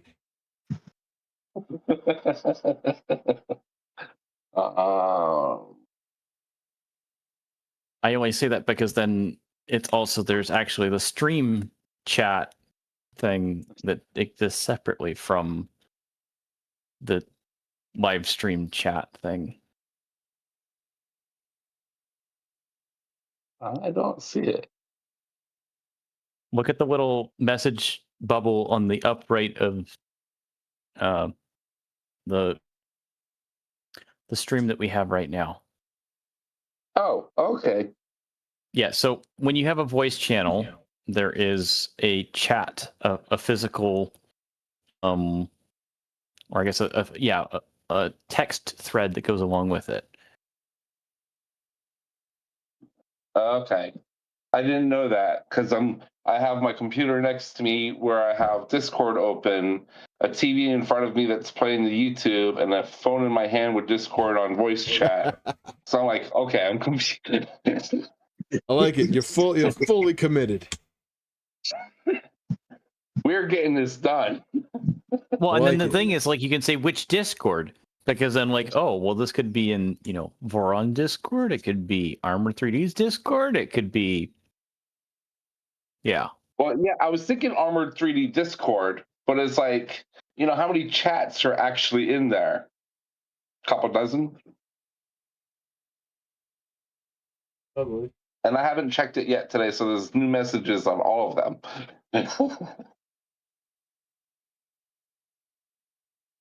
I still say that looks like a face. It's supposed to.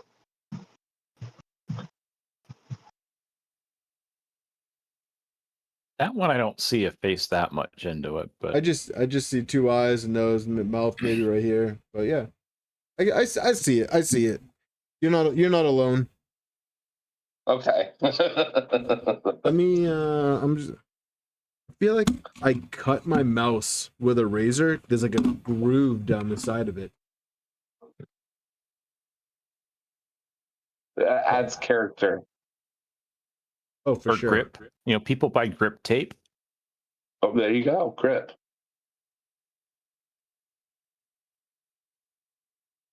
Now he's throwing his mouse around. This is back panel gets 1 millimeter foam. Yep. That would be that one. Huh? That would be that one. No, the other one. Hey, so question for you Voron folks. I see a lot of people like 2.4s with the back panel with the Voron logo. Do people get those custom made, or like is that a kit? I think the kits come with a sticker. It's a sticker? Yeah, I would do a vinyl sticker. So the problem is with Trident, you can't really do it there because the bed's in the way. But if the bottom electronics cover would probably be the target for a Trident. Back left corner, I dropped adhesive backing in. Oh, thank you. Thank you. Sorry, go ahead. You're saying you can't do it with the Trident because the bed?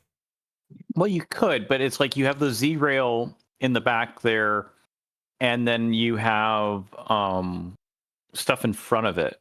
Like the bed's going to be in front of it, so you'd have to look underneath or in line with the bed to see the Voron logo.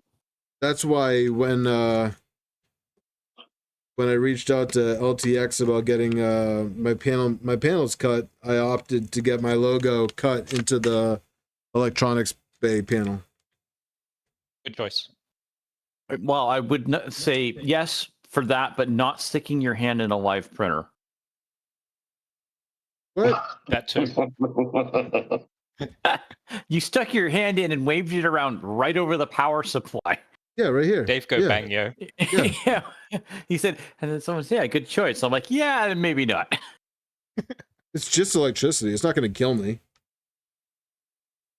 Have you not watched enough Electroboom? Huh? Oh, that guy's awesome. I don't know if that's hurting your argument or helping your argument.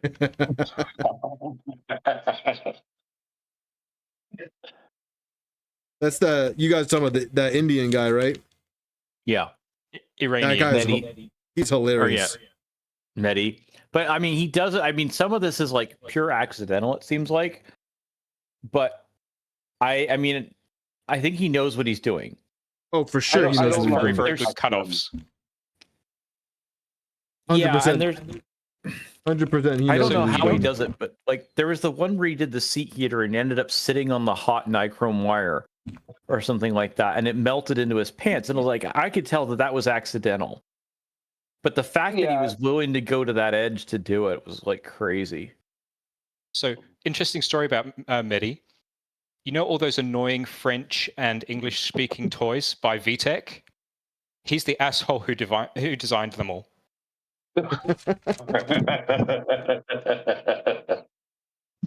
So he's the one you can blame for all those French and English toys from VTech. That was his first job when he escaped the Arab Spring stuff out of Iran. So, David, no, so go ahead. What were you I was saying? going to mention one of those sides is probably going to be matte. The other side is probably going to be glossy. Yeah, I want the matte side on the inside. Both sides are matte. Oh, Rolos is the devil. I think I'd want the matte. Joseph, I have the matte one on the chat inside. open. Oh, this is frosted matte on both sides. Okay, nice. Hey, David, if you're talking about the sticker, I just put a picture in the screen chat of my mic on. Got the sticker on the back of it. I have to sell to you guys because it's funny.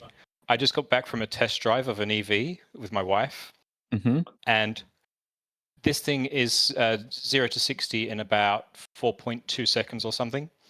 She squealed in the passenger seat. Yeah. Wow. I have an EV. I really like it.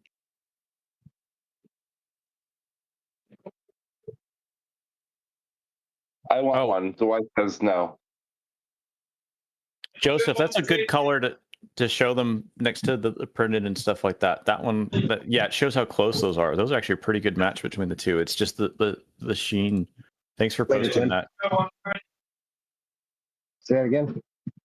Oh, I was thinking, Joseph, who posted right above you, regarding the Jesse and someone was asking about the teal, and then the LDO dark teal against the Jesse, and that's a really close match. I just checked out the chat. Those wiper thingies don't print the top part, it sucks. I can send you a replacement. It doesn't fit onto most extrusions. It's designed for V-slot. I've got it to fit, and I see David's got it, and it works for the LDO extrusions. Wrath, how's it going? It wouldn't even work on the LDO extrusions for me. It was tight AF. Wrath, you got a radio going on in the background or something? No, I had the stream going. I just turned it off. Oh, Hello, okay. everyone. How's it I've going? been waiting all night to hear that voice. It sounded like a dial-up modem for a second. No, we just got back from spending my paycheck at Costco. How you doing, Ref? Good, good, good. I'm broke again. Got to wait another 2 weeks now. Well, at least there was a moment in time where you weren't. Yeah, that lasts all about till I enter the door of Costco, and they just basically make me sign over my paycheck.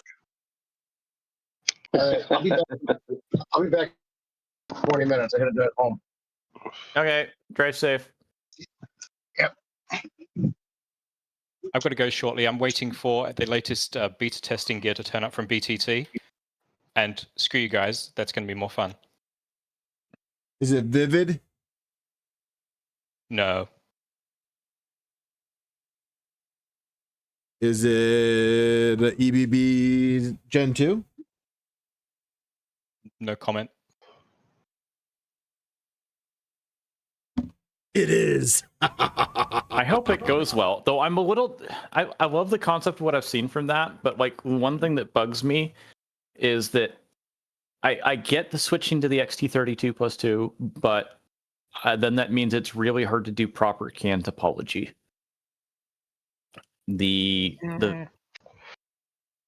you're trying to coming, you should still be able to get the 2 wires there, but you could use something like MoreCAN. Well, I know, but so break it off of that. Well, the MoreCAN is again. Oh, so they're putting a 4-wire CAN cable. No, or but a 6-wire, but no. The speeds we use are so low that the reflections are basically not worth worrying about. So as long as you've got 2 terminating resistors somewhere in it, the system doesn't care. We've done testing. I would say it depends, right? If you're doing something like a stealth changer, it doesn't. Makes no difference at all. I've got 6 stubs over 2 meters. And you've looked at it with an oscilloscope? Yep. You can see the reflections, but they're just not worth considering. If you've got data, that's fine. That's all I cared about. Is I just know that without data, it was best practice to follow. Until you get to like 5 megabit, and we're only using 1, you can't even really see the reflections. Well, I don't think we can push our Clipper version past 1. We can't. I use CAN bus for something else I do on the side. I install home automation systems. And my entire house has CAN bus running at 10 megabit. And it's only got 3 terminating resistors. And that's because it's got stubs that are so long that it needs it.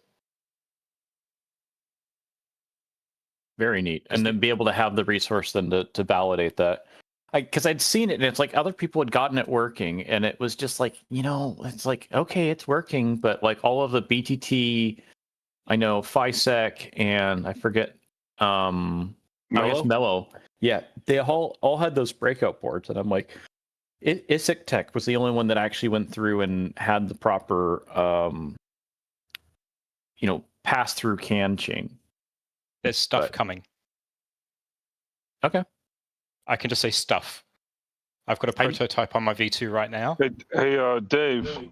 You. Is that a Trident? It's a Trident you're building, right? Yeah. You might want to put in, just before you finish all that crap, use thicker. Is that the 3 millimeter or is that the 1 millimeter? This is the 1 millimeter on the back panel. You might want to use a little thicker. On the back panel? Yeah, because as over time the foam squishes and the back panel gets more flexible, it has the potential to hit the belts. You say this just as he's just about done putting this Dude, on. I told you I went to Costco. Let's put it this way. He's like 90% done on this. Let him finish, I think. I can't stop him. What am I gonna do? Drive over to his house and like stop? I wish. No, I put like 3 to 6 millimeter foam tape on mine, just in case any sort of wear, so it just stays away from the belts. Oh, so something. Ref, I didn't do it. you missed the update earlier. I'm getting my own table at 3D Printopia this year. Oh, lovely. Yeah. Is that close to where you live? It's about a 7-hour drive. Oh, okay. So, it's not that bad. AD3DP is asking how much longer will the stream go? Until I'm done. 4 days. All night stream. You can't rush perfection. We're going to be printing by the time we're finished. I mean, if I can get the probe to work.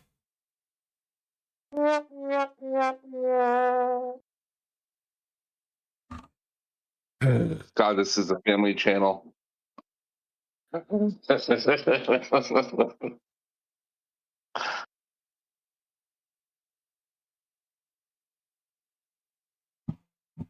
The Reth, I know this is unrelated, but you're here right now.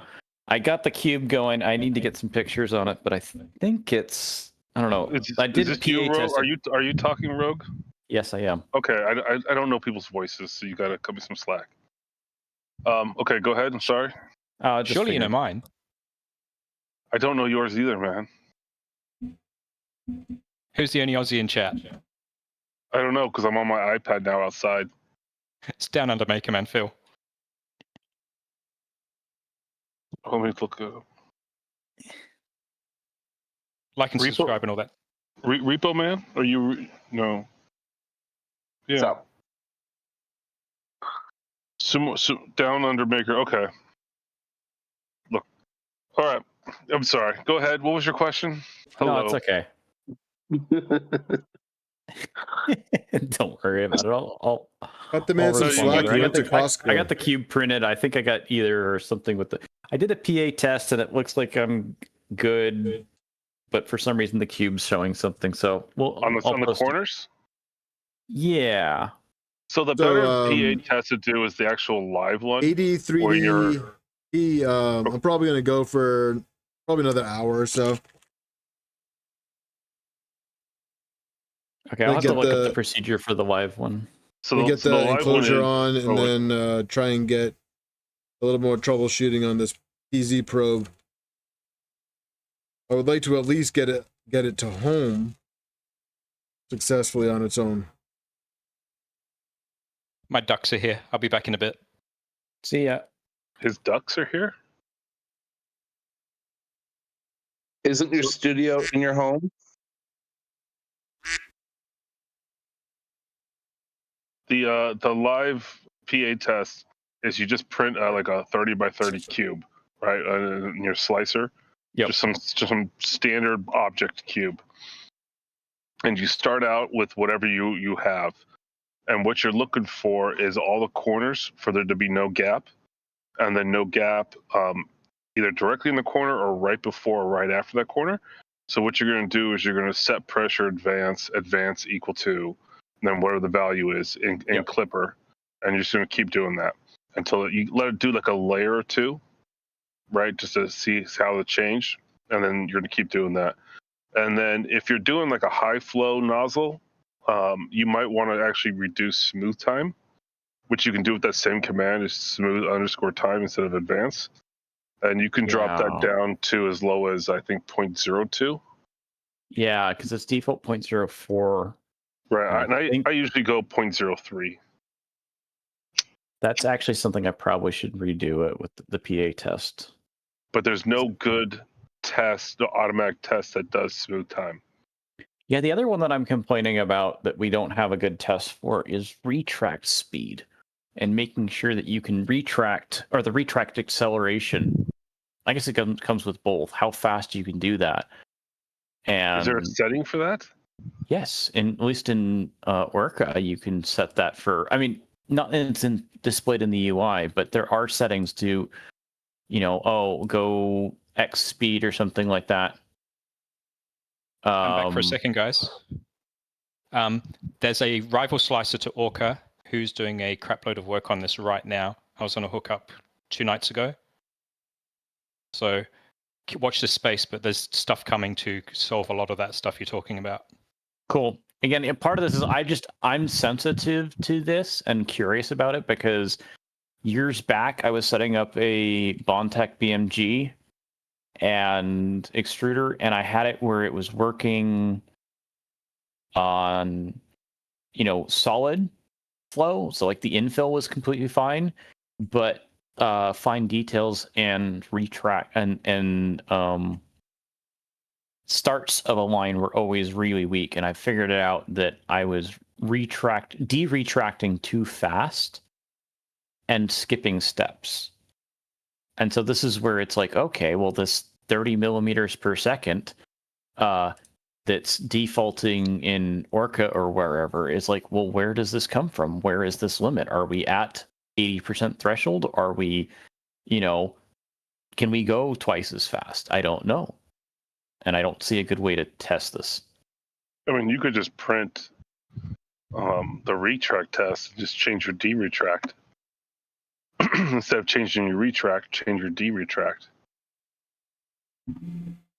You could test it that way, because that's a setting you can change on the fly. Well, if you use firmware, you can change it on the fly, I believe. Oh, but then firmware on the fly stuff disables pressure advance. Huh? Firmware retract settings will not work with pressure advance. You have pressure advance when you're doing it, and then you're saying once it does a firmware retract, it sets pressure advance to 0. No, if you try and use both of them, Clipper complains and says it won't run. I don't know, I've used both of them. I haven't seen that error at all. Okay, maybe I had something turned on a while ago that I tried to do that. But yeah, Eric, no, this is just Orca is the Night Mike. It's the open source fork of what Bamboo Slicer is. So, and that again has a long history of Bamboo Slicer is a fork of what? Prusa Slicer.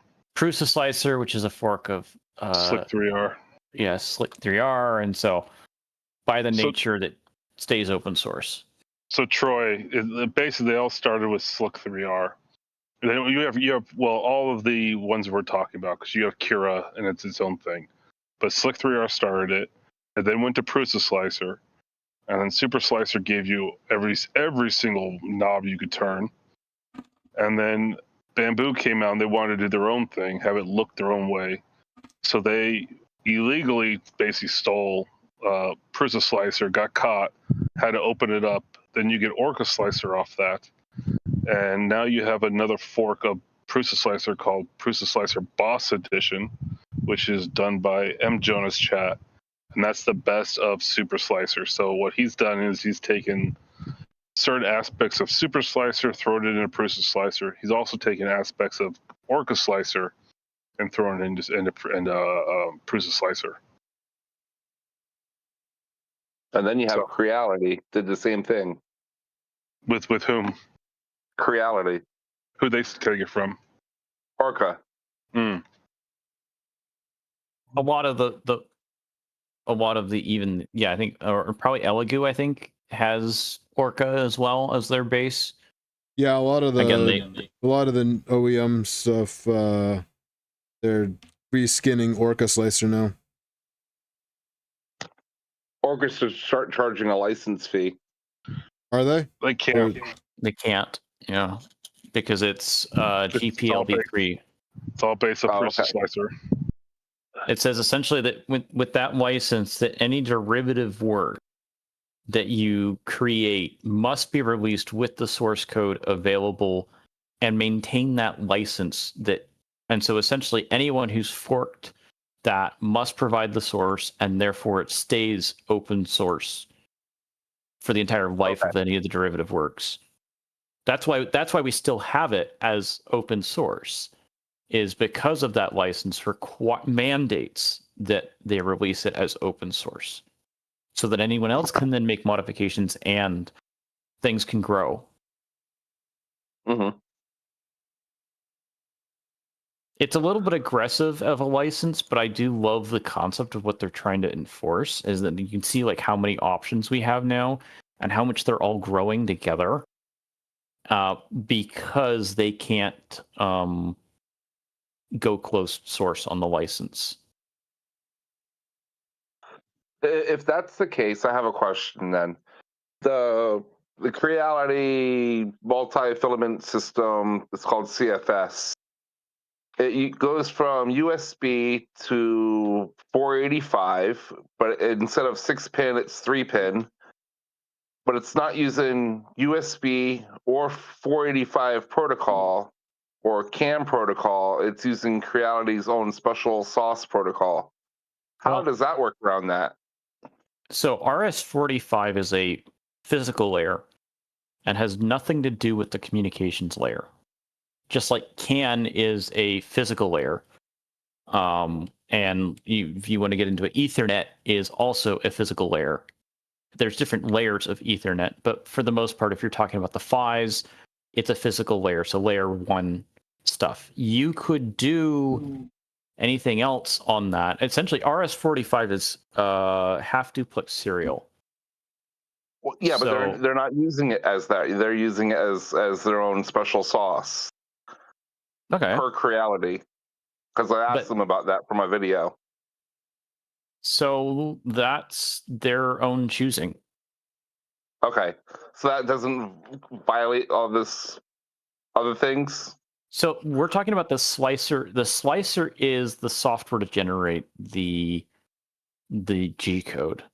How the firmware operates is something else. That's their own options.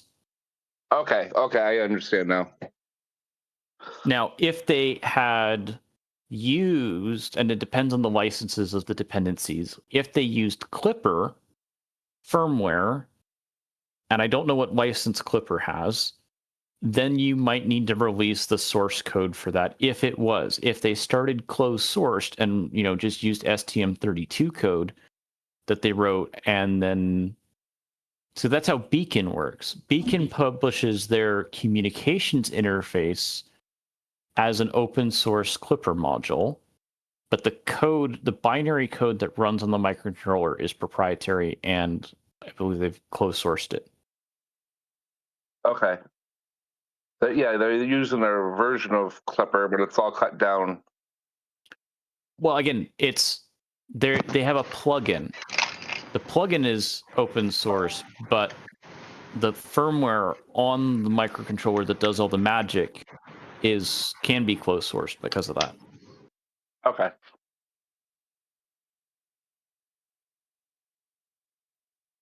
And I'm not saying I'm a lawyer on this. I happen to have contributed to a couple of open source projects in past free time, and so is that like your way of saying you're not a lawyer, but you stayed at a Holiday Inn? I have some experience on this, but but it also comes down to a lot of this stuff comes down to who's going to enforce it. Yeah. Right. So the Orca thing with Bamboo was different, right? Because you had Prusa, who could enforce it. Yeah. Right? Once they found out that this is basically our stuff, they're there to enforce it. But who's there to enforce it for this other stuff? So a lot of it's pressure, right? So most of the Voron stuff is covered under the same kind of license, and so if you release something, you've got to release your CAD, and every now and then people don't want to, but at the end of the day, public pressure is the one that forces them to release CAD, or for the mods too. Even the mods, you got to release CAD. So it's one of those things that public pressure does more sometimes than the legal aspect. In theory, if you never used any, like if you created a bracket or something else like that and never used any Voron CAD in your design, it is not, I don't want to say this in a bad way, it's not contaminated by the license as long as it's your own original work. But if you're releasing it as a mod adjacent to a Voron part, there is community pressure to do that because you look at all this stuff, you look at the AT brush, you look at Trident and any of these, the inverted electronics mods, all of this goes through and are mods that are built on top of this. And you look at this amazing ecosystem that we've got going now, like clicky clack front door and stuff like that, that all of these get pulled together and make something better. And that's where I think I still think like Voron has a lot of the rep rap original concept of we're here to make the world better, and by building 3D printers, and we're going to do our best to build the best ones that you can make yourself, that make themselves. And so it's in that ecosystem to try and promote releasing the source and building from that. I'm not getting political, but Elon Musk once said, patents stifle innovation. So if you lock something down, other people can't build on it and make it better. And that's one of the things I loved about like the Voron community. Like it keeps expanding and it's all out there. I wouldn't be surprised if stuff like the clicky clack front door don't end up making it into a next generation printer or something like that. I mean, it's a cost difference, but I know it's become a very popular mod. I know the inverted electronics will not, but that's just due to a safety concern because, I mean, I'm assuming David's got some experience working around high voltage electronics that he knows not to do this, but if you're, young kid building this with your parents that, you're working on the printer with it on, it's kind of hard when all the electronics are on the bottom to touch something and get a short or shocked. And so that's where, from a safety perspective, it makes sense to keep them on the bottom. Yep. People can make the choice, though, to build it for convenience. Though, to be fair, on my 185, the printer's so light, I put it on the bottom and actually really like it on the bottom. I just flip the printer over.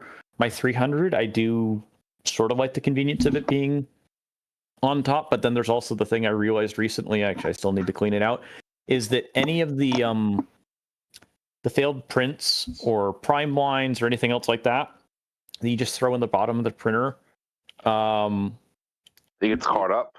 It gets caught up, and then you tilt your thing back, and it all slides into the back of the electronics bay. So now you've got all this plastic crap in your electronics bay that you need to vacuum out. Yeah. I still need to clean it out. Is that? Or you just leave it. Yeah, Russ. Yeah, I've seen your dust bunnies in your printer. Hey, man, they're not in the motion system. That's all I care about. So, Troy, I just haven't completed this yet. I don't have the full side skirts on, because I haven't finished designing the monolithic skirts that I want. But yes, the 300 has a bottom panel and the top panel installed. This one will eventually as well. I just need to sit down and kit bash someone else's skirt mod into the parts I wanted, or start from scratch.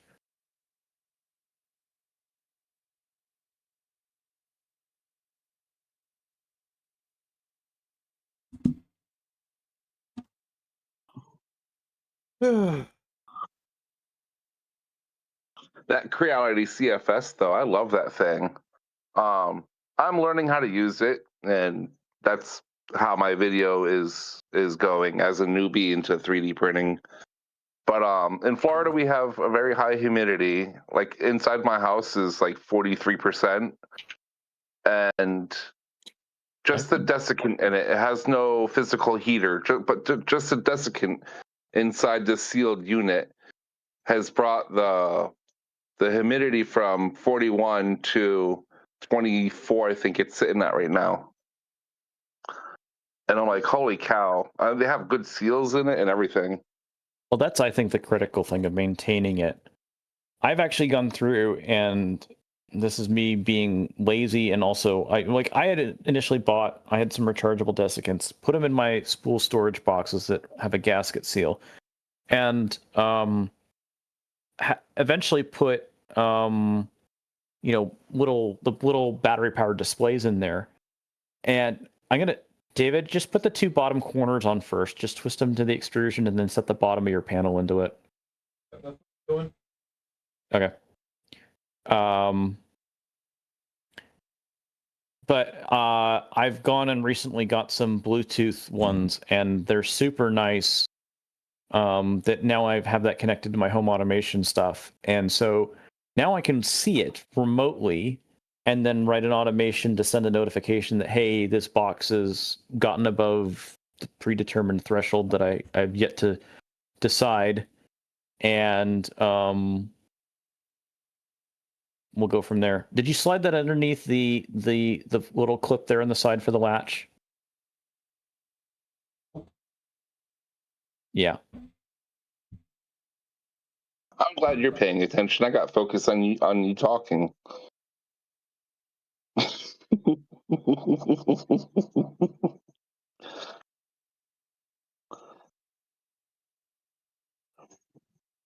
didn't even.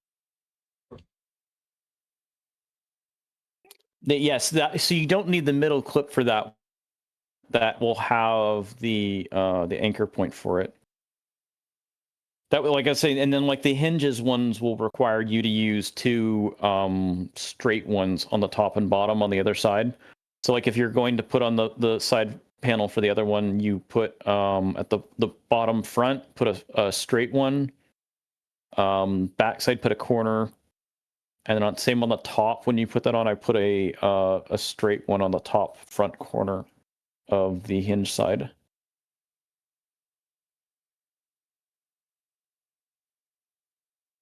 How do you like these annex clips now that you've printed them and are using them? I like them. Yeah, I think they got away from them because they're a little bit less plastic or something like that to go with the screws, the hammerhead screws. But from the maintenance, just being able to drop these on and off, I like them. I don't think they add the same structural integrity to the frame as, say, the screw-on ones. That's a good point. I would agree that they're easier from a maintenance perspective, but from a structural perspective, I think they're probably worse. One sponge over there. Dude, I use them too. I'm just saying that's the trade-off, right?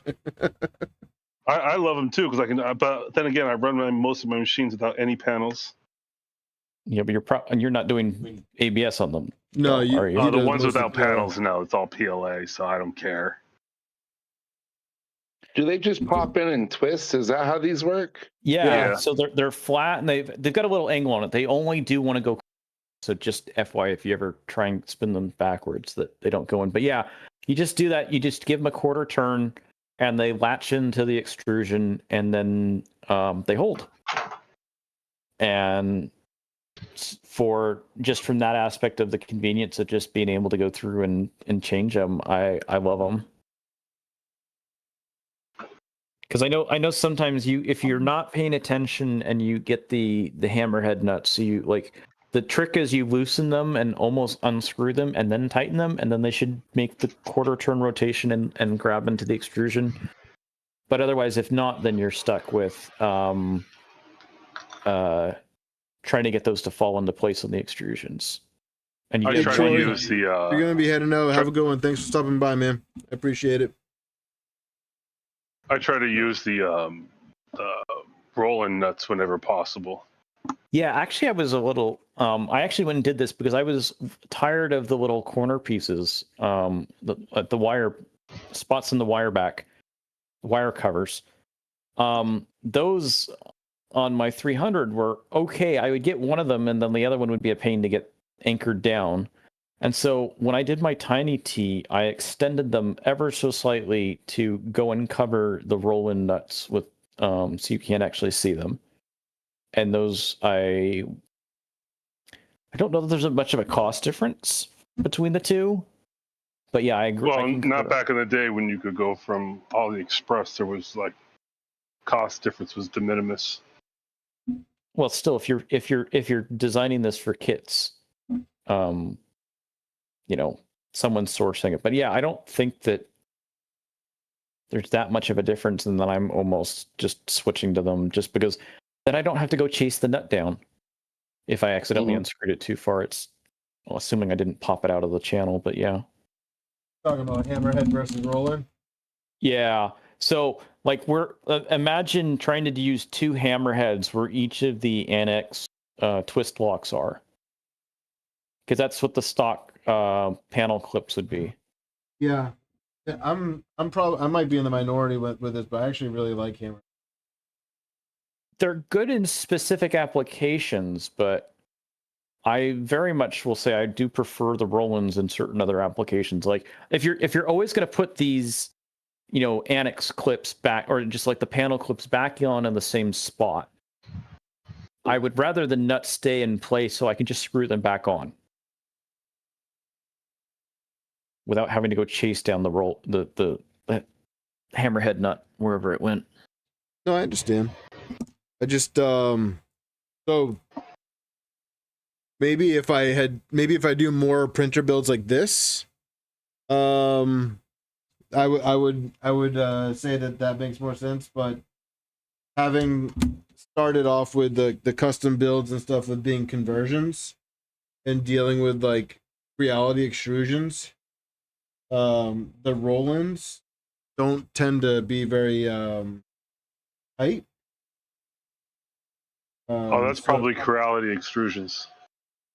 Yeah, well, I mean, if you think about it, like my first custom printer build was. I don't want to think about it, sir. Why are you forcing me to think about it? Was the Mercury 1, and that was an Ender 5 frame.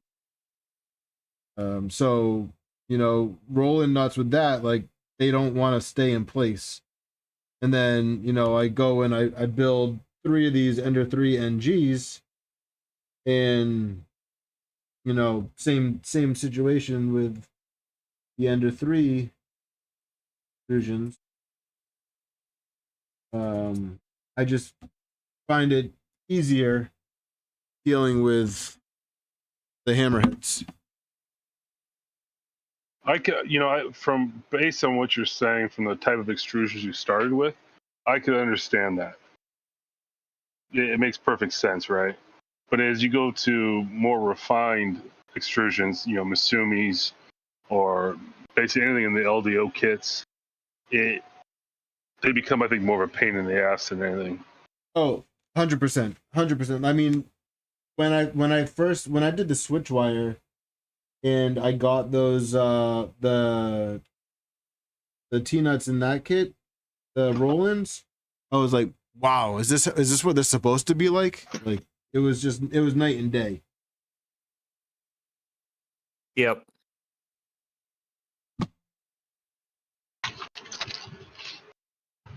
It was a night and day difference, and then I was like, oh, so this is what it's like to build, like using like quality materials versus reality materials. I just installed my box turtle expansion board. Joseph says M3 hammerheads were created by a lesser demon of hell in order to bring minor amounts of grief and anger.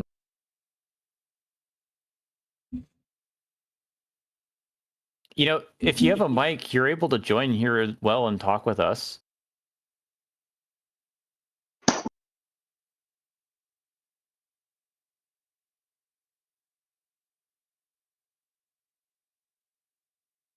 You can install your bottom clips first. Or I was going to say, you can preload them and then just slide the panels in as well.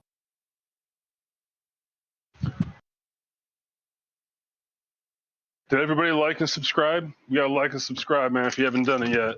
This man needs to earn his money. We gotta send him to college. Oh, don't worry about that. The VA no, Mike. pays for Okay. my college. Well, you know, we got to give him some extra money so he can go have some beers with his friends. Oh yeah, that would be 38 nice. cents. That would be 38 nice. cents, guys. That's halfway there to a Pabst Blue Ribbon. Oof. Where are you living? That sounds good. I'm just trying to help the man. Come on now. Oh, okay. Come on, we don't have to get real on this. He could almost put a down payment on a frappe. Yeah, somebody else that's what already I'm said talking that. about. In 30 short months, he will have his parfait.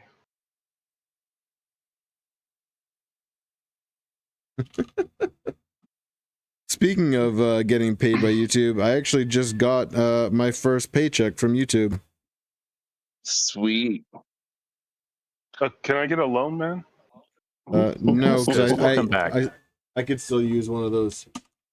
What the heck? Did I break this? A loan for you. Oh, a bitch. Oh, it's your stream. What's up? What was the question? I said it's your stream. What was the question? Oh, there you wasn't swore. one. Swearing like a sailor over there, man.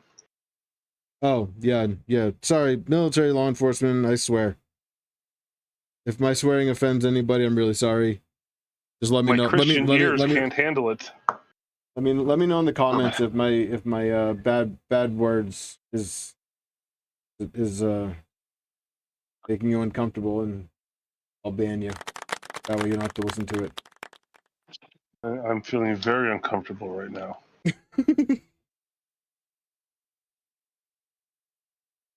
Dude, I'm a mechanic. I will say swear words that would make you blush. I doubt it. You know how hard it is for me to watch my P's and Q's on here? You know how hard it is to make a brown man blush? Probably as hard as to give you a suntan or a sunburn. Yeah. Pretty hard. I could do it. Give me enough UV light. Probably. My virgin years.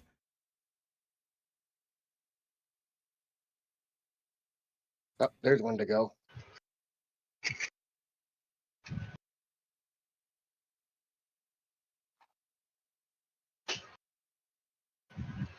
God, I'm all out of screws. No problem. That's what she said. I know. Har, har, har, har, har, har.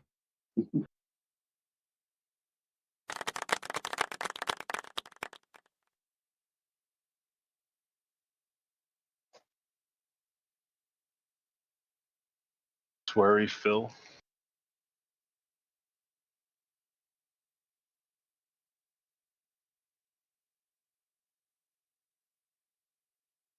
So, chat, what do you want to see this guy build next? Oh, that project's already been announced, Reth. Oh, damn it, man. I'm trying to build hype. What are you building next? I have I have that Doom cube that I have to finish. The 2.4 Doom cube. And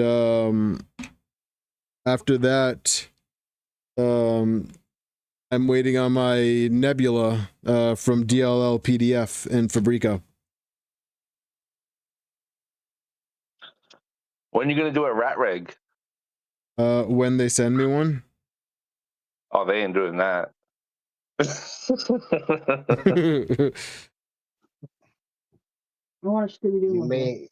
You may have to do some extracurricular activities for that one. Worth it. Are they still doing PETG for their printed parts? I can't remember. No, they have their own ASA line. Oh, okay. They finally fixed that. Yeah. Right about the time when they came out with the Core 4. I would love a V Core 4 500. That's too big, man. Yeah, yeah. A 500? No, I need it. Do you need the height or do you need the bed space? Because they're two different requirements. Actually, literally all of it. I think you're just greedy. I think you're just being a greedy man.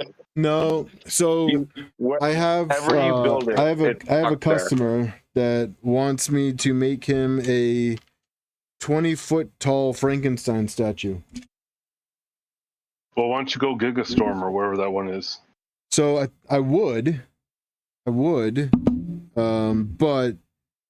if it works, they're still slow. Yeah. Well, put a tube on it.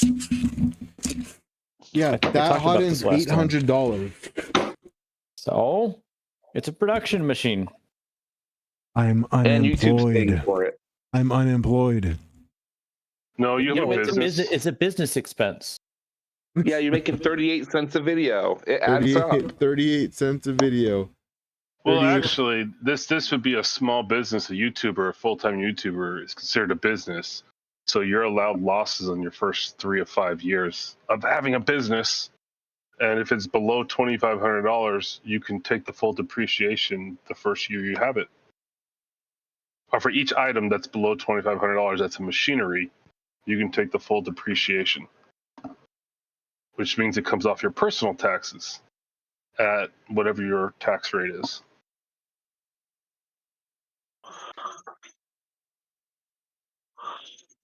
Little tax law there for you guys. That's right. You're a lawyer, right?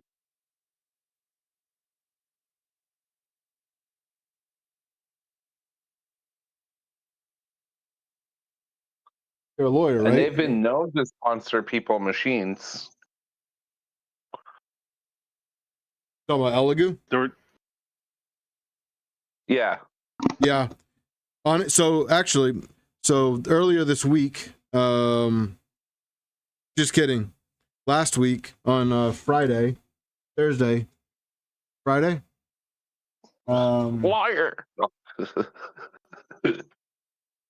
I did an install of an Orange Storm Giga.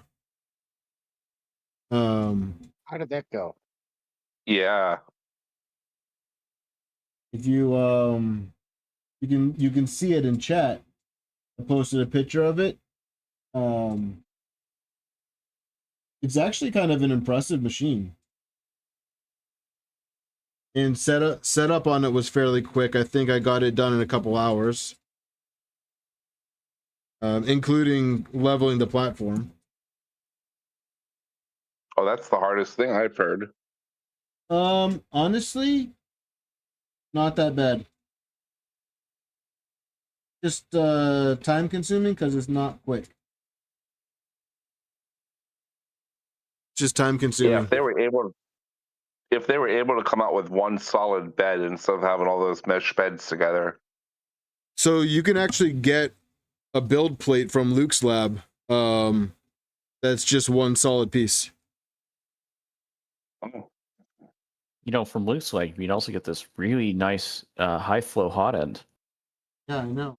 For a small fee of $800. See ya, John. Are you talking about the pellet extruder one? Have a good night, John. No, we were talking about tube. No, it's the tube one. The tube's only $300, isn't it? No, for the full set to install it, but the bracket's $800, and probably fans and everything else like that, and probably a fans, board. It comes with the LGX Pro extruder and beacon. Yeah, but you don't need beacon. You just use cartographer. I don't know, man. Right so that's only $50 and 800 when you're already spending that kind of coin. What's $50? So $50 is that's why I got the bajillion dollars in my pocket, man. I've saved my pennies. So I have cartographer on my Cheaty Plus 4, and I just put beacon on my Mercury. And I will say this. So I thought initial setup with the cartographer was a little rough. I did not have an easy time setting it up, but that could just be me. But beacon, I had that installed so quick that I thought I did something wrong. You talking the software wise? Yeah.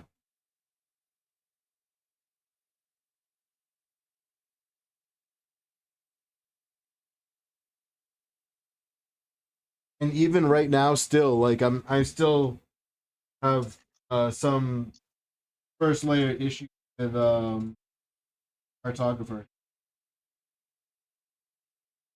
Do you just the scan done, or you got the touch going? Touch. Turn that off. Why? I had the same thing. I turned it off, and all my issues went away. But I like having. I don't think I understand that, but I don't think. I think the problem is the cartographer touch is not as well baked as the beacon version. Even But though also another thing too is that I don't get like a very consistent first layer.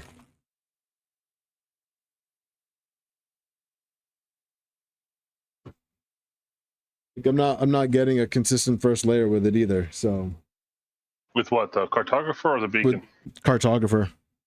Yeah, I can understand that. I've seen that.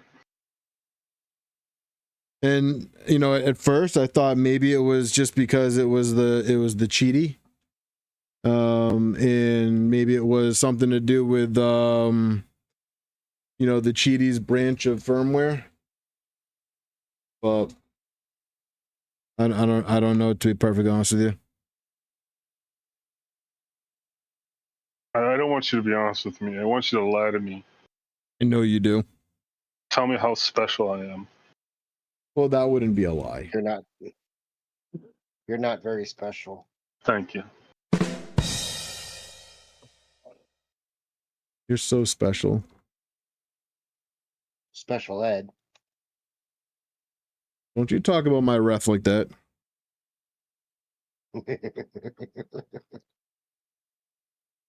All right, so waiting on a few more clips, but we have an enclosed Trident. Oh, wait, hold on. So what if we get the probe working? We can start printing something actually and get your first printout tonight, right? Oh. He did say we're going till it's done. I mean, we're close in theory. I mean, I guess the other thing is we could just remove the probe if it still be becoming a problem and then add it in the next stream. 83P says, and pull your hair out too. Genuinely, my hair. do you want me to get Krautek, the software guy from Cartographer, to join a stream? What's that? I know Chris, the guy who does most of Cartographer's firmware and software. So if you want me to get him to join a stream that works for you guys, then I can do that. Sure. Because there's literally no difference in the way Beacon and Cartographer work. None at all. So if you're having difficulties, it's possibly something you've missed during step by step, or you've been using. Well, so one thing that I have to do repeatedly is the threshold calibration. I have to do that repeatedly. Shouldn't be necessary. Once it's done, it's done. I agree. I've never touched mine since the day I installed it. So I interesting. agree. Feedback. I shouldn't have to do that, but I do. I'm with Dave on this one. I've had to do the same thing on certain, not all of them, some of them. So I got like maybe. Go ahead. I want to. Sorry. No, go ahead. I want to. So I'm working with Vlad. It turns out he was getting, and Vlad's re-implementing the LDC 1612 sensor calibration or sensor in the native clipper. He found that Cartographer worked better slightly further away from the bed, because I think they recommend 3 millimeters or something that between the nozzle. That coil board seemed to be getting more sensor range at like 5 millimeters from the nozzle, and this is putting Eddy NG on the Clipper MCU. So there might be something that we're and I've seen this myself with the Mellow coil board using a Cartographer beacon mount. I had very narrow sensor range. I moved it up 2 millimeters and now I'm getting 3% total range from the basic test, which is within the acceptable range from what Vlad was saying. So positioning of that might be better, depending on, at least from what Vlad has found with Eddie and G. Basically, you can flash Eddie NG, Eddie, the BTT Eddie, and the cartographer all with the same firmware. It's all the same hardware on the board, so you can flash them with the same firmware. And as I understand it, if you use the CNC mount, which is probably what coming from where you're coming from, that gives you the exact right spacing. And it possibly that you've got a little bit too much vertical spacing or a little bit too little vertical spacing, like's been alluded to here. Yeah. Because I had used, again, this, because there was more actually on my new printer here, the Tiny T, that I've been working with, that I found out that I just, I got Eddie working, and I say Eddie as in the Clipper native Eddie sensor without running Eddie NG. On the mellow bracket, it was fine, though I know it was temperature sensitive. If it was too cold or too warm, it wouldn't like Z-tilting.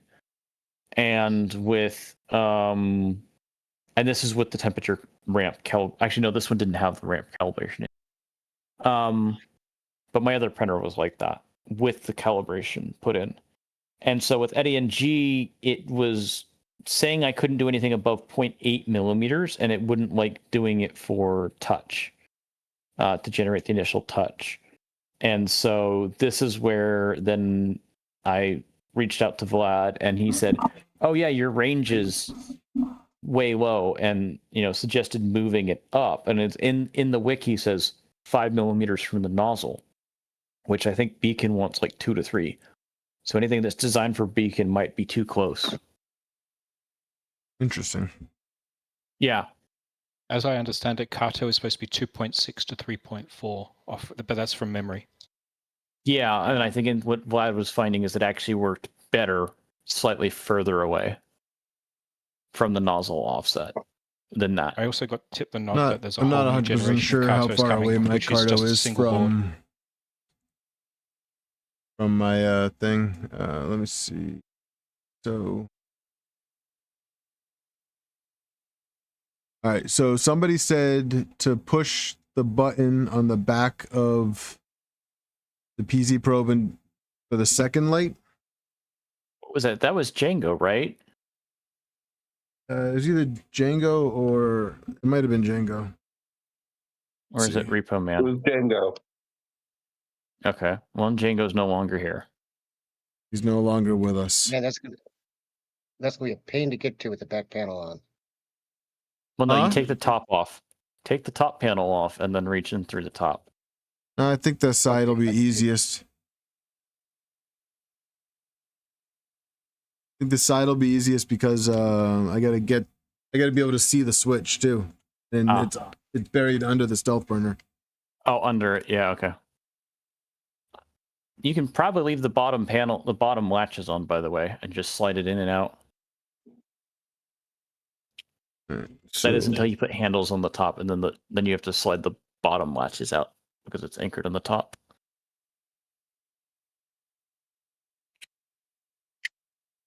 E3D says push twice until you see yellow light.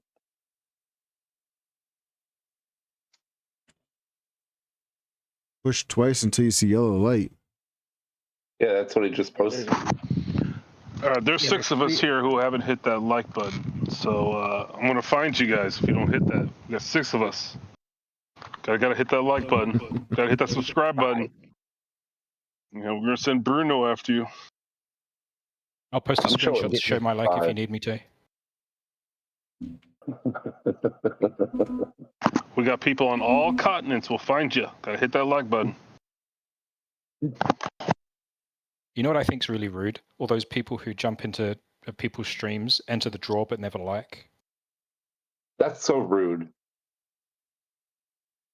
Say that again? At least they can contribute. People who jump into the live streams just for the giveaway and don't even bother hitting the like. Yeah. Yeah, it happens a lot. Happens a lot. All right, Eric, you're safe from Bruno. We still let you hit that like button. If you didn't, we'll find you. Eric's good. He already gifted a bunch of subs earlier. Thank you, Eric. Thank you, Jimmy John. Appreciate it. There's my proof. I posted it in the call chat.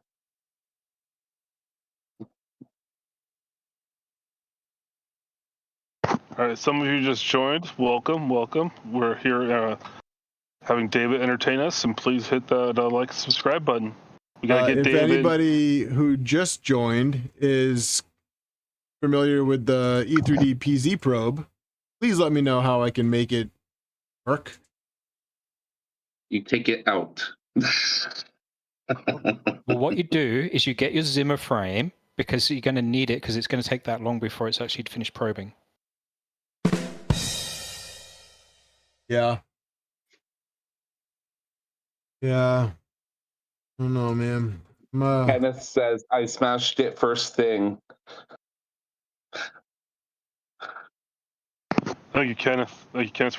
The goal here is to everyone hit that smash button, smash that like button, so that Dave can get a Pabst Blue Ribbon by the end of the stream. I'm trying to really give him that money. I mean, it'd be really awesome if, you know, we could even get a little bit more bougie and go with that Michelob Ultra.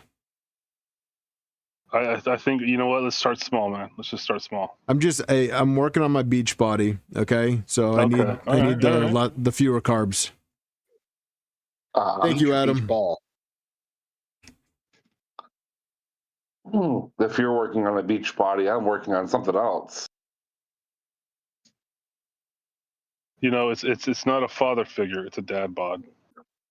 That's right. Just turn my six pack into a 24. That's right, man. I haven't worked out in 5 years. Okay, I don't plan on starting now.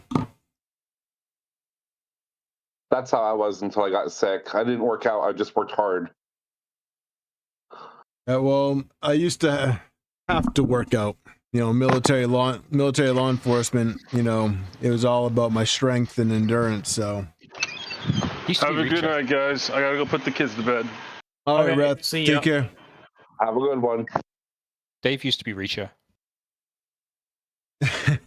So the thing is, right, John, you say keg body, but I like to think of myself, I'm like built like a bear, okay? And nobody wants to mess with a bear, okay? So, and when's the last time you seen a bear with a six-pack? Okay, you don't. No, he was at the parking lot at the campground. All right, so I push the button twice. I see the yellow light, but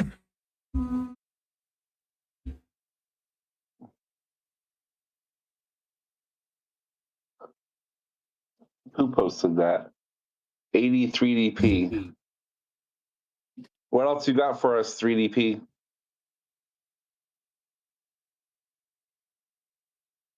What's the error you're getting? Just that he did he triggered e-stop. Okay.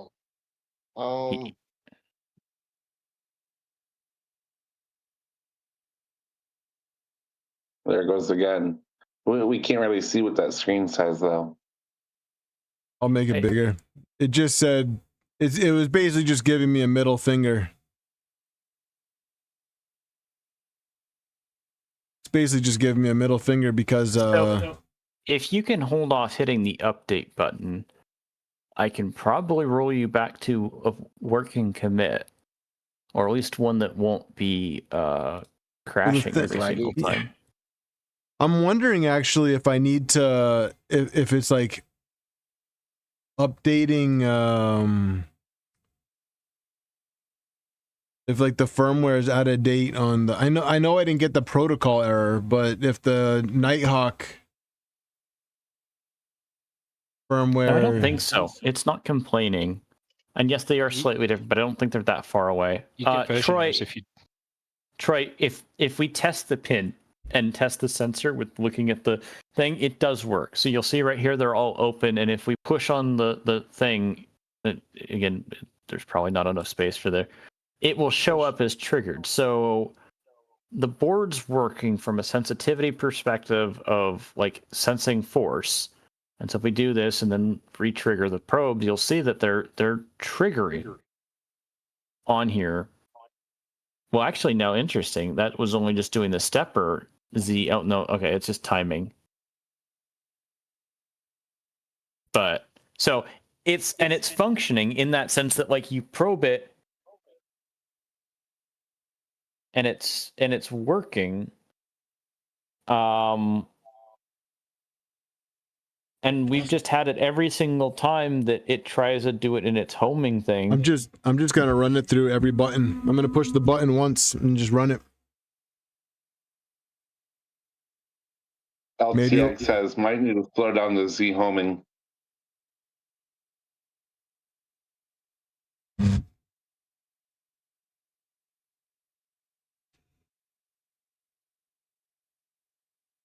I can post the clipper log. I can post the clipper log. If somebody wants to go through it, be my guest. I hate going through clipper logs. Like I hate them.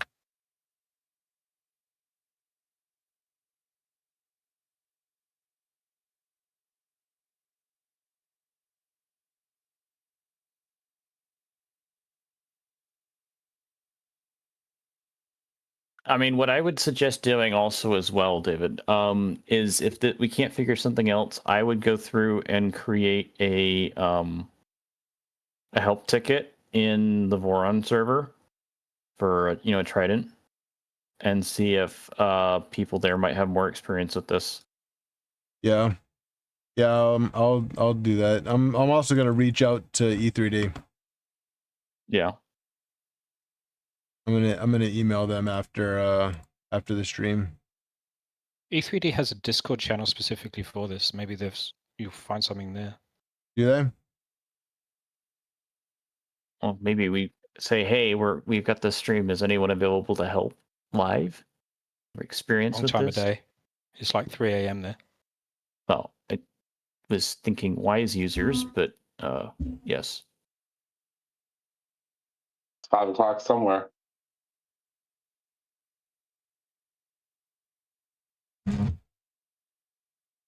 Actually, no. Tell a lie. It's 4 a.m.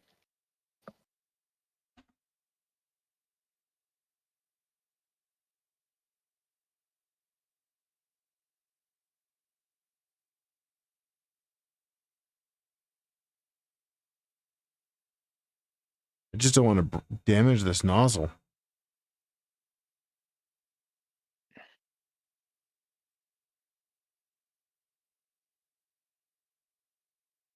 I mean, so the problem is you probably need to go print the clicky parts, right? If you were going to try and do that. I hate clicky so much.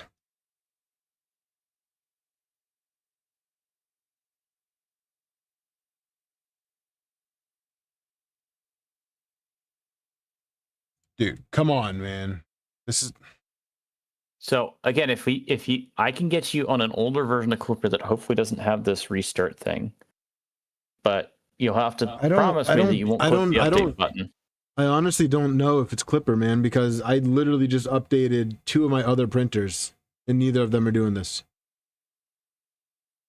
Like I just updated my Mercury updated yesterday.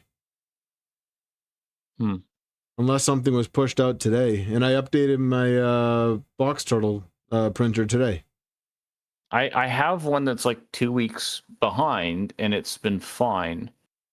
And this is where I was just going to say we could check out that version. It only takes a second to upload it.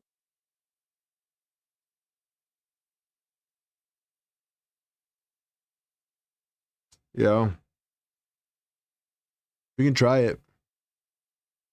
Throwing it out there. Have you got another Raspberry Pi around in case it's a Pi issue? I thought it was using Cake. No, I don't have another Pi. You can run this on Cake? Awesome. What about bread? Does bread work? Joseph, yes, the MCU's having issues with firmware restart.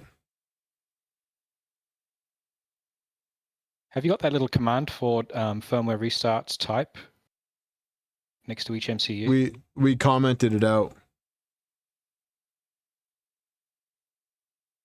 RP2040 needs it. I don't remember what the chip is on that board. It's RP2040. Joseph asks, the MCU having issues with the firmware restart? Yeah, and I've seen this recently on my Leviathan as well, but that's in Cambridge mode, so it's a completely different setup. Though I will say today it's been completely fine, I think. Famous last words.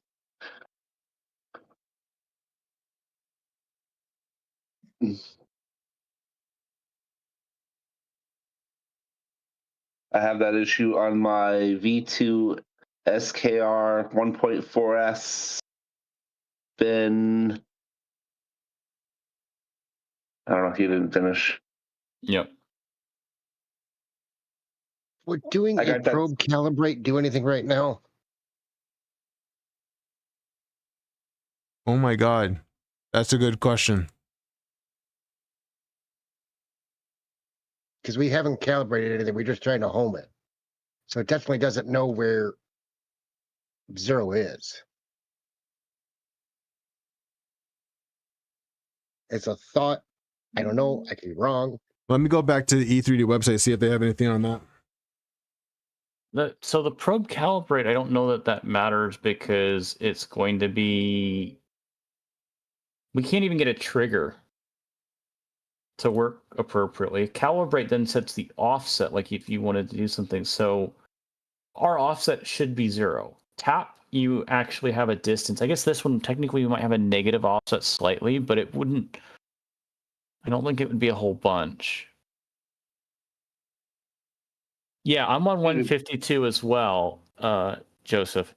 And so I'm wondering if there's something that... nothing in the recent commits seems to show anything in the... Like, the only reason why I haven't gone to 154 that's out is because of... I don't want to reflash the board for, like, documentation updates, I think is one of them. And I've got some extras for... Okay, did add more PWM pins for the HX series chips. That's not going to affect my stuff. And then fix warnings on AVR builds for a load cell probe. And those are not going to fix anything on what I have right now.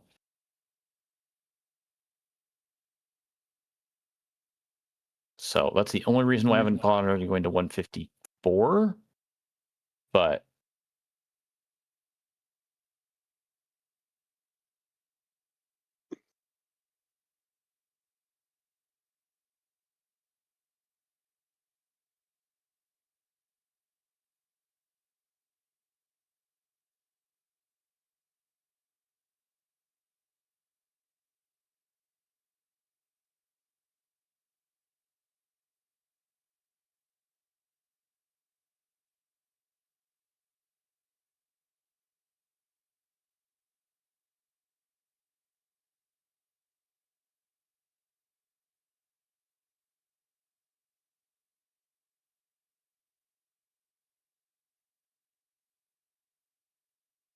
Wish they made this picture so I can make it bigger. Control plus. Huh? Press control, then plus. Or... yeah, it increases. Control plus. Is it doing it yet? Okay, it is doing it to the image.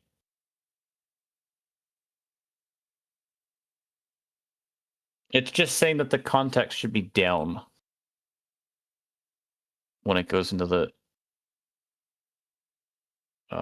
connector. Yeah.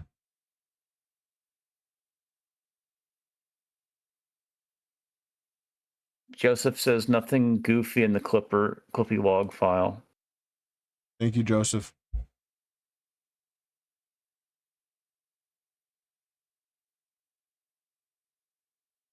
All right, well, I guess the only other option is we call it for tonight.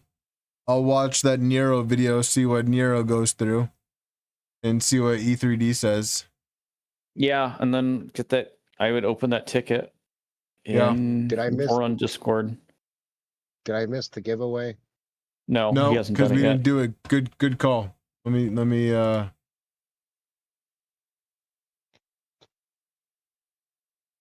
But yeah, this is. I'd say it's quite frustrating. I haven't messed with this probe, so I don't know that much about it. But then, yeah, like you're saying, it's triggering. When we manually trigger it, it should work. So unless there's When you something... trigger it with your finger, the light turns yellow, correct? Correct. Okay. And it shows up in the Clipper UI. Yeah. Yeah, ADP 3DP says Steve Build also had trouble with the probe. Yeah.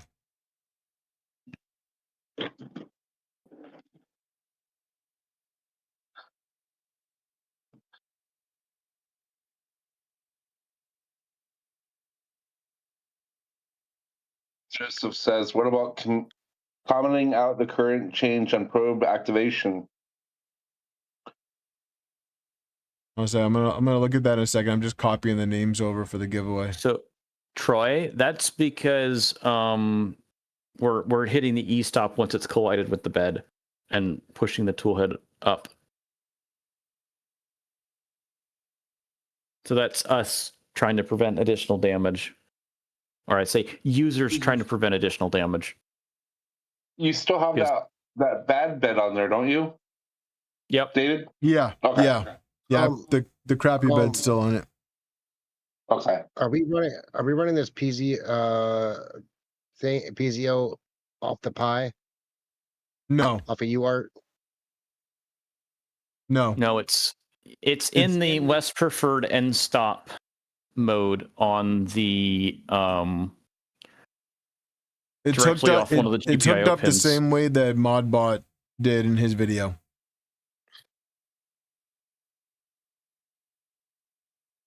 Okay, I'm just asking questions. No, it's fine. Ask away. Fine. I'm trying to no. help. I'm trying.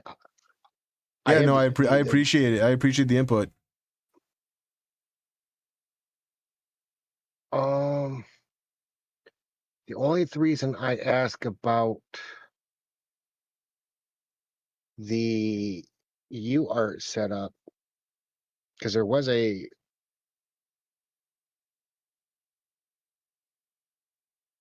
where is it?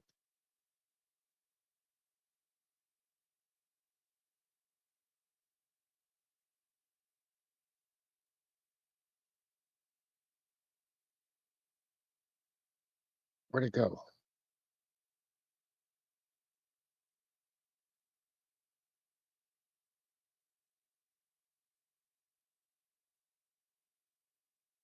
Oh, I wish I wasn't broke. I would just order a beacon right now.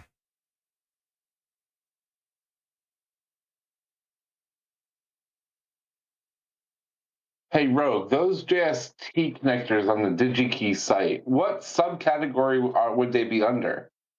Rectangular connectors. Okay. So the question I'm would ask is, which one are you after? It's the average 3-pin or a 4-pin. So JST XH, PH, Molex Microfit. I think these ones are the XH. It's the same ones that you would use for the stepper motor. Yes, then that would be XH. You can filter them. The pitch will be 2.5 millimeters. And then you could do a 1x4 row, or again, you could probably also search for that. Or I think you can do a. We can do this after the stream, but I can walk you through. DigiKey's pretty good about filtering stuff. Oh yeah, they just have so many choices. Yes.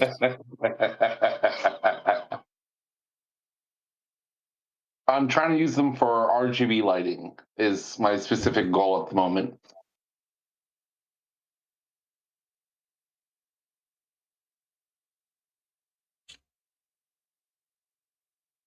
Honestly, I like the PH ones if I have to repin them more, because they're easier to get the pins out than the XH. I'd be tempted to do also the microfit, though those do require professional, or I recommend professional tools to do that.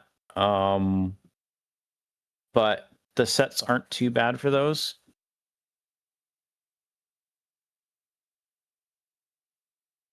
Okay.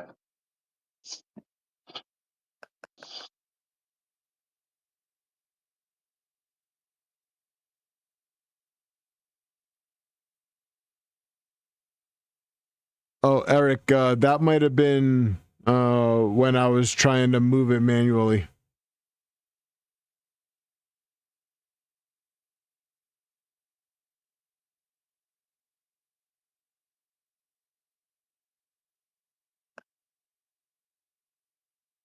All right, somebody in chat, give me a number to shuffle. 92. Less than 10, please. 9.9. How E? Yes. All right, E. We'll do E. 10. We'll do 8. We'll do 8 since 10 gave me the first legitimate number. How is 9.9 not legitimate? I got to shuffle 9.9 times, man. Come on. You said less than 10. Oh my god, I feel like I'm talking to my children.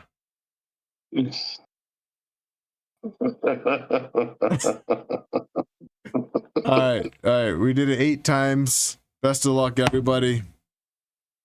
Oh, in case you were wondering what you entered to win, if this is your first time here, we do a giveaway for a free spool of filament for atomic filament. You can get PLA, PETG, or ABS.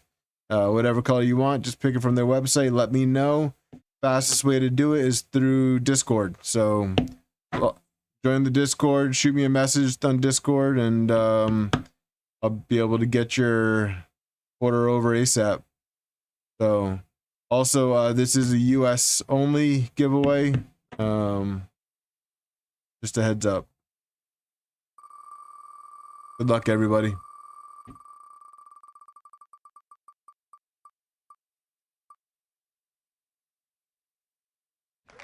One Raz, congratulations again.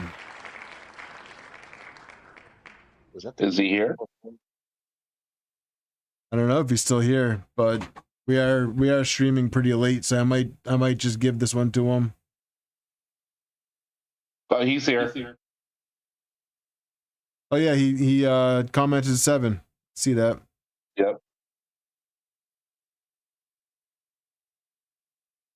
Don't forget to like the stream, everyone. Join the Discord. Yeah, join the Discord, guys. It's a lot of fun. We have some good conversations, and everyone's there to help. So don't forget you wanted to change that rule for the next stream. I wanted to do what now? Change the rule for the next stream. You got to be part of the Discord. That's right. Yes, going forward, you're gonna a Discord username will be required for the giveaway. You need to be a member of the Discord. That's a good call. That's a good call. I like that. All right, guys. On that note, we talked about it 5 hours ago. Yeah, it's crazy to think that I've been streaming for 5 hours. There's something wrong with me, man. Next stream, GTR Dad. So we might not have one next week because my wife's off and I'm not sure if we're gonna be away. So that being said, I might try to do another one during the week. Row Farm, did you get my email? I emailed you about winning last week. I did not see a response email from you. I did email you, Row Farm. It was this week though, so I do apologize about the delay. But check your email. It might have went to your spam. But I did email you, unless I emailed the wrong row farm.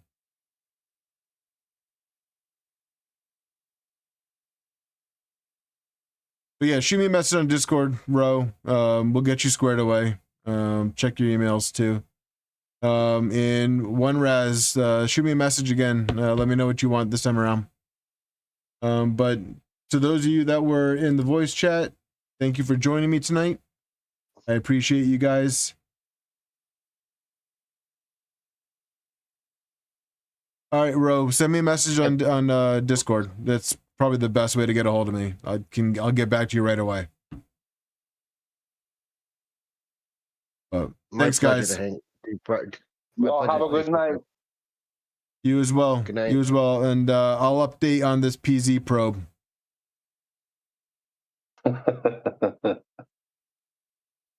So I'm gonna email E3D before I go to bed tonight.